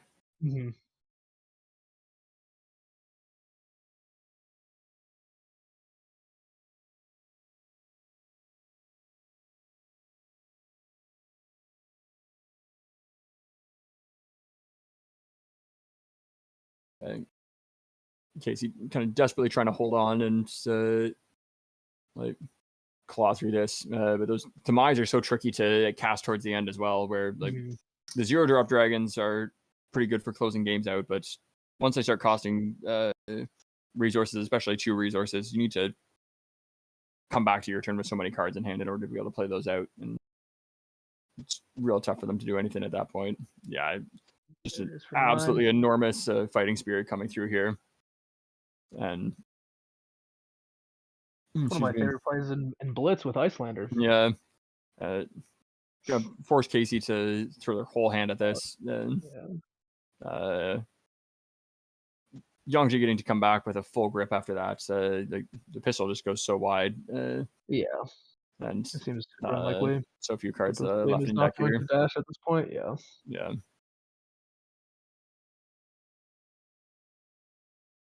just got to throw everything out there. Block for 10. Yeah.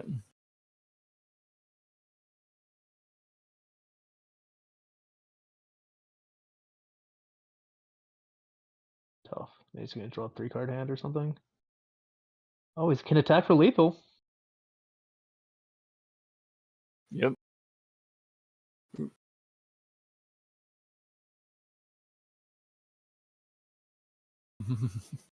Yeah, there we go. Quick. Yeah, two eliminator. cards left. Oof. That's tough. Yep. Yeah. Nice The of them to the play it out little for us. the little Aswali that could not quite able to close it out through the end.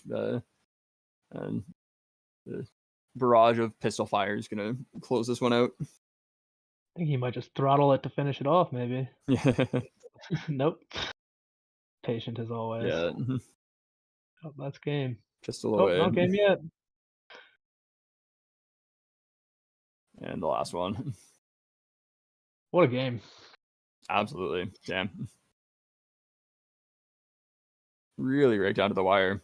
And like kudos to Casey on that one for like I was saying before, just absolutely standing on their heads and looking at some of the hands they'd set up in their pitch stack through the end there for ways to try and like push damage through the end game.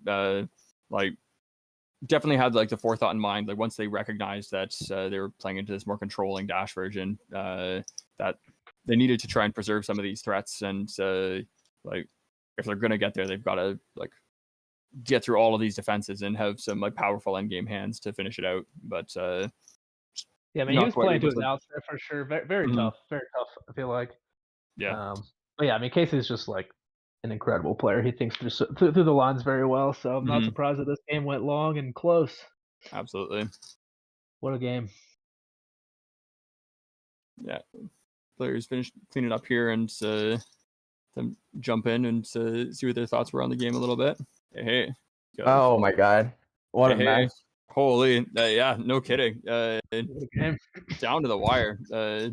Like no room for error on either side there either. Like goes so close. How did you feel through that one? Just like the back and forth of having to for like prioritizing killing dragons and like getting through damage and stuff. Yeah, so I got this deck idea from Yuanji. It's like Mhm. kind of, I call this the Guardian Dash. It's basically playing all the value attacks plus a bunch of, I also have Pommel in my list.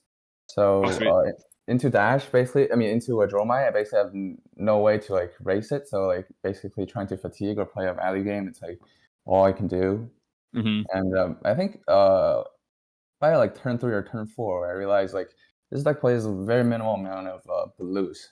So at that point, I was like not even thinking about Dominia or like Thema, what was it called? Tomosai. Yeah. And I know it's like a really aggro right line build. And at that point, I know like basically like fatiguing it's possible because I get to keep my no room boots or at least accelerator. Yeah. And, the game just went on from there. And then I was like really cautious with my poppers.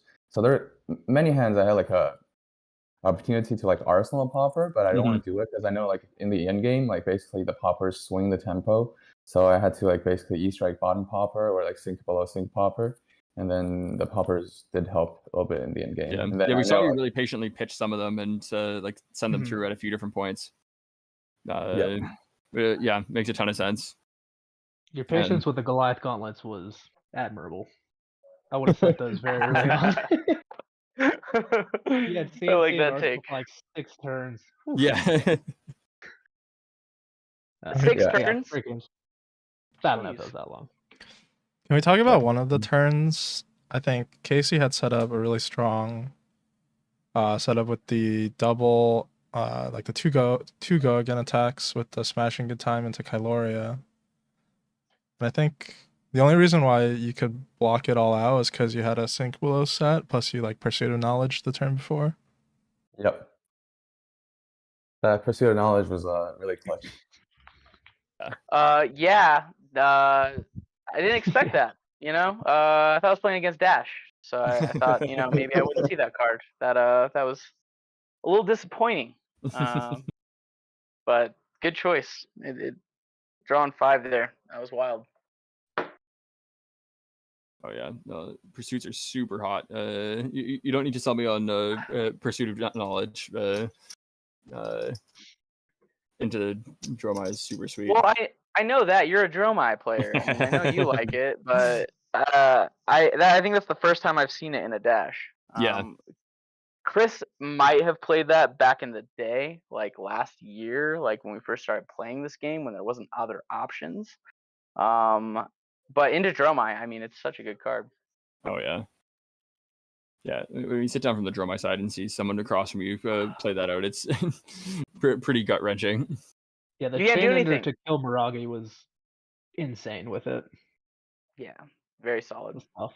But yeah, well played on both sides. Mhm. I felt that was such a tight game. It was super fun. It was super Mhm. fun. The thing with Dash is, it's like, what Dash am I playing? Yeah. There's so many versions at this point that, like, even knowing that you've played some Dash before, it's like, okay, but what do I do? What am I teching for? You're gonna go control? You're gonna go aggro? Like, I really don't know. I think originally we Did thought that you- you were gonna play Warrior this week. Well, yeah, because I played it last week, but I had Yeah, a that's pretty why bad all the loss, so I had to switch it up. get on something else. Yeah. Did you Yeah, put that's why you the see all the- defense reactions in there, assuming it was going to be a boost list? So that's what I've been seeing most of the time. Easton and I did some testing last night, and he tried a couple different versions, but yeah, I mean, most people I've been playing into lately have been on the more aggressive versions, and I think that this aggressive Dromai version is starting to pick up some steam. So, I don't know. I thought maybe that would be the play, but yeah, the sigils and the fates did not feel great.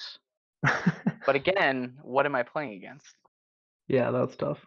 Yeah, we were talking about that as you guys were starting out there, where it's the sideboarding choices are so tough going in. Like, how do you have options for like all the different game plans? You're torn in so many directions. I think that game pretty much just like sealed the deal for me with this aggressive list, this Cheerios Dromai list, as we've been calling it. Mm-hmm. That I don't want the D-Reacts. I don't want the D-Reacts. Man, I don't even know if I want Sigil. I want aggression. I want damage. Because if you go into turtle mode, if you go into defensive mode, then all of these cards are just negatives.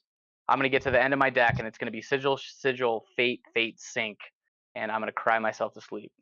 Yeah, with all these attacks and like so many more 2 blocks than the like quote unquote traditional Dromai. Right. Like you want to just have like gas all the way through, right?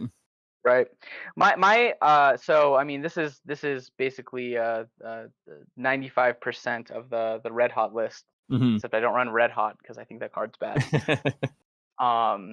But yeah, but we've been talking about it a little bit. I'm trying to figure out, you know, if that card comes out, then what do you replace it with? Because it's basically loaded up with every single 0 for 4 attack that you can fit into the list. Everything that can get go again. I don't know if I like Life for a Life, but it can't be popped. And when someone's running, you know, 47 poppers like Yongji was, it felt good not having what's that card? Doombreaker to get popped. Yeah, being able to easily force through damage and force actual blocks is pretty crucial. That was my thought. It was just like, you know, it creates Ash, maybe it gains a life, and it can't be popped. Yep. That makes a ton of sense. Yeah, at one point I realized like playing the second Purifier just doesn't do that much, and then I had like all 3 in my deck, and I was like panicking a little bit, but I was able to Man, we were on the talking about that note, when you drew the last one. Yeah. Getting a little dicey. I did not draw any of my That All You Gots until so late. That was such a bummer. Yeah, that hand usually where you get had both of them, we could just like feel you praying for him to like send the pistol at you. He almost didn't load the Purifier up. I was like, Yeah. oh, let's go. Do it. Please do it. And I'm pretty sure he was like, oh, wait, that all you got? No, Purifier. I'm like, fuck. All Yeah. right, fine. I will block. I will begrudgingly block. At least now I know that I only have reds left in my deck, so all my Rabbles will hit. Yeah. That was my thought process. Mm-hmm. Yeah. The Braziers of Belief turn was super sweet, setting up the Kylori into the snatch there to like really chunk through. Like that felt like one of the big kind of turning points from your side to really put some pressure on there. it felt like a typical illusionist setup-y kind of situation where Yeah. I mean, I leaked so much early, but it was just like, I'm not seeing that all you got. I can't Yep. efficiently block these twos. I need to do something, so I just have to wait until that happens. So Mhm. I was trying to, use my life as a resource and all that, and that was the turn. And I've got Fates in the deck, and I've got Rabbles in the deck, and the goal is to get a snatch into Arsenal, do one of those things, so I know that the top card's are red before I do that. So there was a little bit of risk that I could hit one of that all you gots, but I felt like I pretty much had to go for it at that point. That way he didn't have the option to throw the tunic and cover it up. Yeah. Absolutely. Alrighty. Looks like Brody and Easton are just about ready to jump in here. Hell yep. All right, well, good games, y'all. See y'all later. Good luck Yeah. to y'all's team in the round of 16, I reckon. Absolutely. Good game. Yeah. Thank you. I think I'm sticking around for this one. Yongji, you said you were jumping off, right? Oh yeah, I was gonna actually cast this one because I want to finish strong, but it's Sick. kind of Go late. for it. Oh, You sure? whatever you're feeling. All right, thanks. Yeah, get in here. Alrighty. Yeah, good games, guys. And yeah, this one goes.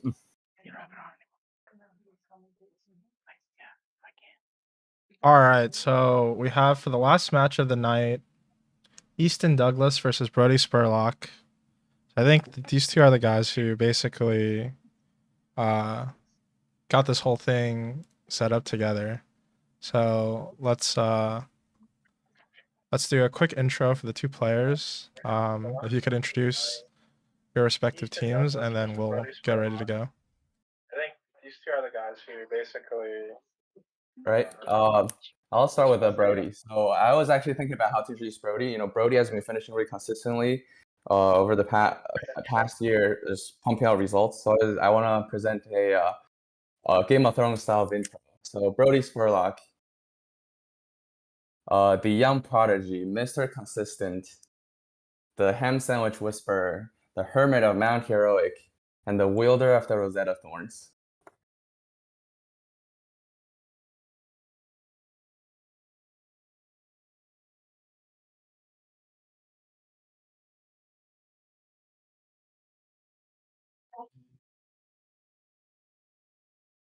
That's a hard act to follow right there. That was quite a build up. I don't know if I have so many nicknames for Easton. But Easton is he's a hell of a player. I mean, he just top 8'd Nats. He has been, I don't know, probably like widely considered to be the best player in Colorado for a pretty long time now, probably about a year. And the dude has been proficient on Oldhim, on Lexi, on Dash, pretty much any deck he picks up, he seems to master. So I hear about Brody all the time. He's been top 8ing all kinds of battle hardens and all kinds of big events lately. So I think this should be a really, really big matchup. Easton talks about their Talishar matchups like they're just totally epic. So this should be a lot of fun. Yeah, as you can see here, the matchup is a classic Tales of Arya battle, Oldhim against Briar. Briar has been Brody's favorite hero by far. Every time before a tournament, even if we have tested that some other heroes seem to be the best deck in the format, Brody will insist on playing Briar, and then he'll finish very strong. So in Worlds, Brody actually finished undefeated in the constructed portion, and then playing Briar in the CC format. Oh wow, I didn't know that. That's really impressive. Oh well, it seems the game have already started. Let's jump into the game. Yeah.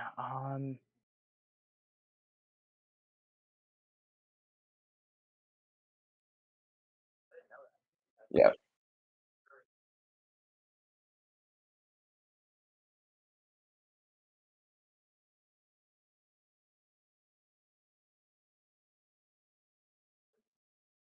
Yeah, as we can see, Easton's new hand isn't that exciting. This is like the bane of a Guardian player right here.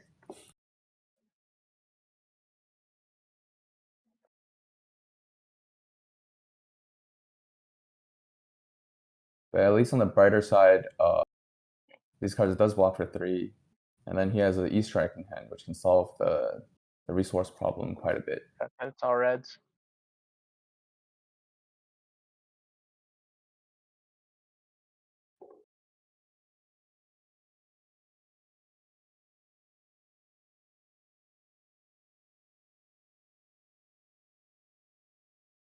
Brody right now is coming in for 7 damage with Limbalism on Coast of Commotion, threatening on hits, and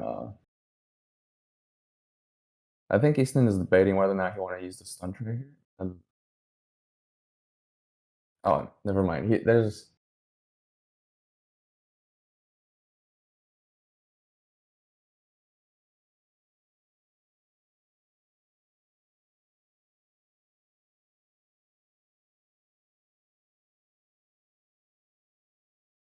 Yeah, that all red hand's pretty unfortunate. I think he probably has to crown here.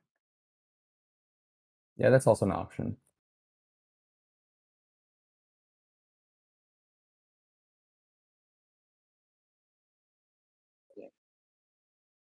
Yeah, I'm having go some ahead. like serious audio issues where this is playing in my headphones, like from like 3 different points of the stream. I don't know why.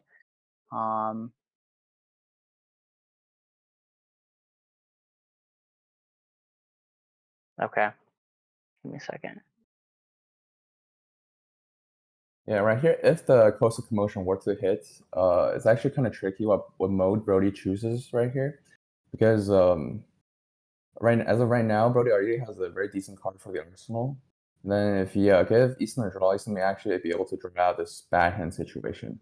And then for the Quicken token, if Easton were to have an Ice Blue in hand, he could have just swing the Ice Hammer first, pop the Quicken token, and then come in with a big attack, which pumps up the damage for turn cycle by quite a lot.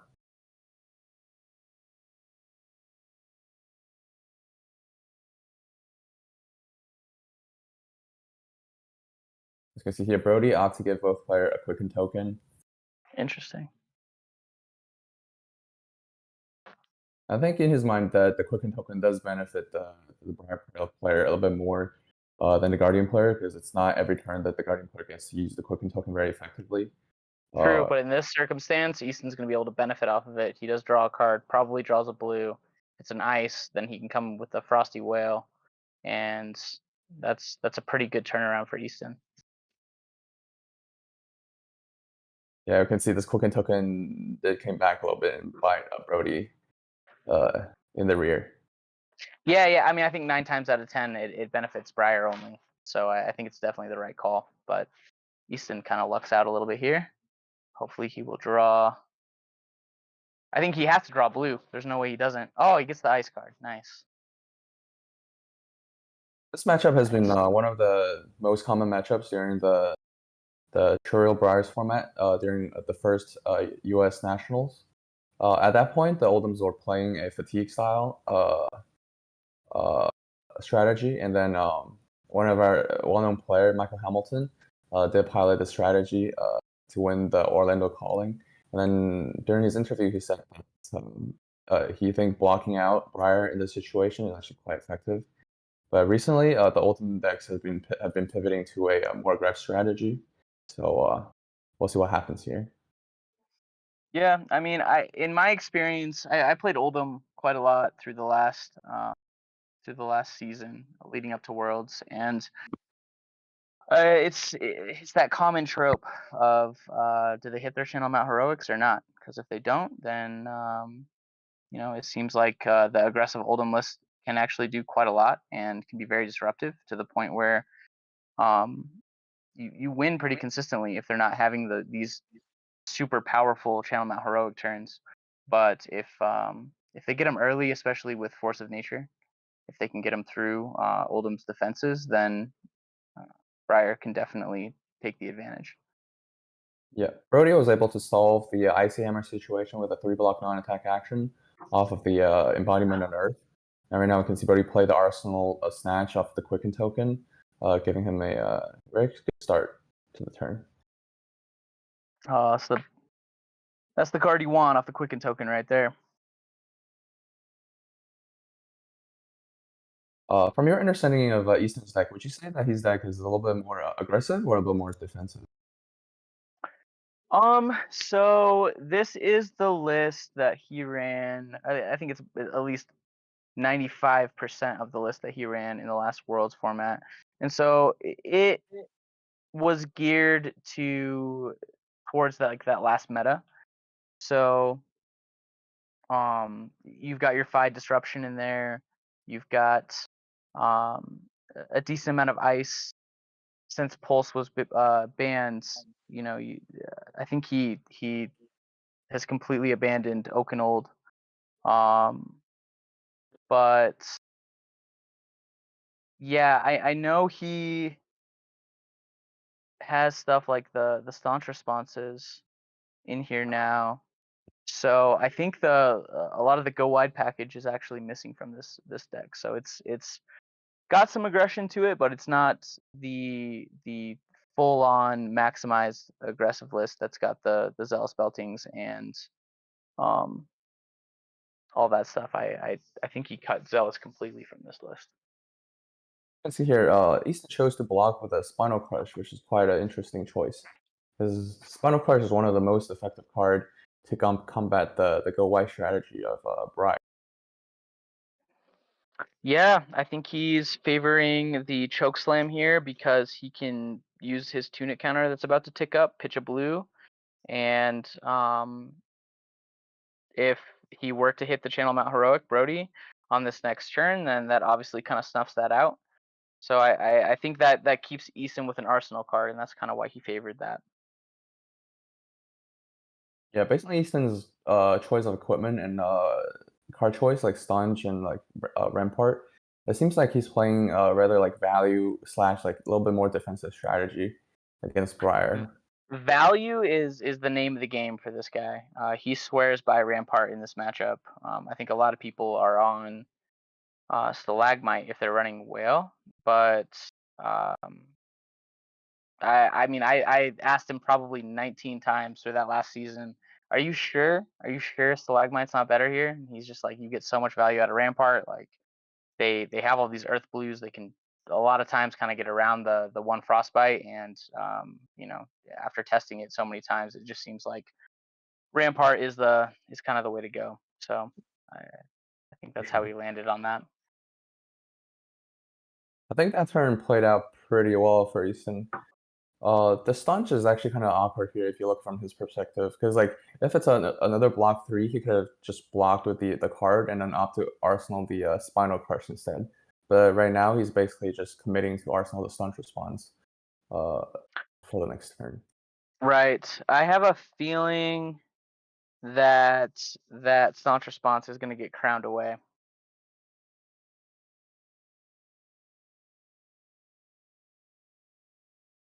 Could be really useful on a Channel Mount Heroic turn, but other than that, it's just going to be a very inefficient block, right? Yeah, it's actually quite an interesting choice though. The Briar deck does go tall quite a bit. They play cards like Nimbleism, Bramble Sparks. So outside the Channel Heroic turn, it still has its use, but it's just not as flexible, I guess. Right. But I mean, this is the contrast to Fang's list versus this list in that Easton's got Crown of Seeds. So you don't always need to bank on your arsenal card being, an amazingly useful card.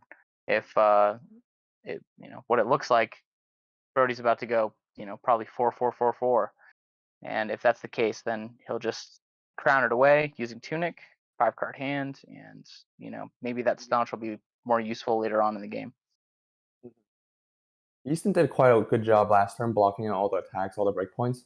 So Brody right now doesn't even have a embodiment Earth token. But looking at his hand, it doesn't seem like the embodiment even matter at this point. It wouldn't have. Look at all those 2 blocks. So this is one of those scenarios where Winner's Whale is really kind of showing its strength. When you're playing as Briar and you have all these 2 blocks and you draw into an all red hand like this, what's the move? I guess maybe you don't want to play 2 Scar for Scars, so maybe it's take the whale and you go 4/4/4, but it looks like Brody doesn't want that frostbite, so blocking out.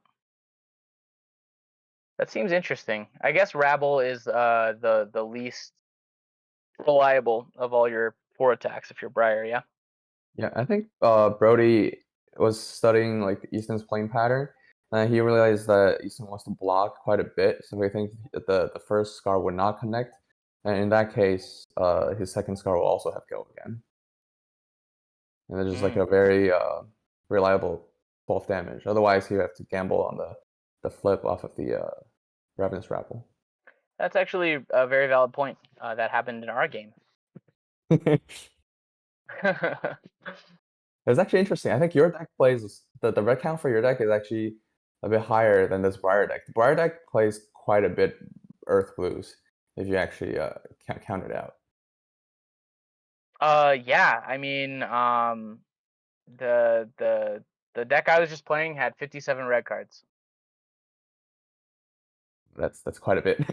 Yeah, I think it's reaching the cap of the amount of red cards you can play. Pretty wild. It's a fun deck to play, but I'm still kind of figuring it out.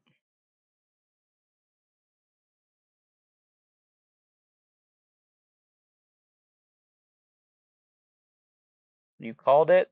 Here comes the second Scar.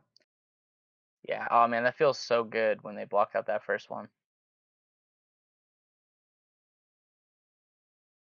Yeah, right now, the Coax as the finisher here actually doesn't threaten that much. It's just like a 0/4 because Brody already has an arsenal, and then so right here, if Easton were to consider to block it out, it's pretty much just for the quicken token.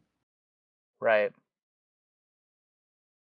Which Easton won't be able to use, so that's actually pretty useful for Brody to start his next turn with a quicken just waiting. Plus he's got Tunic ticked up, so he can deal with that frostbite pretty easily. Yeah, Easton seems to be quite experienced with this matchup as well. He's prioritizing blocking out the breakpoints, not giving Brody a embodiment to play his turn more efficiently. Right. That's key, right? If all their nimbleisms are blocking like good blocking cards, then Briar's definitely winning that matchup. Looks like we got the first heroic that we've seen, but he's got an all red hand. Question here is, does Easton just Arsenal pass, or does he want to threaten the frostbite? Yeah, the frostbite here, he's basically committed to this play kind of because he blocked out all the breakpoints, and now it's like a very good value hammer. Sure. Because like there's no way Brody can block this out with one card if he's not playing any Theory decks. Right.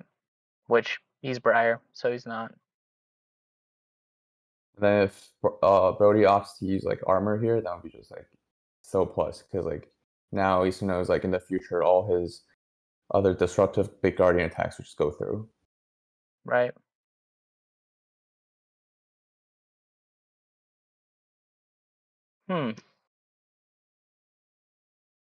Do we know Brody's Arsenal card here?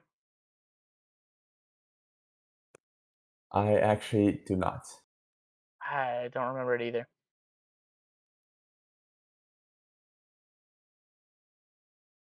From his end, ideally, he ends up with a heroic in the arsenal after this turn.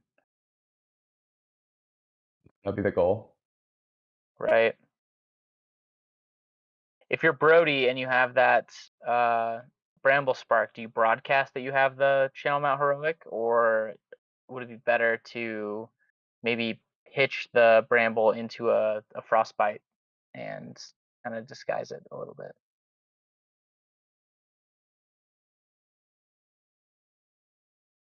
Well, Brody still has a quite. Oh yeah, it's the Twin Lightning. Okay. Yeah, this turn is actually quite mighty powerful. Right now, he's also threatening the Rosetta Thorn follow-up. Usually, Bramble Spark is a really powerful card, but if you have to play under a Frostbite, it's actually kind of tough, because most of the time, this deck is fusing a Blue Earth, and if you have to pitch the Blue Earth to play the Bramble Spark to get rid of the Frostbite, then the Bramble Spark loses the fuse. So Right. Brody arsenaling attack there is actually very clutch. He's able to just pitch the second attack and then play the arsenal attack and still have like basically a full power turn. Come in for 10, and he's got Tunic up, so you can come in with Rosetta afterwards, 14 damage. 15 damage off the Bramble, actually. That's pretty good. Yeah, and he did accomplish the goal for the turn, arsenaling the Channel Mount Heroic. Right.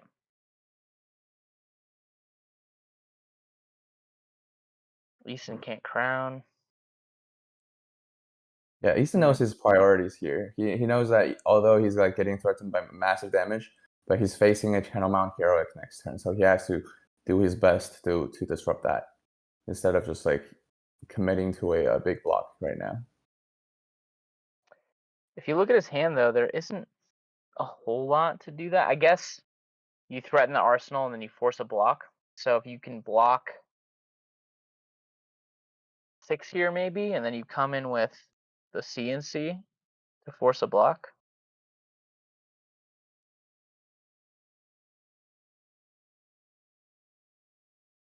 Wow, he can block out the whole 10 damage off of the Twin Lightning. I guess I got a little bit of a delay. He's doing it right now on my screen. I won't spoil the next play. Easton did a great play. Okay. Use Tunic, Ram, okay. Full block, no embodiments. Although, no, he gets an embodiment because of the Bramble, right? Yep. Oh, and Yeah. oh, snap, nice. Ice React, perfect. Yeah, Easton Brilliant. realizes that with the embodiment token already there, like him taking the damage and swing back the Command and Conquer, threatening the Arsenal would not do it. So instead he just blocked it out and then used the Ice Wreck instead. Yeah. Perfect. Now double Mount Heroic still in all red hands. Quite clunky. Yeah, this is the type of hand we call the Briar hand. Basically, it's Right. like all good cards, but in combination together, it's like not very obvious what it can do off the bat. You gotta basically like solving a puzzle, maximizing the value of the hand and see what you can do here. Yeah, it's pretty awful. I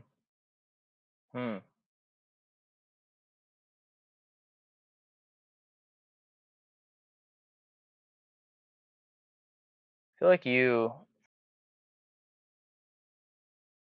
Oh man, pitch 2 cards, make a rune chant, attack with one of the 0 for 3 or 4s, and Arsenal the Channel Mount Heroic is your best option, right?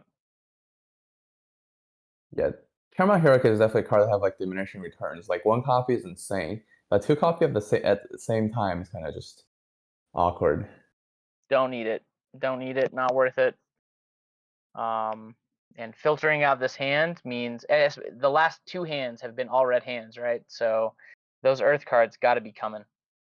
I think you just get all these cards out of your hand and pretty much hope that maybe the next hand isn't all blue Earth cards. So I feel like he's been on all red for a while here. Finger crossed for Brody not to draw a mono blue clump in the near future. All red clump into all red clump. All blue clump seems like it could be coming. We'll see. So okay, so what's the better play here? You think Rune Chant into Swarming or into Coax a Commotion here?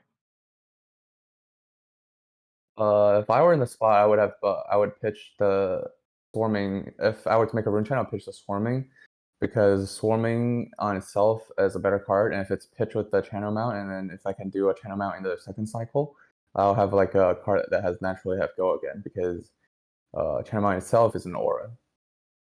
Mm.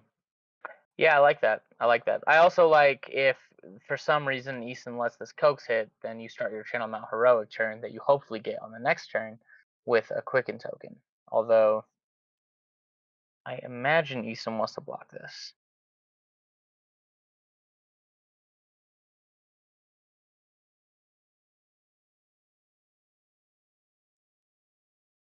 Yeah, Easton here must be really puzzled because like he gets Brody a 4-card hand, and Brody just played a single 0 for 4 without go again, keeping 3 cards in hand, and he knows one of them is a Channel Mine hero. So what do? You don't have the ability to activate Crown. Looking at your next turn, you don't have Tunic coming up, so you can't do an easy Endless Winter Fused or anything like that. Yeah, I mean cards like Lightning Press or Razor Reflex must be crossing his mind right now. He might be thinking that Brody is trying to just get a Quicken token instead of for a big Channel Mount return in the following turn. So is Hypothermia the play on the next turn then? You know he's got the heroic. If he plays it out, then he's coming in for 7 probably. Oh, Maybe a little wow. more if he gets a bigger attack. Easton just straight up called a bluff. He blocked with a single card, and then I think he's opted to take the damage. Yep.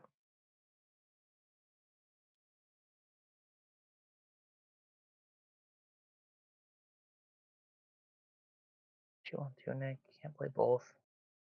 I think right now Brody is tanking on which mode to choose on the Coastal Commotion. Right. Yep. Working as usual.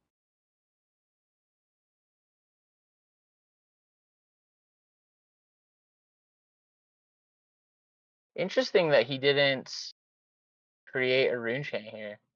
He's gonna be stuck with all these red cards. That seems like not what you want.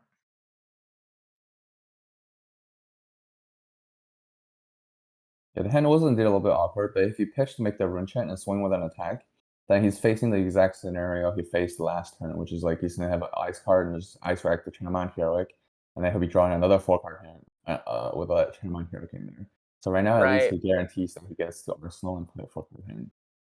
Yeah. Fair enough. Play the aura. Boom, boom. Okay. Yeah, like we talked before, Easton is again abusing the crap out of this Quicken token, swinging the hammer first. Also threatening Frostbite.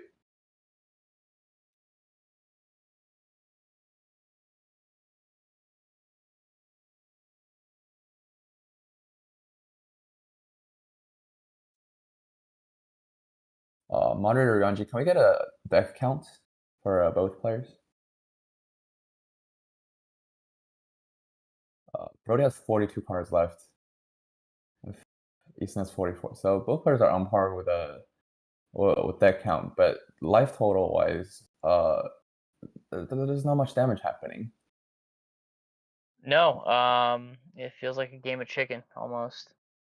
If Brody can establish a big Channel Mount Heroic turn, then things could definitely change pretty soon. And I guess that is one benefit to not creating the rune chant and pitching those cards down is that he now can have a Channel Mount Heroic turn. He's gonna have 2 attacks with it probably. And then if that heroic ends up leaving, he's got another one to fall back on. Wow, blocking with one of the Channel Heroics. So basically, right now, the Channel Heroics is serving the purpose of a sink below. Okay.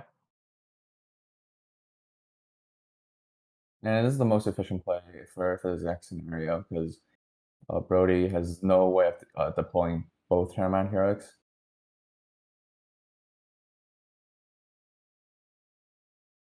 Use Yeah, one for the 4 block, prevent the frostbite, Channel Mount Heroic into 2 attacks. Hope he draws into a bunch of attacks on the next turn. Well, this is interesting. This is like one of those mine channel is better than your channel situation. Right.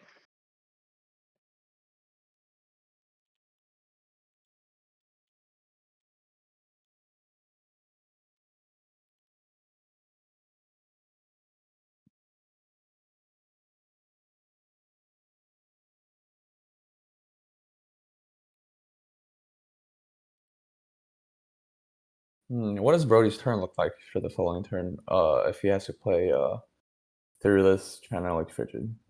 I think the channel heroic's probably not getting his turn. He has two options. He might just play the attack Arsenal to keep a card and Arsenal the channel heroic for another turn, hoping that Easton doesn't keep the channel like frigid around for another turn.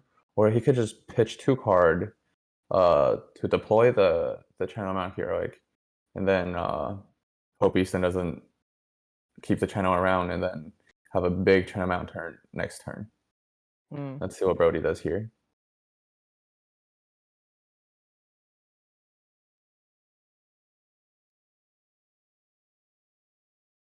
I mean, at this point, Brody must be thinking about like fatiguing, because like more than 1/3 of the deck has been depleted, but like it's definitely not 1/3 of the life points.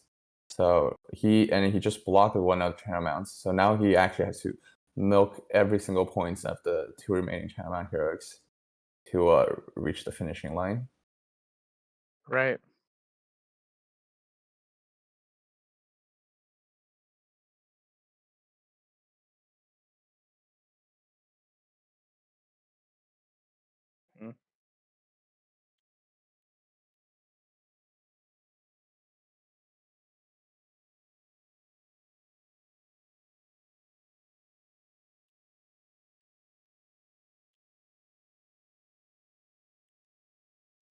Yeah, at this point it seems like the channel like frigid is giving Brody a lot of trouble. He's tanking on his own turn while Easton just casually checking the game states, checking the graveyards, and planning out his following turns. Right. Yeah. 1 heroic down. He's got this other one, but he can't do what he wants to with it. I feel like Easton's got to like where he's at right now.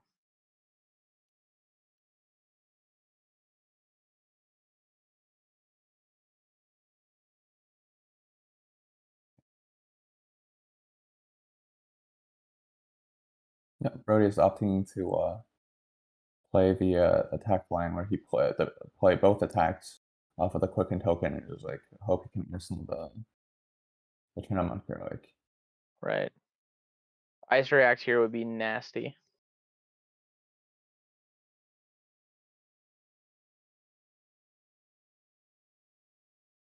Yep, Easton blocked with the card that has more power than Exude, and now Ice React becomes a real possibility.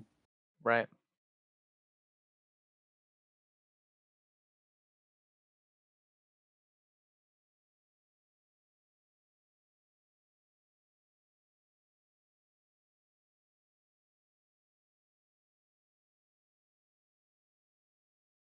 Four. I mean, okay, the Ice React is.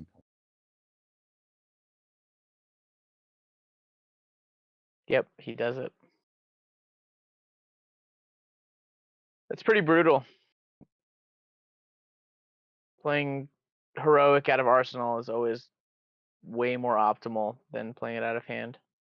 Yeah, at this point, that was a blind Ice React because the only known Shaman heroic was already blocked, and then he just Easton basically chose to Ice React a random card, denying Brody and Arsenal over just swinging the Ice Hammer. Yep. Which just tells me that he thinks basically damage doesn't matter as long as he doesn't take big damage on his own on Brody's turns. Right. There's another all red hand for Brody.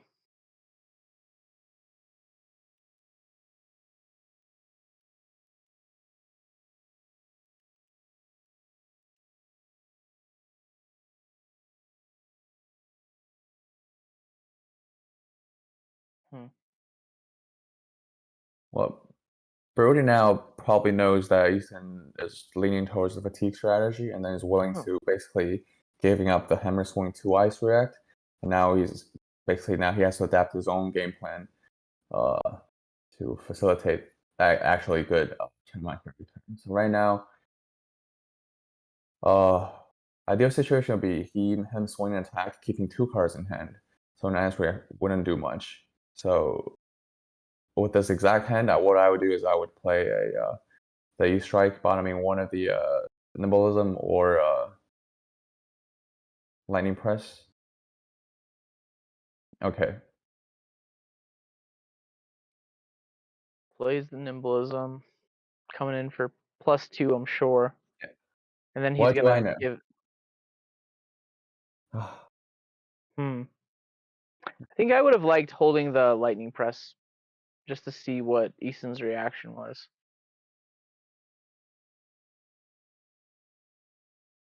Chose +2. I think I do trust Brody's choices here because like I do believe Brody probably have played more Briar games than all my FAB games combined. Yeah, you're probably right. You're probably right. I've watched this dude climb the rankings in XP and everything else over the last 8 months, like no one I've ever seen before. So I'm sure you're right. But Easton does ice react here, so the Channel Mount Heroic again is gonna go. No, he's playing the Staunch. Interesting. Okay. So that blocks all of it. Yeah, now he's opting to swing the ice hammer over the ice react. I wonder why. Another heroic and another all red hand. I feel like Brody's due to hit like 3 all blue hands in a row or something with all these red hands.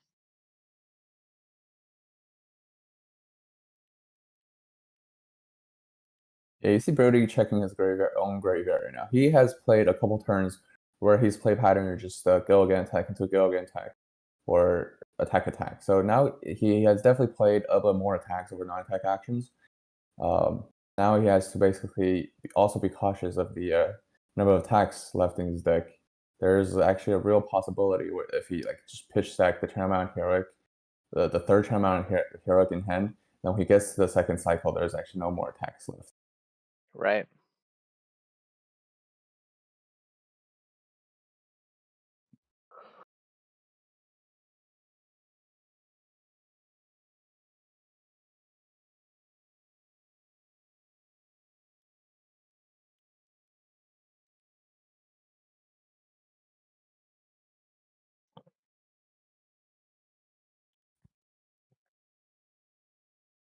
Yeah, Easton consistently denying the embodiment token is actually paying off here. We can see that Brody is actually facing a quite awkward situation.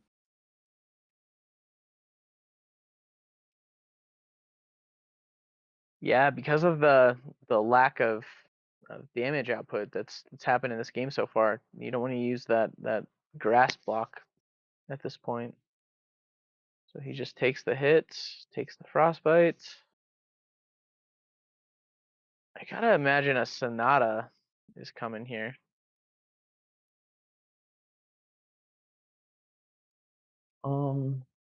Yeah, this hand does need some fixing, for sure. Maybe the hope is you hit the Autumn's Touch.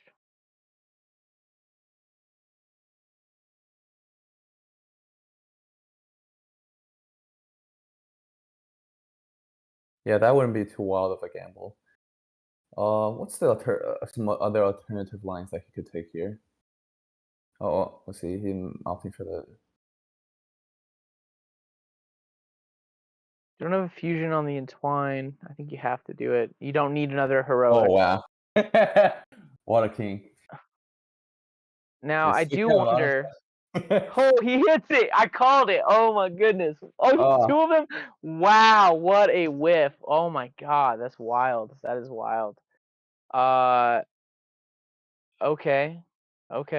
Wait, no. Was there a non-attack in there? Yeah, that was a this round's on me. the second card reveal is this round of me. Oh, I missed that. Okay. He hits the blue. That's why we call Brody the Hermit of Mount Heroic and the wielder of Rosetta Thorns. Okay. Fitting nicknames. I like it. He plays the heroic. There's his aura. Swarming has go again. And now Yeah, I think the 774. Yep. I think the play that Brody just made is what basically tells apart good Briar player and great Briar players. You know that with his current 4 cards, there's nothing he could do, and then in order to win this game from this current situation, he has to basically gamble for the Earth Blue off of the Sonata. Right. Feel like an ice react is coming. It's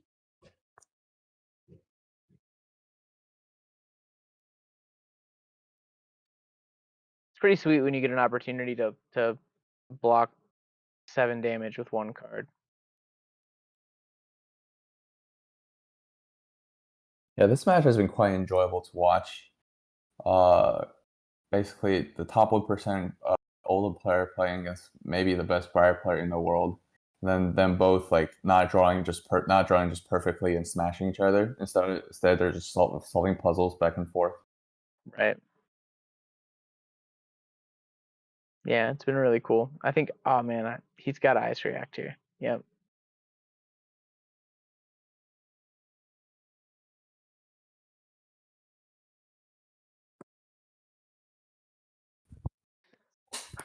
Pretty good. Only leaking 4 damage here. Easton's got to be happy with that. Yep.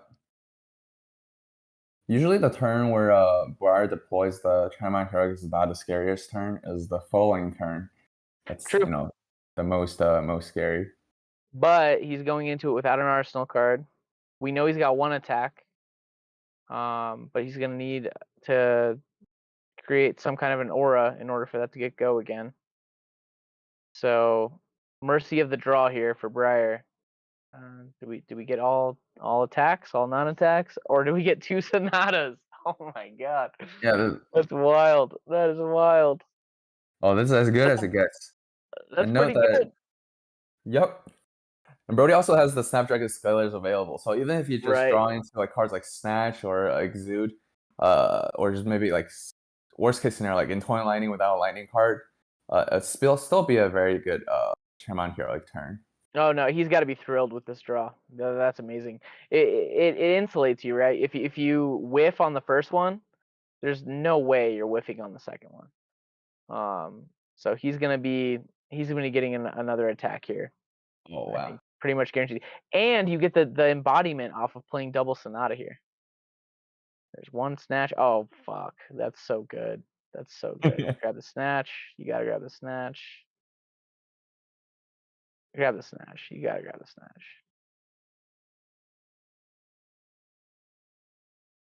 It's actually kind of tricky here because like he has another Sonata to play, so now he has the option to grab attack with like go again because he's had lower life. And what if he like hits the second Sonata, but both like the only available choice would be an attack without go again? And what does he do at that point? True, but the fact that he can go like rabble into the snatch or just do the snatch, get a bunch of damage, or get a bunch of blocks out of Easton, and then he comes in with another attack. And plus he's got 2 more attacks already in hand. I think you got to go for the higher ceiling here. Yep. Grab the snatch. I think Brody rationalized through the same decision as you. He's like, oh, I got the Snapdragons. I can just play the Snatch first, and then things would be good. Also, with the 1 arcane damage going through, I mean, who's to say Easton doesn't block it? But now that they're equal life totals, that scar for scar would feel really bad right here. Yep.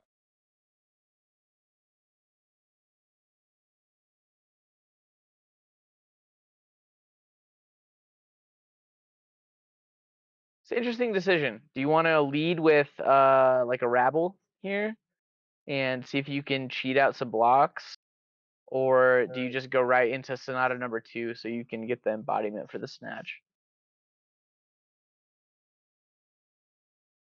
Oh, I think I like that play. Ooh, you don't want that. Non-attack. Oh, he got it. Wow. Nice. that was an insane flip off of a 3-card cinema. Right. You get the last card you want, and you still draw a card off it. Pretty good. This turn's huge. Wow. He's definitely going to get some damage through here. Yeah, and we can see Easton doesn't really have Ice card in hand, so Ice React is not an option this turn. Nope, that would be really nice to have too.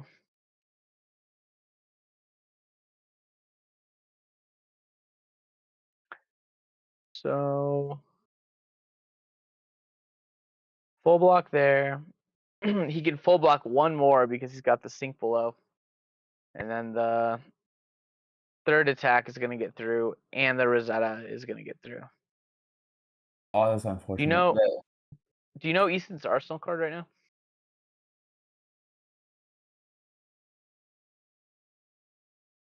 Oh, that's a good question. I actually don't know. Yeah, me neither. Yeah, I think I should probably pay a little more attention to the Arsenal card. Yeah, this is becoming a theme, I think. Okay.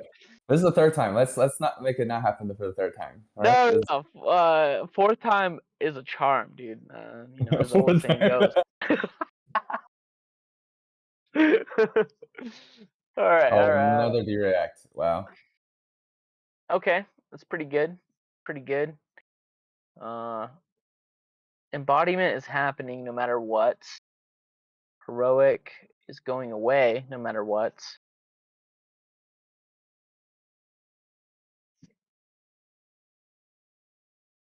Yeah, as we see there, Easton didn't block with the other 3-block, and he had to just sink it. He's probably hoping to hit a Ice card, so he could still. It's still not too late to Ice React the last tech action. Right. Yeah. Good point.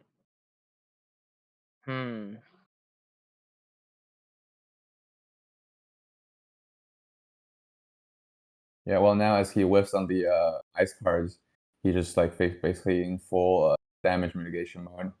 You just prevent damage. 5 more gets through. 27-20. Heroic's gone. You saw the other heroic go to the bottom, and the other one was blocked with. So Easton can't be too displeased with where he ends up here. It's distinctly possible that Brody draws into that all blue hand we've been talking about in this next draw. Yeah, I feel like he's due. I do remember that the deck got shuffled because of a Sonata. So now, good point. Yeah, it's actually maybe I don't know, because like if you think about it, now the deck is probably like half red, half blue. So like this it's like higher chance of him drawing to like double blue hands, which just like doesn't do that much. Right. That was quite a few attacks he just went through over the last couple turns. Easton's hand, not very great. That's a bunch of 3-blocks, I think. And Brody. Fuse Bramble. They're happy with that.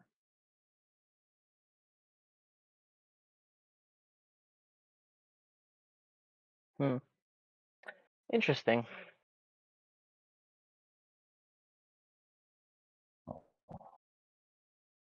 Yeah, if Brody really wants to push damage right now, he could play 2 non-attack, play the Bramble Spark, fuse the Weave Earth, play the Weave Earth for basically nothing, just half of an embodiment token, and then attack with the what's it called, the Lightning Surge. There's no good Arsenal target here if you're playing the Bramble Spark, so I think that's probably the best play, right? Yeah, because like the best Arsenal target right here is actually just the Lightning Surge itself, but then Brody will be not playing any attack for this turn. That'll be actually. Yeah, you have no attack. There's no way he does that. He's got to attack with the Lightning Surge. Yep. Yeah, no Arsenal here. But you come in. Oh, it's Earth Elemental, so it doesn't get the buff off that, but it does get the go again. So 7 and 1 plus 1 plus 4. That's not too shabby. Yeah, considering the Weave Earth literally like didn't do that much damage wise this turn, this is still a 12 damage turn, especially off of like 3 card that actually contributed to the damage. 13 because 13. Bramble. Yep. I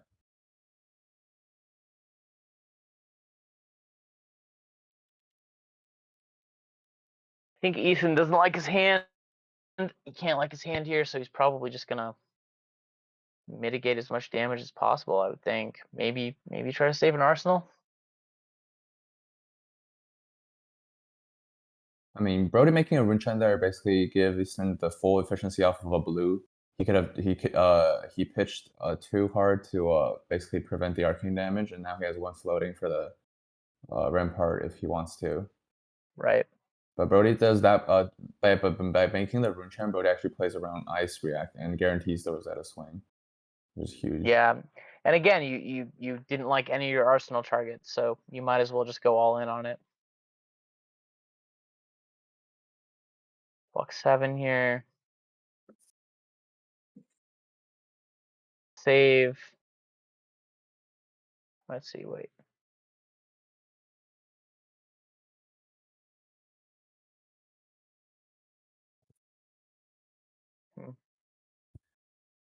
Yeah, the attack was fully blocked, but now we see the power level Rosetta. Rosetta, ever since the card came out, is just like super busted. Having a breakpoint of 2 and 2 just gives Easton such a hard time here. Like he has a basically perfect guardian card in his hand, a 3 block blue, but there's no way he mitigates 3 damage at that point. Right. I mean, in that situation. Right. So you leak the damage, you deal with it, and go from there. That's a really horrible hand. First one I think we've seen, the tragic Briar hand right here.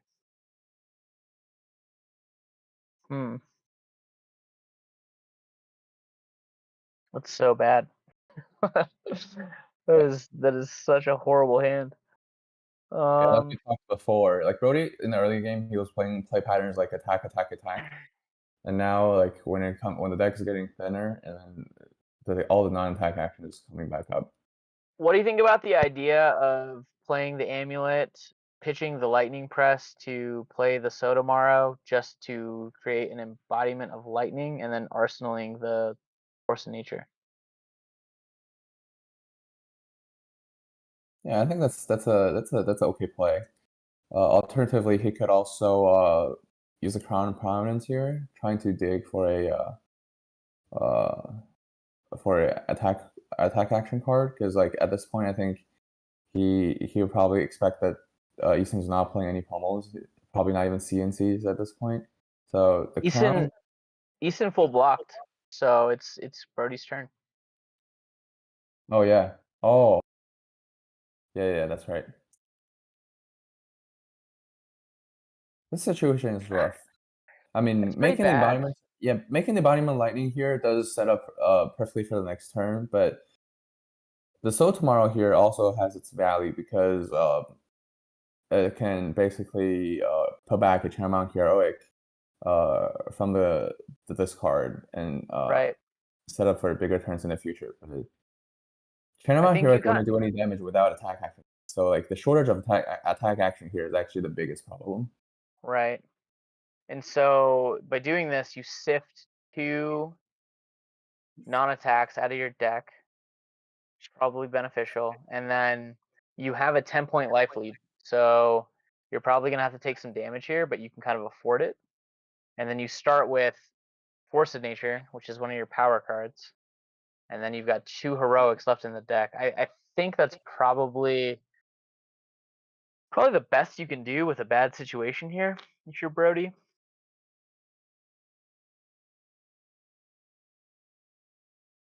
I don't think you want that Force of Nature to be your arsenal target. Yeah, I don't think like there's any other card here. Yeah, like all the card game players says, life point is a resource.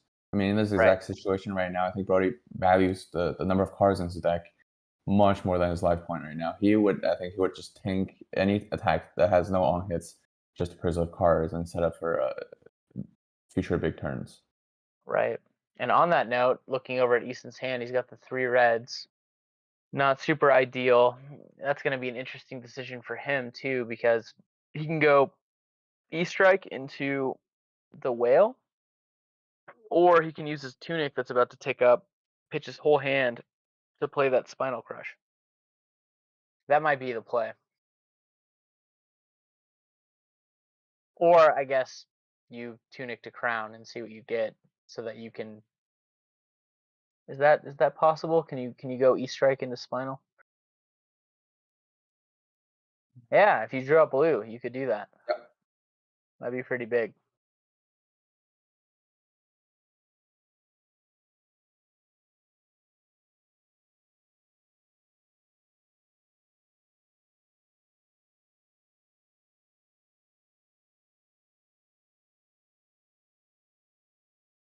Oh, I do like the play that Brody made. It's the most efficient way of utilizing all the cards, making embodiment and also a root chant.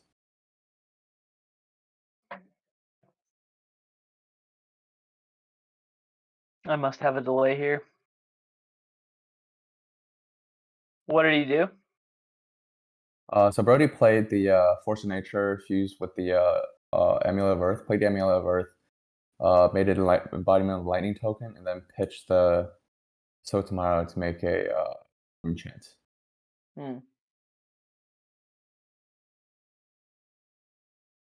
Did he arsenal the lightning press? Yep. Okay. Huh.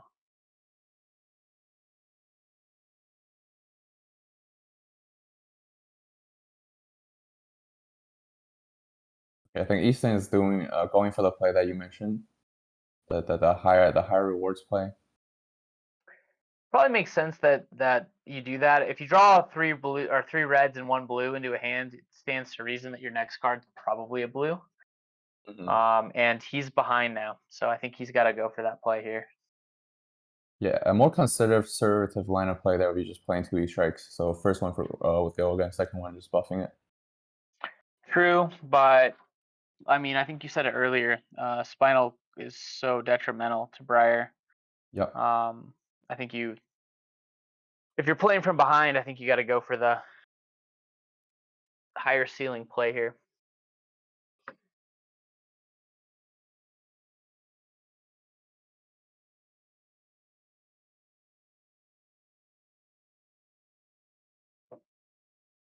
Yeah, the existence of like the all non-attack action hands in Briar deck basically gives merits to the blockhouse strategy for Oldhim, because usually when you're facing an aggro deck, for example like Fi, either you have to use armor to play a pivot turn, or you have to just face tank a load of damage to the pivot turn. But with Brody drawing basically no attack actions, now Easton just get like a free big pivot turn.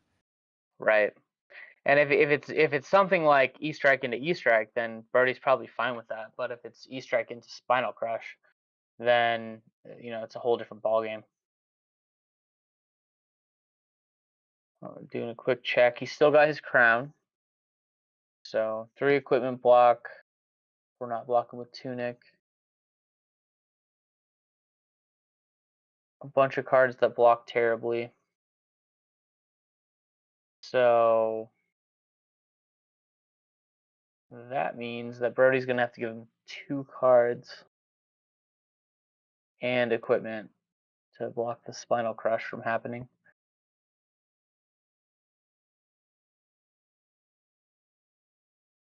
Brody was thinking about the possibility of what's to come, because like 5 go again with 2 resource floating and 2 cards in hand is quite scary. Right. Brody took, as we said, Brody tanked the 5 with no one hits, and now incoming the 9 from Spinal Crush. I think that's the right call here. You got the life lead. It's vanilla damage. You got to wait and see what this person's holding back. And now I think he's probably got to do crown and 2 cards from hand. Pretty much guaranteed. It's quite unfortunate that Brody has two of the premium attack actions in his hand right now. As we mentioned before, he has to save these attack actions for another channel mount hero turns, but he also is facing a lot of damage off of the Spinal Crush with the on hits. Right. And the red Earthworm Surge isn't doing much in his hand right now without a blue card to support it, and the Revel in Rumbla is also looking kind of awkward. This whole hand is quite awkward. I mean, this is one of those Briar hands you were talking about. He's got his Lightning Press and Arsenal. There we go, remembering the Arsenal cards. So maybe Snappy's Lightning Press is in our future here. The non-attacks are just bad here. So I wonder if that's what he's looking to block with.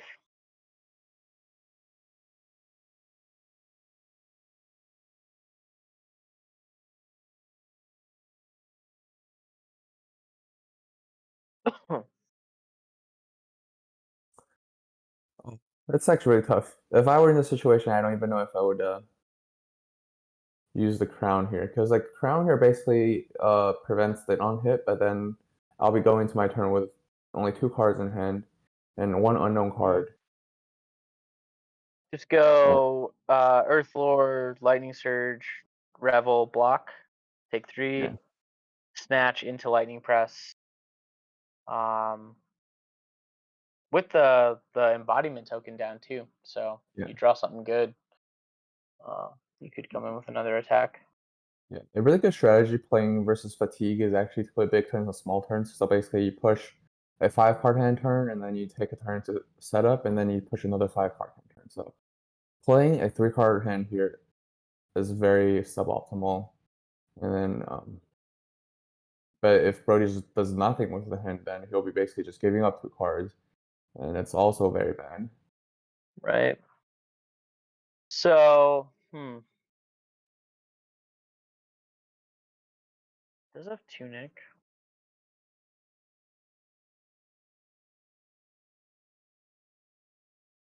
If you were to keep the non-attacks are just so not useful here. So he could keep Revel.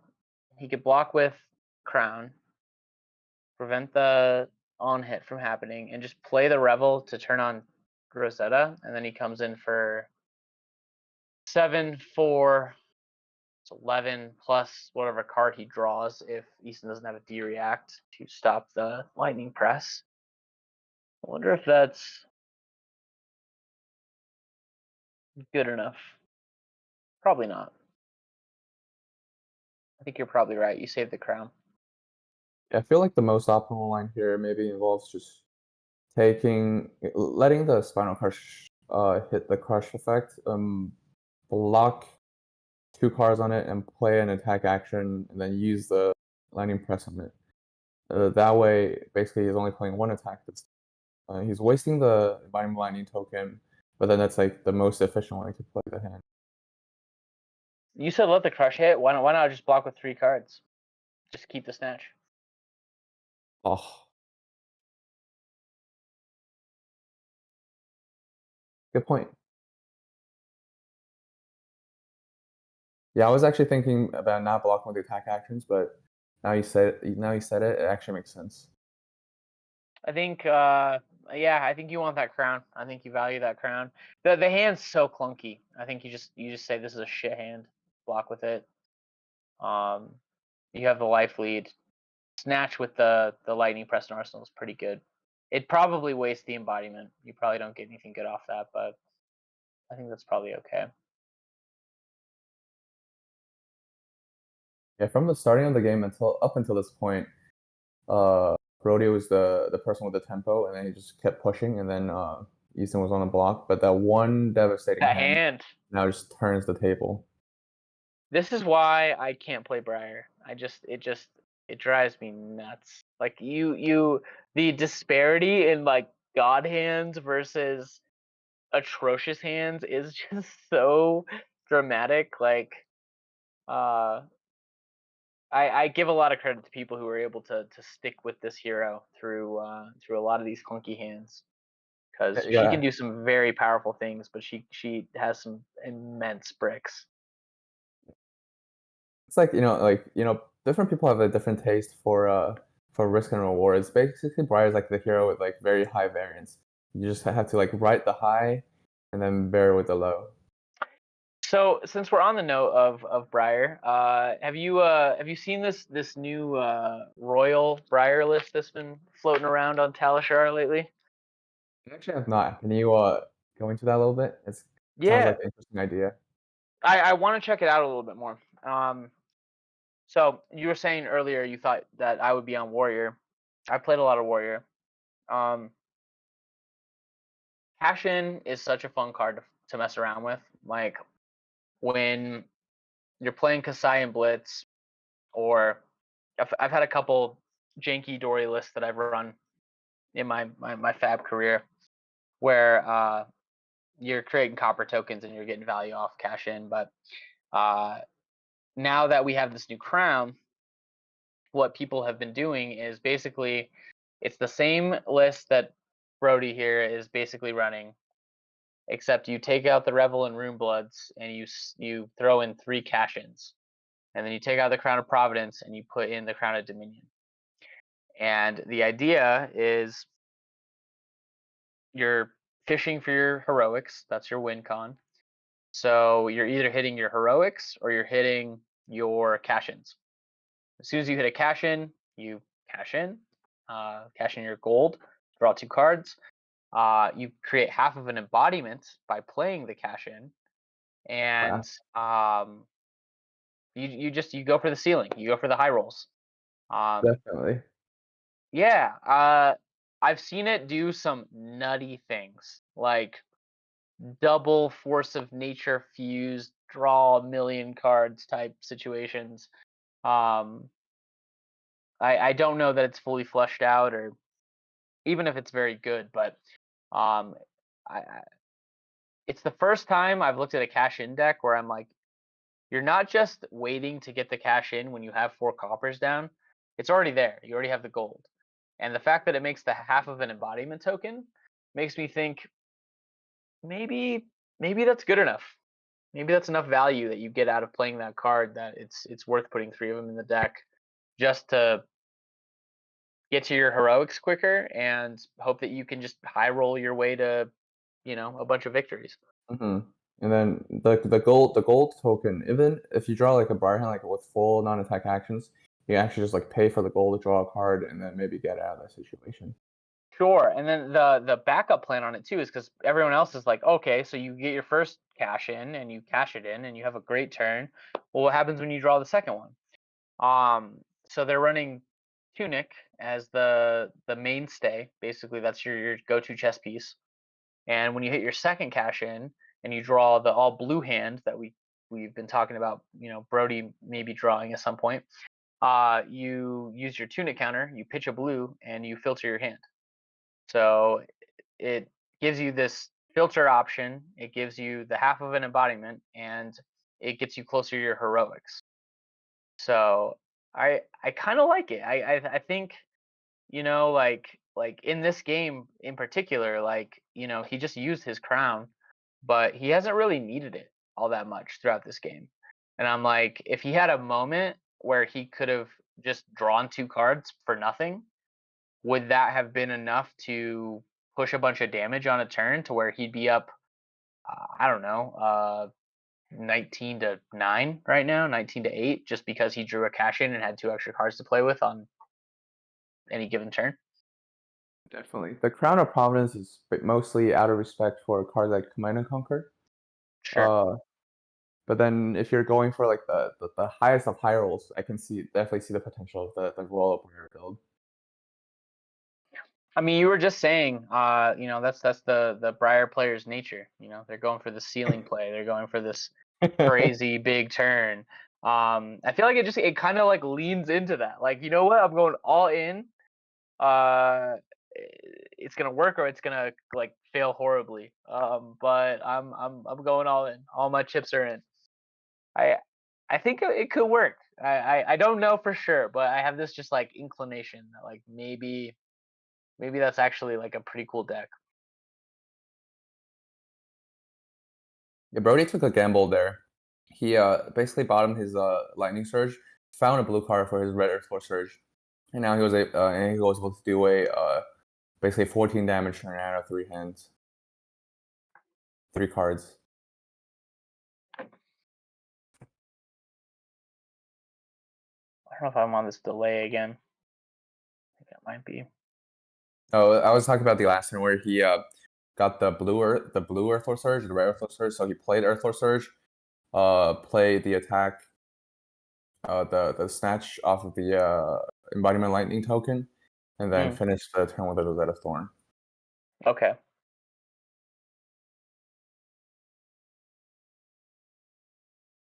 And so now we got what, 15, 19 life totals? Mm-hmm.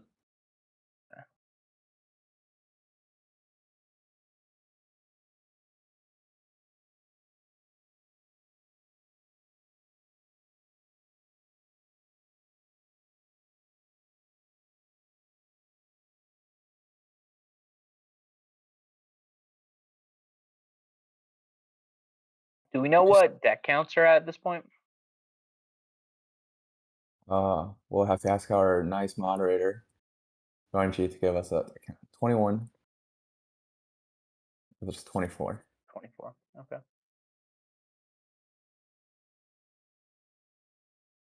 Pretty much same situation. 2/3 of the deck gone, a little bit more than 1/3 of the life left for Easton. But now we know, but we still know there's a 10-man heroic left within this 21 card.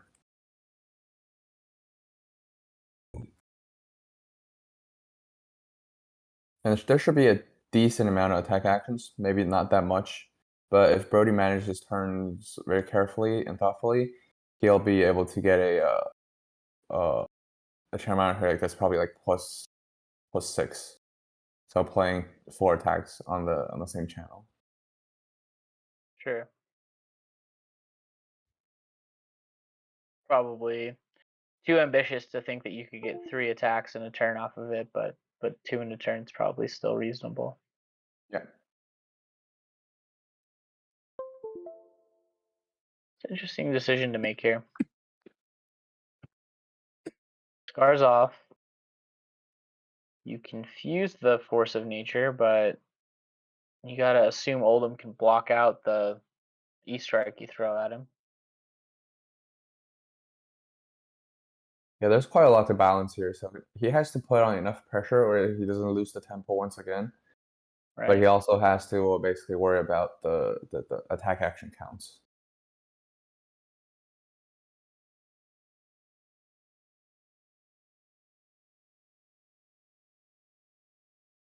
I feel like you want to end with an arsenal card here. Oh, Set up for a 100%. bigger turn. So if that's the case, then E-strike go again, bottom one of the blues, and then end with Scar just for raw damage output. And then it's like, do you want to draw the card off Sotomorrow and put a heroic back in the deck, or do you want to try to set up a busted Force of Nature turn? I would be more inclined to arsenal attack in this exact spot because, like I said, attack action is running low, and you don't want another just like all non-attack action hands. So now you at least, if you arsenal attack, you at least have like a safety net for one of the future turns. Sure.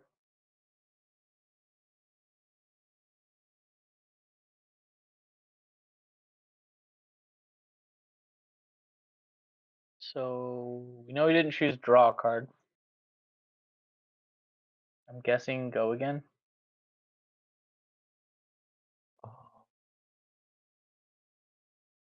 So choose to go again here, and they can make a Rinchen with the Sotomorrow, and then swing the Rosetta. That would be 3 more damage. Be 1 more than just choosing the +2 on the E-strike, but then he'll be exposing himself to the possibility of getting ice reacted. Ice reacted, yeah. Or he just goes 7 here, and then he holds 2 cards, and then doesn't have to worry about that. Yep. Interesting. We'll see how Brody juggles the situation. Yeah. Tunic to crown. Do it when you got it.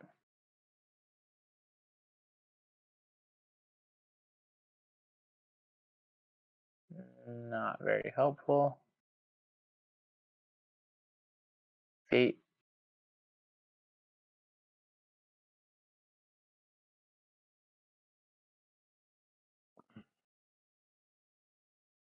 I think Easton here is thinking about the possibility of throwing back a Spinal Crush.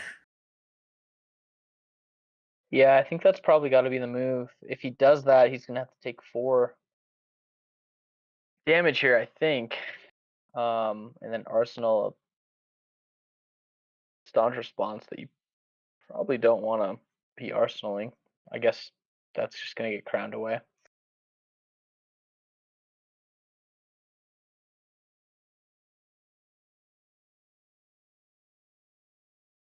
Yeah, swing the Spinal Crush here actually has like massive value because if Brody were to draw into another, couple of his remaining attack actions, and then he's forced to block the Spinal Crush with them, it's just very painful for Briar in this spot. True, but you know what's gonna be really clutch for Brody here? He's got a tunic counter, so he will be able to. Oh, he's not arsenaling the So tomorrow. Never mind. So he gets to draw a free card off that tunic counter. Yep, he chose the +2, so he valuing having this more than that, just 1 damage. Right. But then he drew into 3 more attacks. I think he gets a lot more value here out of the So tomorrow, but it's hard to know what you're gonna draw. And all his cards block pretty badly. I don't think he wants to block with that swarming, but he might not have a choice here. Yeah, keeping the Soul Tomorrow. The merit of keeping the Soul Tomorrow is if Brody were to draw into a Chinaman hero, like, he has a He guaranteed. can play it. Yeah, he can play it. Yeah, you're totally right. That makes a lot of sense. And then you've got an attack ready to go. But then if they play Spinal Crush, now what?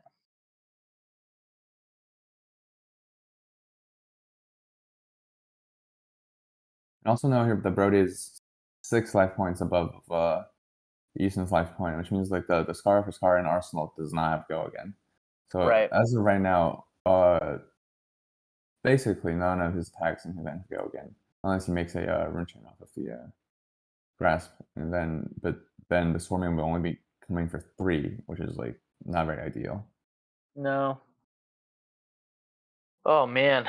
So you can go swarming and then swarming, grasp, and any other card in hand to prevent the crush.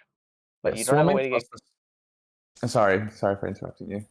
I was gonna say you don't have any way to get Go again doing it that way. I guess if you keep the So, you can pitch to make a rune chant to give the swarming Go again, but then you only come in for 2 with Rosetta after the fact.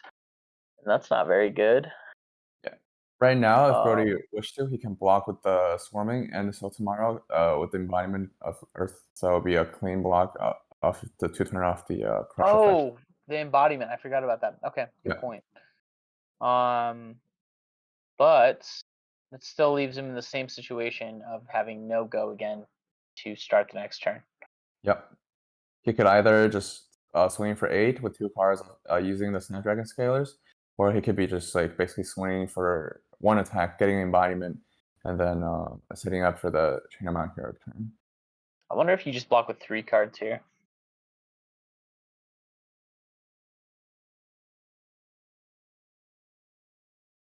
But you don't want to burn through all your attacks, so it's a tricky place to be. Yep, exactly.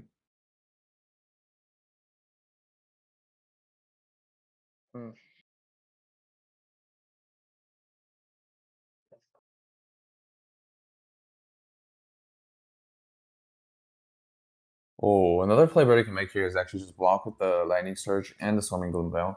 Keep the blue and the Exude, and then swing the Exude and pump the Exude. True. Let's see. 6 damage that way. I guess that's the highest damage possible you could do here. Yeah, I think Brody checked his graveyard and he's now really running really low on attack actions. You can see he doesn't want to, although there's no way he plays all 4 attack actions this turn, he's still not willing to give up even a 3 block just to block the block the attack like Spinal Crush. Right. Can you justify holding 2 reds here with 1 attack, or do you pitch to make a rune chant and just filter the attacks down to the bottom? Yeah, I think that's what Brody's doing here. He pitched 2 of his attacks. Made Ooh. a Play the attack out of Arsenal, put the Lightning Surge in Arsenal, which is gonna have go again. And he can't. So Spinal Crush also turns off the go again off of the grasp, so he can just make the thing and then just pass priorities. Oh, that's it. Okay, wow. Right. And there's that blue hand. Okay. A lot of blues. Easton has the ice hand. Yeah, these are the cards that he pitched in the earlier turns. So he's gonna go Winter's Bite, Channel Mount, Whale, which is pretty obnoxious here. Yeah, that's like a decent line of play. I like it.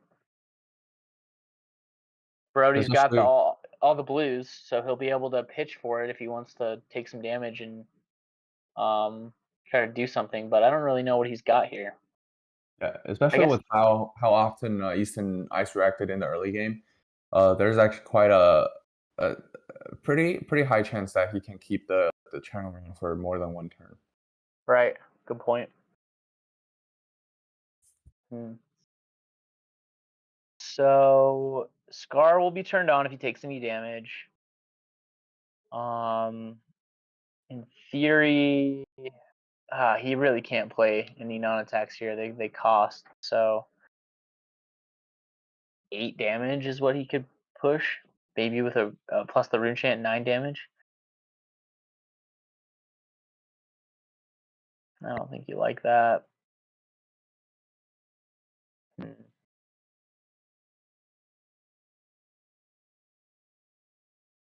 I think Brody might be contemplating whether or not he wants to pay or just discard.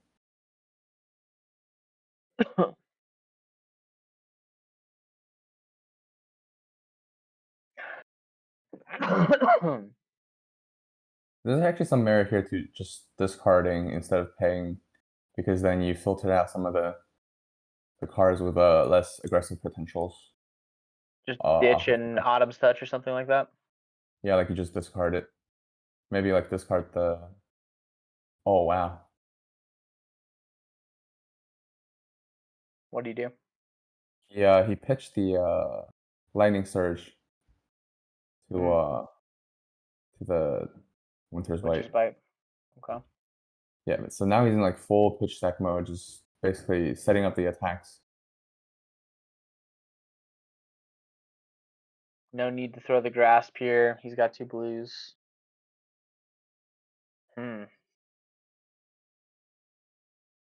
What do you do here?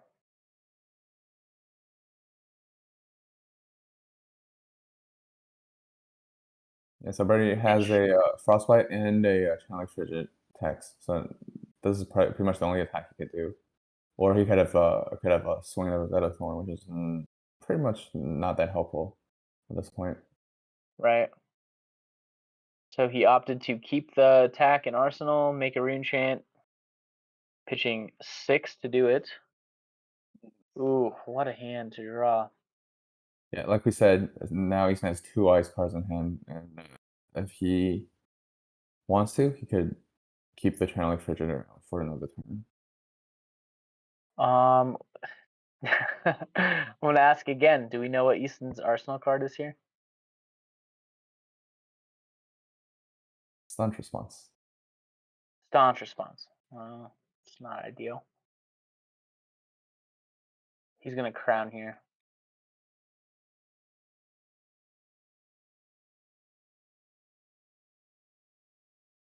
Yep.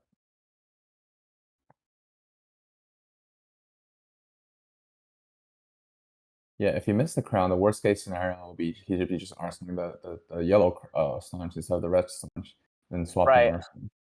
Right. Ooh, that's pretty good. Oh, So and now he can tear asunder into the whale and keep the heroic. That's good. That's really good. and he has a backup channel frigid for the following turns. Oh, this is just disgusting. Yeah. This could be the turn that breaks the stalemate we've had for quite a while here. Yeah, and the only thing of a Terra Center is actually this card, so it's actually very impactful. Yeah, right.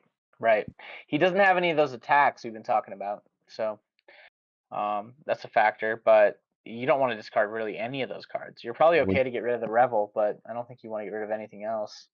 Yeah, we do have the last Mount Heroic in hand, so it's very high risk right now. Yeah. There's a non-zero chance that Brody is forced to basically cash in the Tunic counter at this point. Oh man, this is so brutal. So yeah, I think he probably has to throw Tunic here. I don't think he has a choice. And then you play you want to play the Gorg, but the Channel Lake is out. That's so brutal.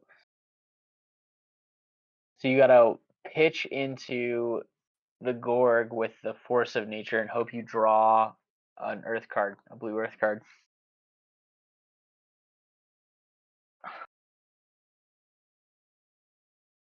Yeah, I think taking the Hammerhead is basically very risky because he has to block with card that's not the Gorg tone, and then so there's a 66% chance that him just like losing his last channel. Right. I don't think you have an option to do that. I think you have to block Force, well, Force, Equipment, and then hope you draw a blue.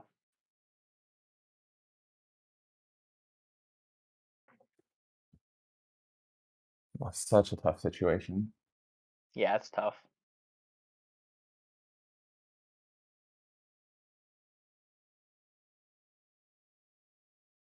Yeah, if Brody just takes it, like block 0 and takes it, then he has a 50% chance of losing the channel amount. And if he is unlucky and lose the channel amount, then he has to work. So he has to draw into the So Tomorrows and then put back the channel mounts, and it's just Right. another. Which is slow. You're sitting at 12. If you take this, you're gonna be sitting at 7. I don't think you like that position at all. Oof.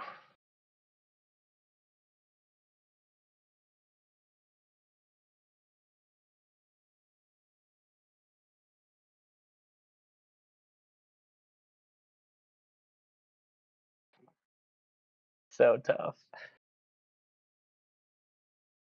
Yeah, if Brody were to opt to go for the So Tomorrow play, then he also have to clear out the Scarface card in his arsenal, which is, like we said, another attack. So he basically have to throw an attack, knowing it's getting fully blocked.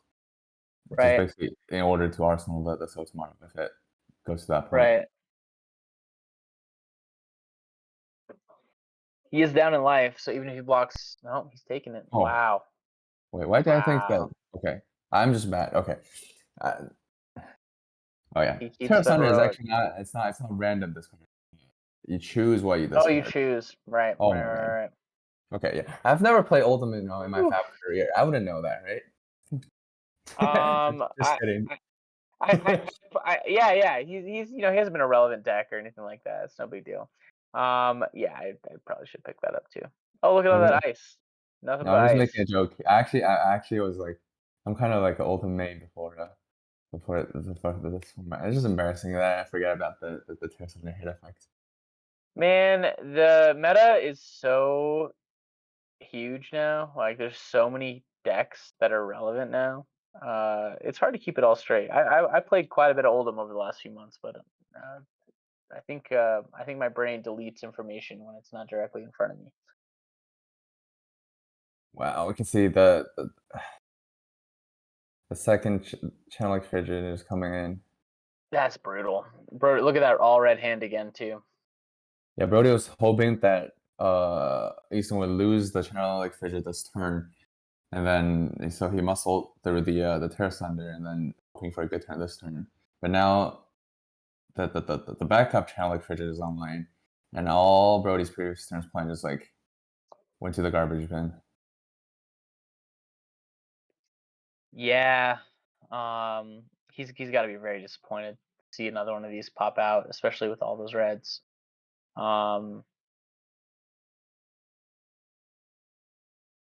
It's looking more and more dire for him as every turn goes by.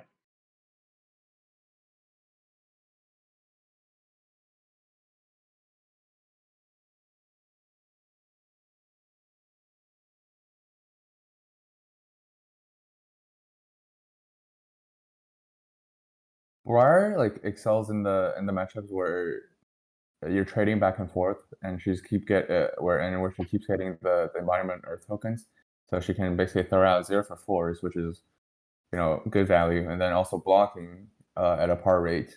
But now since like Brody's forced to just tank damage and not throwing back any attacks, anytime he's put into like a must block situation, it's just like very very bad. Yeah, it's awkward. You don't get the one card block. Your heroics and force of natures aren't sync belows. You're basically Phi without the damage output because you don't have heroic down.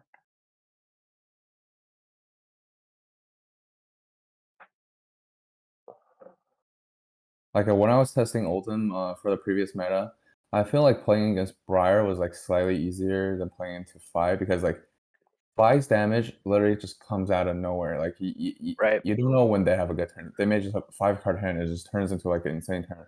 But Briar's big turns are actually a little bit more choreographed. Like when they have a channel mount hero, they're going off. When they don't have it, they're not capable of pushing like insane amount of damage. And then Oldhim has the kits to like deal with like basically channel mount hero like in the form of like channel frigid, like hypothermia, ice react. Yeah, no doubt. I really enjoyed, and I mean the meta hasn't changed that much. That matchup hasn't changed that much. Oldhim and Phi. I think that's a really great matchup. It's felt like a chess match to me for the last few months. We went through different periods of time where it was like, man, can Oldhim even beat Phi? I don't even know if he can. And then we really just tacked for that matchup, and it was like, man, I don't know if I can lose this matchup. And I think ultimately ended up settling somewhere in the middle, where you got to play tight, you got to make really good decisions, and it can go either way. I always felt like Briar was very much based on do they have crazy, insane high roll turns? If not, then I always felt like I was favored as Oldhim in that matchup. I'm gonna throw out a hot take out there.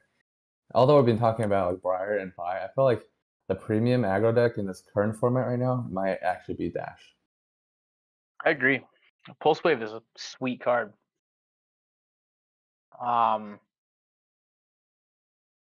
Honestly, man, this game has just gotten so balanced. It's crazy. It went from being this like 3 deck format game to being just this, like, I don't know, is it double digits now of viable decks? Like Definitely. right? Like it's insane. Like every time I'm building a deck, I'm like, wait, oh, I forgot about Rhinar. Fuck, Rhinar's a real deck now. What do I have to think about with that deck? Like, it's just this rabbit hole that just seems to go on and on and on. Yeah. Dash being like one of the better decks, like Rhinar is actually crazy scary, because like the Right. card Arc Smash just basically ruin lives. Just hate, just pure hate, in the form of a card. It's insane.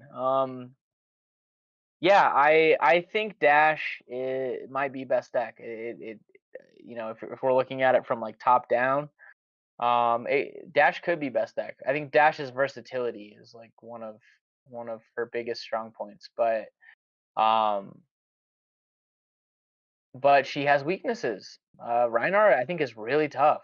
Like even without Arc Smash, I think Rhinar is really tough for that, which is it's kind of random. It always seems kind of like I don't know if I would intuitively expect that Rhinar would be a particularly tough matchup for Dash. When Fi, if Dash is maybe the premier aggro deck, but Rhinar is tricky for it, but Rhinar also beats Fi pretty handily, or other way around. Sorry, Fi beats Rhinar pretty handily. A lot of it seems almost like counterintuitive, but Oh, not again. oh wow, just keep it going all day.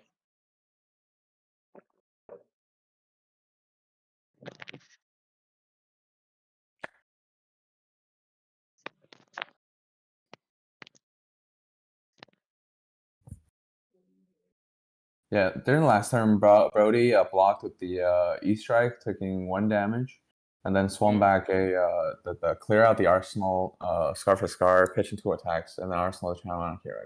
So the step 1 of his setup is complete, but now, as you can see, there's another one of those all non-attack action hands.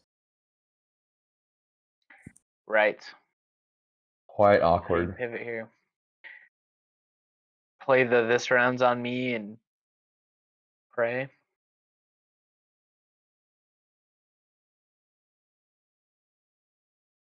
At this point, I would say the only win con is actually just setting up the China Mount Heroic with Easton at 13 life. And then Brody at 6 life.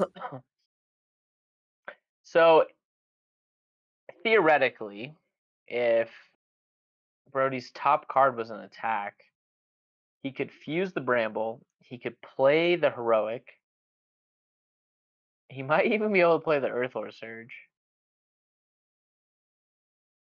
Yeah, it's quite interesting here. I mean, the easy way out would be just like, okay, I block my hand, I draw again. They dig deeper into my attack the pitch stack attack actions, and then hope that works. But alternatively, here, this hand is just like what's your appetite for risk, right? If you can basically play the what's it called, this rounds on me, draw a card. If you draw into an attack action, this hand is actually bad. It's capable of outputting a decent amount of damage.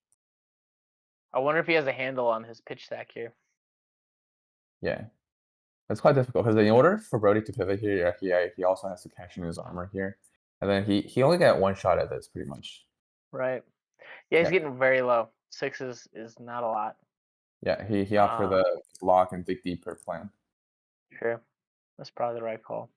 Keep the Bramble.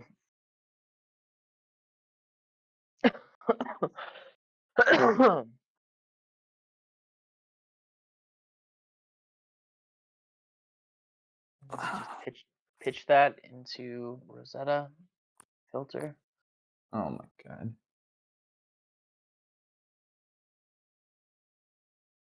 Strike Blizzard. Yeah, these hands are kind of cursed. Oh wow, yeah, that's bad. That's bad. He's just out of attacks.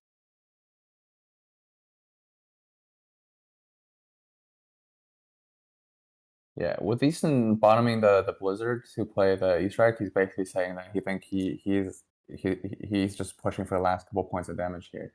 He doesn't care about destruction that much anymore. He knows that if he push hard with his remaining cards, like the big 6-cost blue attacks and these E-Strikes, he'll be able to just beat a Briar via a damage race. Right. Seems like a pretty good strategy at this point. I don't really know.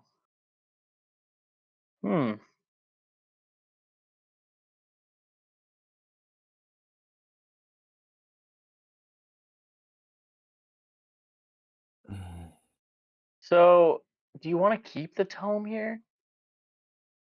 Block with the other cards, play the tome, and draw your next 3 cards and kind of hope for the best at that point? Oh, by blocking the last point on the grasp at this point, basically Brody, his game plan is just to play out the China Mine Heroic, arsenaling the Bramble Sword, and hope he could block out the next turn and then have his pivot turn right now. And then hope just Easton drawing into a dud hand. Which he drew into Terror Thunder. Oh. That's rough. Yep. That's game.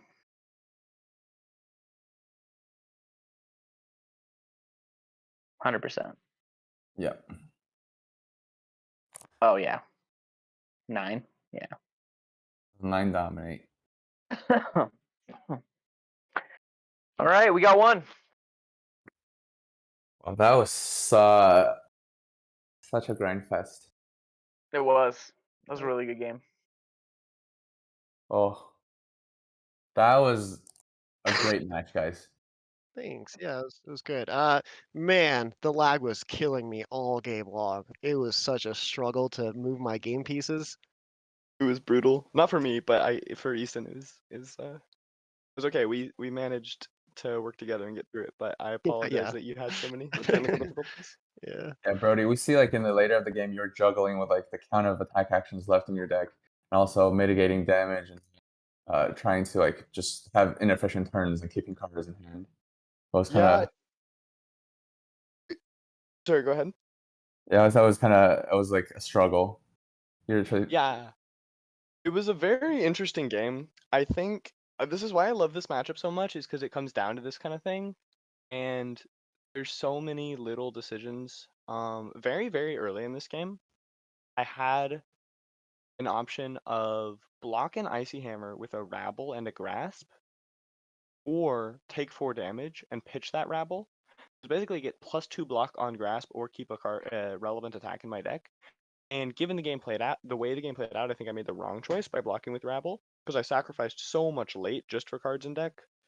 I also think like starting about halfway through the game into it like snowballed in the later game, I could have played a very different strat where I could have continued to basically just play Flesh and Blood and try to optimize cards in deck, but not like sacrifice so much to try to set up a pitch deck. What I chose to do, I think there were certain, like after my final Sonata shuffle, I think there were like at least a couple variations of the order of my deck where it could have worked, but in retrospect, I feel like it was the wrong choice. I think I underestimated the amount of relevant threats that Easton had in his second cycle. During the first cycle, I decided to not put mental energy into his pitch deck because I convinced myself that because of Crown of Seeds, he could hide enough for me that I shouldn't pay attention to it. I think maybe I should have paid more attention to it, and also, I'm not sure, Easton, how many reds did you have left in your deck at the very end of the game, if any? I'm still in the thing. I can look real fast. Get you an exact count. The Do you mind answer if I look is as well? I have 1 red staunch and 1 yellow staunch. Okay. I have 1 glacial to like close the game out with dominate if for some reason it comes down to that, but I mean obviously it's like not really. Gotcha. Yeah, super interesting game. I love playing against Brody because he's so aware of like his kind of deck equity, like what he has left in his deck.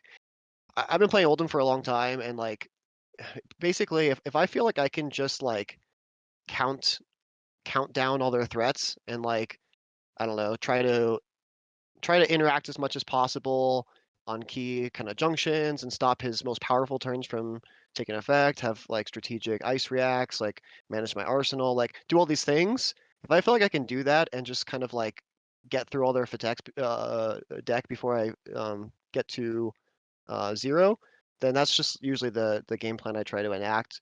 So even though I was kind of behind on life there for a bit and it looked kind of precarious, I felt pretty good because he had used 2 of most of his threats. He was down to like 1 copy of most of his really powerful cards. And yeah, I felt really good, which means that he sort of had to change his game plan to set up for something really big, something really over the top. But the other part of this matchup for me is just like, and it's true with Oldhim a lot, is you got to just like choose which cards you want to block with first cycle and which ones you want to set up for second cycle. I think we were talking about it. I don't know if he knew exactly when my pitch stack started, but I had some really nice channel lake turns set up. Obviously, I still had a spinal there. and an E-strike for some go wide damage once I had tempo. So I had a really, really nice pitch stack. So it kind of punished him doing what is, I think, generally the correct thing from his side of the table is like once you get down to the wire, like first cycle, you're dealing as much damage as possible and preserving the threats you need to finish the game. And then it's all about setting up that big final turn to push that final bit of damage. But I had too much interaction at that point. Really interesting game though.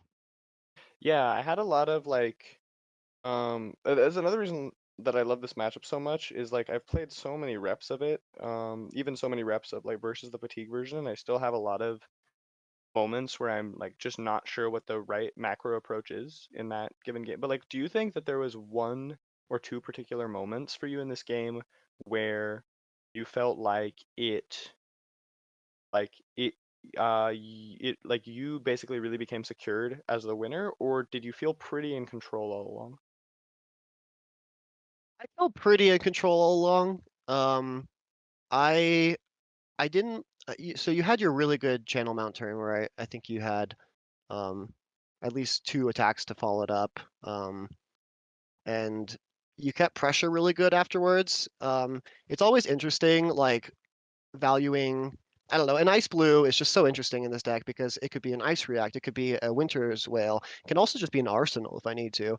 And I think at different points I chose to winter's whale or I chose to arsenal, and it's always like trying to predict sort of like the worst case scenario from you. Oftentimes it depends on if I have the tunic resource to like go without an arsenal but still be able to block a breakpoint that way.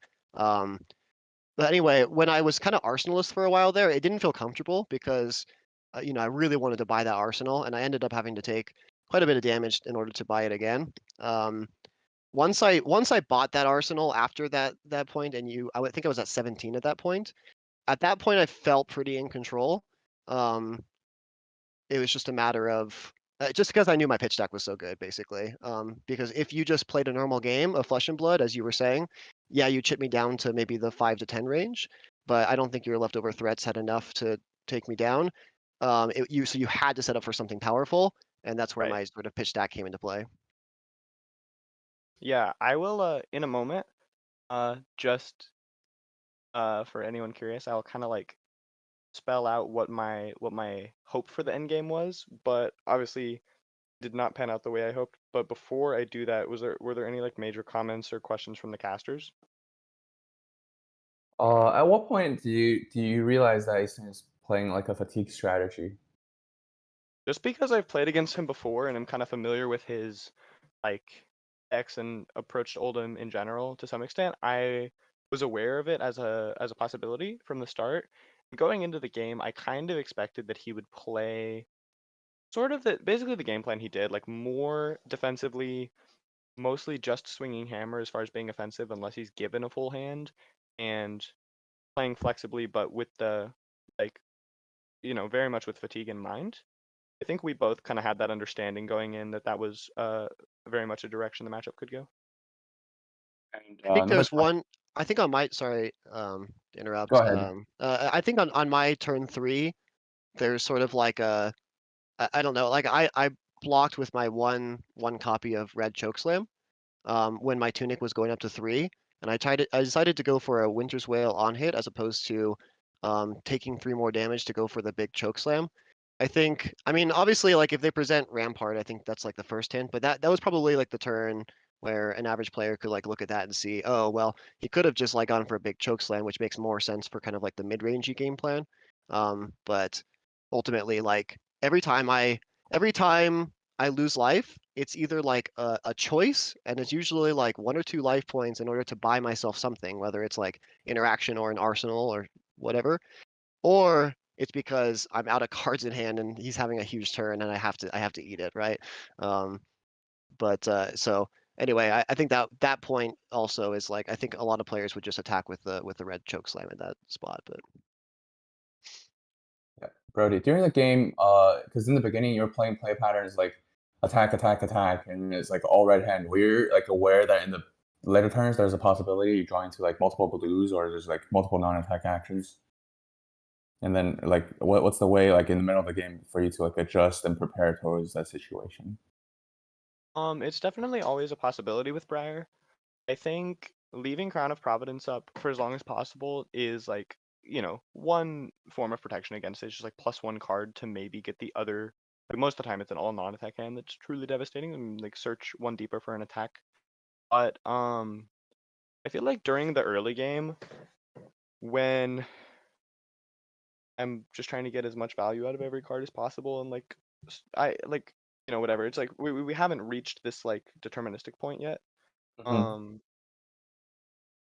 There's only so much you can do to prepare. I think it's mostly just like trying to arsenal attacks as much as possible, or like just like arsenal mindfully to just reduce the chances that's coming. And then I think what's more important is when it does happen, how you like use those cards, because I feel like this is, I don't want to say a misconception, but sometimes I feel like people are playing Briar and they hit one of those hands and it feels in the moment like it's just game over. But I think like carefully navigating out of that spot, you like, I feel like the deck is so strong, it almost gets balanced by the occasional whiff hand, and then you can like certainly still win. So basically, if you have an embodiment already, and a 4 non-attack hand isn't actually that bad at all. Cards can just block. Maybe you do like 1 Runechant Thorn, get a 4-card 11 or 12. It's perfectly fine. I think worst case scenario is you have 5 non-attack actions. You're in the sort of turn cycle, like in this game where like Easton just arsenals, and I've drawn my full 5-card hand. It's all non-attacks. At that point, you're basically just looking to, depending on the point in the game. If we're talking about like kind of earlier on, as long as non-attack, as long as none of the cards are like super high priority, I don't care about burning them, especially if they're blues. Then it's just like make an embodiment of lightning, make a Runechant. If I already have an arsenal, probably swing this. Actually, in this match, I would not swing the sword because you don't want to burn the Runechant. It's a lot better to have the Runechant pop on a turn where leaking damage through, because then it's like +1. You know what I mean? It's like trying to damage stack a little bit. That's basically kind of a long answer. TLDR is like you can't really get around it, but there's a lot of ways to play through it, and it's not, you don't just instantly lose when that happens. A lot of it's just about like keeping your cool too, I bet. I mean, you see that, and I think it's natural to have like an emotional response. And that's just true of card games in general. Whenever something doesn't go your way, like for instance, my second hand was an all red clunker, but like I've played against Briar enough to know that like they really like choosing the quicken mode against Oldhim. That's part of the reason why I have E-strikes in my deck as opposed to some other threats, is because it's so good in the face of that. And so just like trying to like figure out the right way to navigate and do the blocks. Maybe it was pretty obvious what I was supposed to do there, but keeping your cool in all those kind of tough spots and just kind of working through it, because they're going to see the same thing. Another thing also when it comes to like facing against Oldhim in particular is the games go so long. A lot of like aggro decks are used to just going like 3, 4, 5 turns, and the game's basically over. And so they might not get that clunker of a hand because maybe only their deck is configured such that 1 in every 10 hands or 15 hands they get the all red or all non-attack or whatever it is. Against Oldhim, the game's going so long, like it's just going to happen. And so, like Brody said, just like navigating through that and figure out how to sort of emerge from that turn cycle in the best way possible is a really important skill set, and one I see Brody executing constantly. I 100% agree that just like not letting emotions get to you is a big part of it. It's very easy to just kind of that hand feel, when you draw it emotionally, it feels like utter garbage. So you want to just kind of like toss it away and wait for the next hand. I think it's very important to still just kind of like remain, focused and analyze how to get, like even if most cards you're trying to get 14 damage out of 4 cards instead of 12, it's just as important to try to get 4 damage out of your 4 awful cards than 2, right? Like it's I was also going to mention, I think you brought up the coaxes. I don't remember for sure. I think I played 2 coaxes that hit in this game. Or I mean, I know I did, but I think on both of them, it's possible you block, or at least on one of them, it's possible you blocked in a way. It kind of should have tipped me off that you would like a quicken. What do you think about that? Like, did you feel like maybe were you concerned that I might read into like the way you blocked and that your hand wouldn't make sense unless you desired a quicken, and so that maybe I wouldn't give it to you? I think if you knew my mentality going into it, then yes. Again, I'm not gonna take damage unnecessarily. The fact that I took two, the one arcane and the one physical from your coax on the first time you did it, that was your only attack. You were dealing 8 damage. I could have, even with my all red hand, I could have mitigated all of it. I could have even crowned and found maybe, well, I would have found the literal ice blue that I found off of my E strike draw card, and then still Winter's Wail, right? Like, but obviously I didn't know that was on top, and I felt like 2 damage was barely worth basically the risk of hitting a red off the top with my E strike draw card. I already hit 4 reds in a row. Doesn't necessarily mean the next one isn't, but it does mean there are less, like my deck is less diluted with those reds. So anyway, I guess long story short, if you know my mentality, probably yes, because I did take damage kind of pseudo unnecessarily. The second one, yeah, I mean, I kind of just like, it was just like a tricky thing, right? Like I could have just channel laked into Winter's Wail on hit. It did give me the ability to Winter's Wail on hit, and depending on what you do, I had the choice of play Hypothermia Arsenal Channel Lake or play Channel Lake. Right. You ended up blocking with a Channel Mount Heroic for 4, which kind of told me that like you really don't want attacks, you know? And Hypothermia against some hands does literal nothing. And so I did end up kind of playing the Channel Lake there. I normally like it for second cycle. Obviously, you saw the second 2 I got there, but I played in that spot. It could have also just been like a Channel Lake Frigid into Winter's Wail on hit and be very, very similar. I don't know how that would have changed your decisions. It was just kind of like it allowed me to sequence differently. Yeah, that'll make sense. I think both have merit, but I also think like in that situation, the play you made makes a lot of sense. Right. I have 2 more quick things I want to touch on. It's kind of been a long discussion, but it's also a very long and interesting match. When on a couple of those turns when I was agonizing for a long time about basically whether to try to play like a little pitch stack wombo combo or just, keep playing things out and hope. One of the things I kept looking at was your 1 red chokeslam and 2 red CNCs in graveyard and trying to figure out what was going on. Like, yeah, I'm sure there's like a valid but like during the game, I was trying to figure out if you had just crowned more copies of these cards like so many times, or Nope, those are the copies I run. yeah, Yeah, I think there's even like a CNC in my sideboard. Because I waffle back and forth between 2 and 3 copies of that one. Chokeslam is like I'm always on 0 or 1. My teammates Chris Brummett and Dagan White, they ran the 1 Chokeslam at Worlds. At that point, I didn't run it just because I was just kind of focused on Phi basically. That was like my kind of targeted deck. One of the cool things about Oldhim is that you're so like, I don't know, you have such a huge card pool and you can attack things in different ways, you know? yeah, I submitted basically like our basic stock list, which we rerun like 2 CNCs into a lot of matchups and just the 1 chokeslam. CNC is just like not as impactful anymore since there's Crown. And there's so many powerful on hits that you really, really want. But it is kind of funny that like, yeah, I blocked with that chokeslam on your turn 3. And I didn't even think about the fact that you might be expecting more or something. yeah.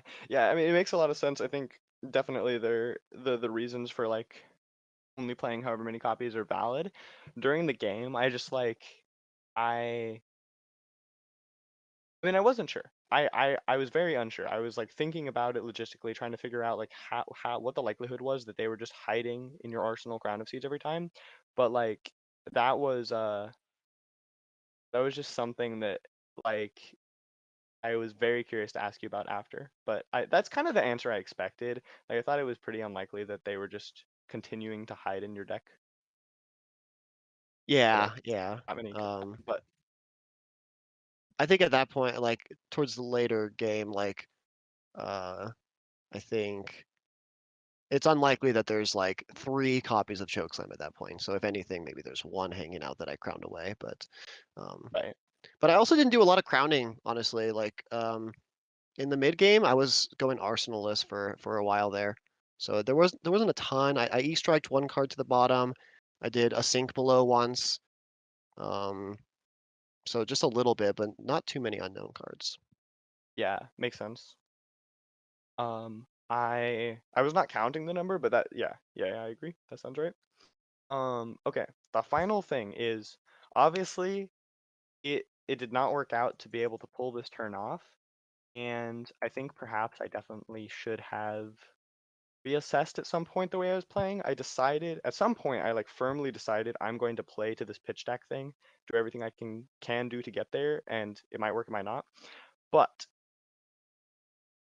if I somehow managed to hold on a little longer, had a little more life, just for like explanation purposes, the turn I was attempting to assemble is I drew the hand here, but realistically by this point, not only am I at 0 and Easton is presenting disruptive on hits, a frostbite alone would ruin this turn. But if it somehow worked, with more life, there are ways to make it work. But the idea is channel's already in play. Force of Nature fused. Bramble Spark fused, get Embodiment. Exude Confidence. At some point in this turn, you pop Amulet. Now looking at Exude Confidence for starting at 12. So anything short of Pulverize cannot, means he cannot play any D-Reacts.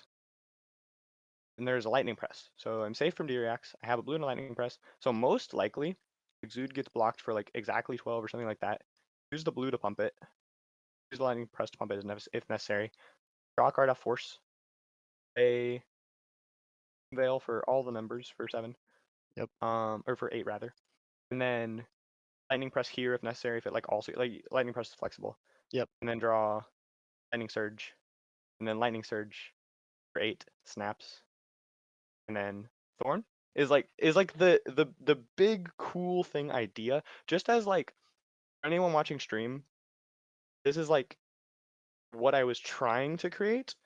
But I think in this game I'm not sure. I'm definitely gonna go back and watch this game. I think it was a little bit too fancy to try to pull this off given the life total I was at and the amount of cards left in my deck to actually reach the cycle, you know what I mean? Yeah, yeah, you pitched 2 of those threats to grasp on that 1 turn. And I was like, oh boy, I cannot stop interacting with him, which was fine because my pitch deck was good, like I said. But yeah, that turn is scary. Like there's no way I can stop that, right? Like at that point, I probably have a 2 block or 2 in my hand, so I'm looking at probably like 10 block plus maybe 2 block in my equipment, so I barely cover up the exude. And I'm dead if you can achieve this. I think a lot of times you want to either go second, which means that I don't get sort of this tempo / life lead on you. And then it's easier for you to set this up in the late game because you have a little bit more breathing room for it. Or try to like set up some sort of smaller version of this in the mid game. But it's really hard to make the Force of Natures actually work against Oldhim in the mid game like that. So it's tough. Yeah, agreed. It's super, especially if fatigue is like a, you know, if the Oldhim player is potentially playing toward fatigue, I think Force of Nature is one of the strongest cards, but it's also, it requires a massive amount of either setup or honestly kind of just like luck to actually have the turn be powerful and not just have it be a 1-card one.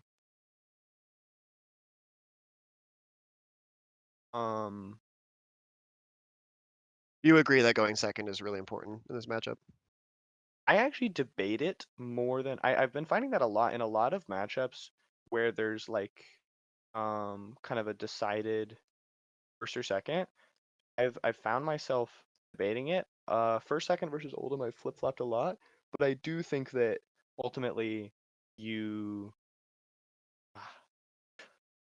feel like it can depend. I do think second is better, but and I think like it's weird because I think that like either one can be a lot better situationally, but just like if you do the math, second ends up being a lot better more of the time. Do you get what I'm saying with like the some hands can make it feel like going first was like incredibly impactful, and like incredibly good, but more of the time going second, you kind of have like what do you think? Do you think it's a little bit more set in stone? I'm happy to be like have a healthy Yeah, disagreement. I think it's in my mind it's a no-brainer to go second. It's just like in order for me to interact with you somehow, in any kind of substantial way, we'll call Winter's Whale on hit sort of on that line of substantial or not, you know, a really good interaction or not. Um, I need to sort of sacrifice life in order to do that. Mhm. Or or you need to take a turn off to setup, or you need to take a turn off to because you have an all non-attack hand, or I'm on the draw. And basically choosing to be on the draw just creates one more moment in the game, one more turn cycle in the game where I have priority to sort of use my interaction. Because on every other turn, like if I go first and then you go second and you use 3 cards to come in for, you know, basically my hand's worth of damage, you do it on attack into attack action into Rosetta, right? Then I have to basically eat it all. Maybe I can get a Winter's Whale on hit. You can probably just kind of ignore that for the most part and then go straight to your 5-card hand. And I'm just like quite on the back foot and I'm just blocking out constantly with my game plan, right? You don't have to play Oldhim this way, but this is how I sort of play it. So for me, it's just a matter of creating a moment where I can interact with you. I didn't even have the best one. It was Cranial Crush, but it worked out pretty well because you had the Tome of Harvest. Um, Even just straight up like I don't know, naked 8 damage. You just take it. You're at 32. It just means that in the late game, all the little like Winter's Whale on hits that I buy throughout the game, you start to get down to that scary life threshold, and it basically denies you the opportunity to take a turn off to set up like what you were trying to do. Yeah, I think those are all super strong arguments.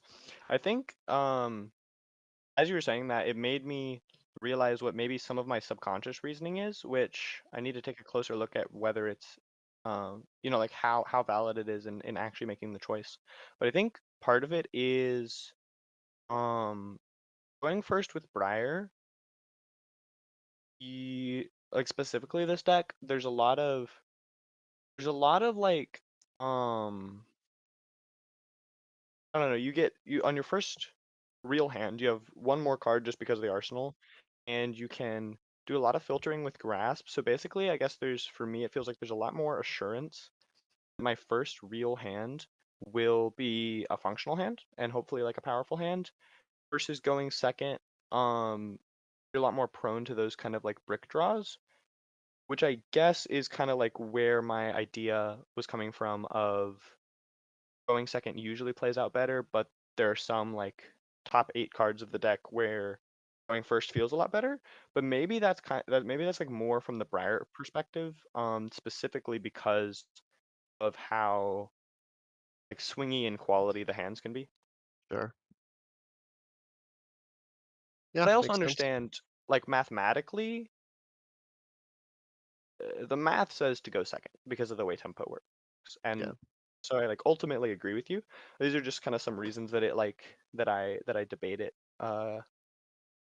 Yeah, I don't think I mean, it doesn't make or break the game, but I do think that I take away some of your agency in doing more setup by being on the front foot by going second.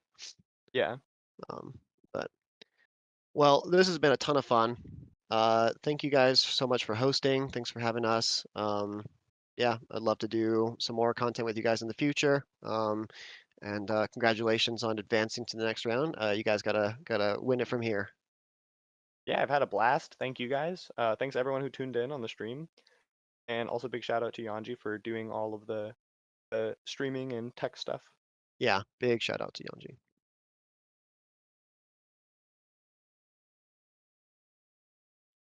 All right. And I think with that, That's gonna wrap we're up gonna call it the. a night. Yeah, that's gonna wrap up So the thanks stream. again, Thanks again, everybody. guys.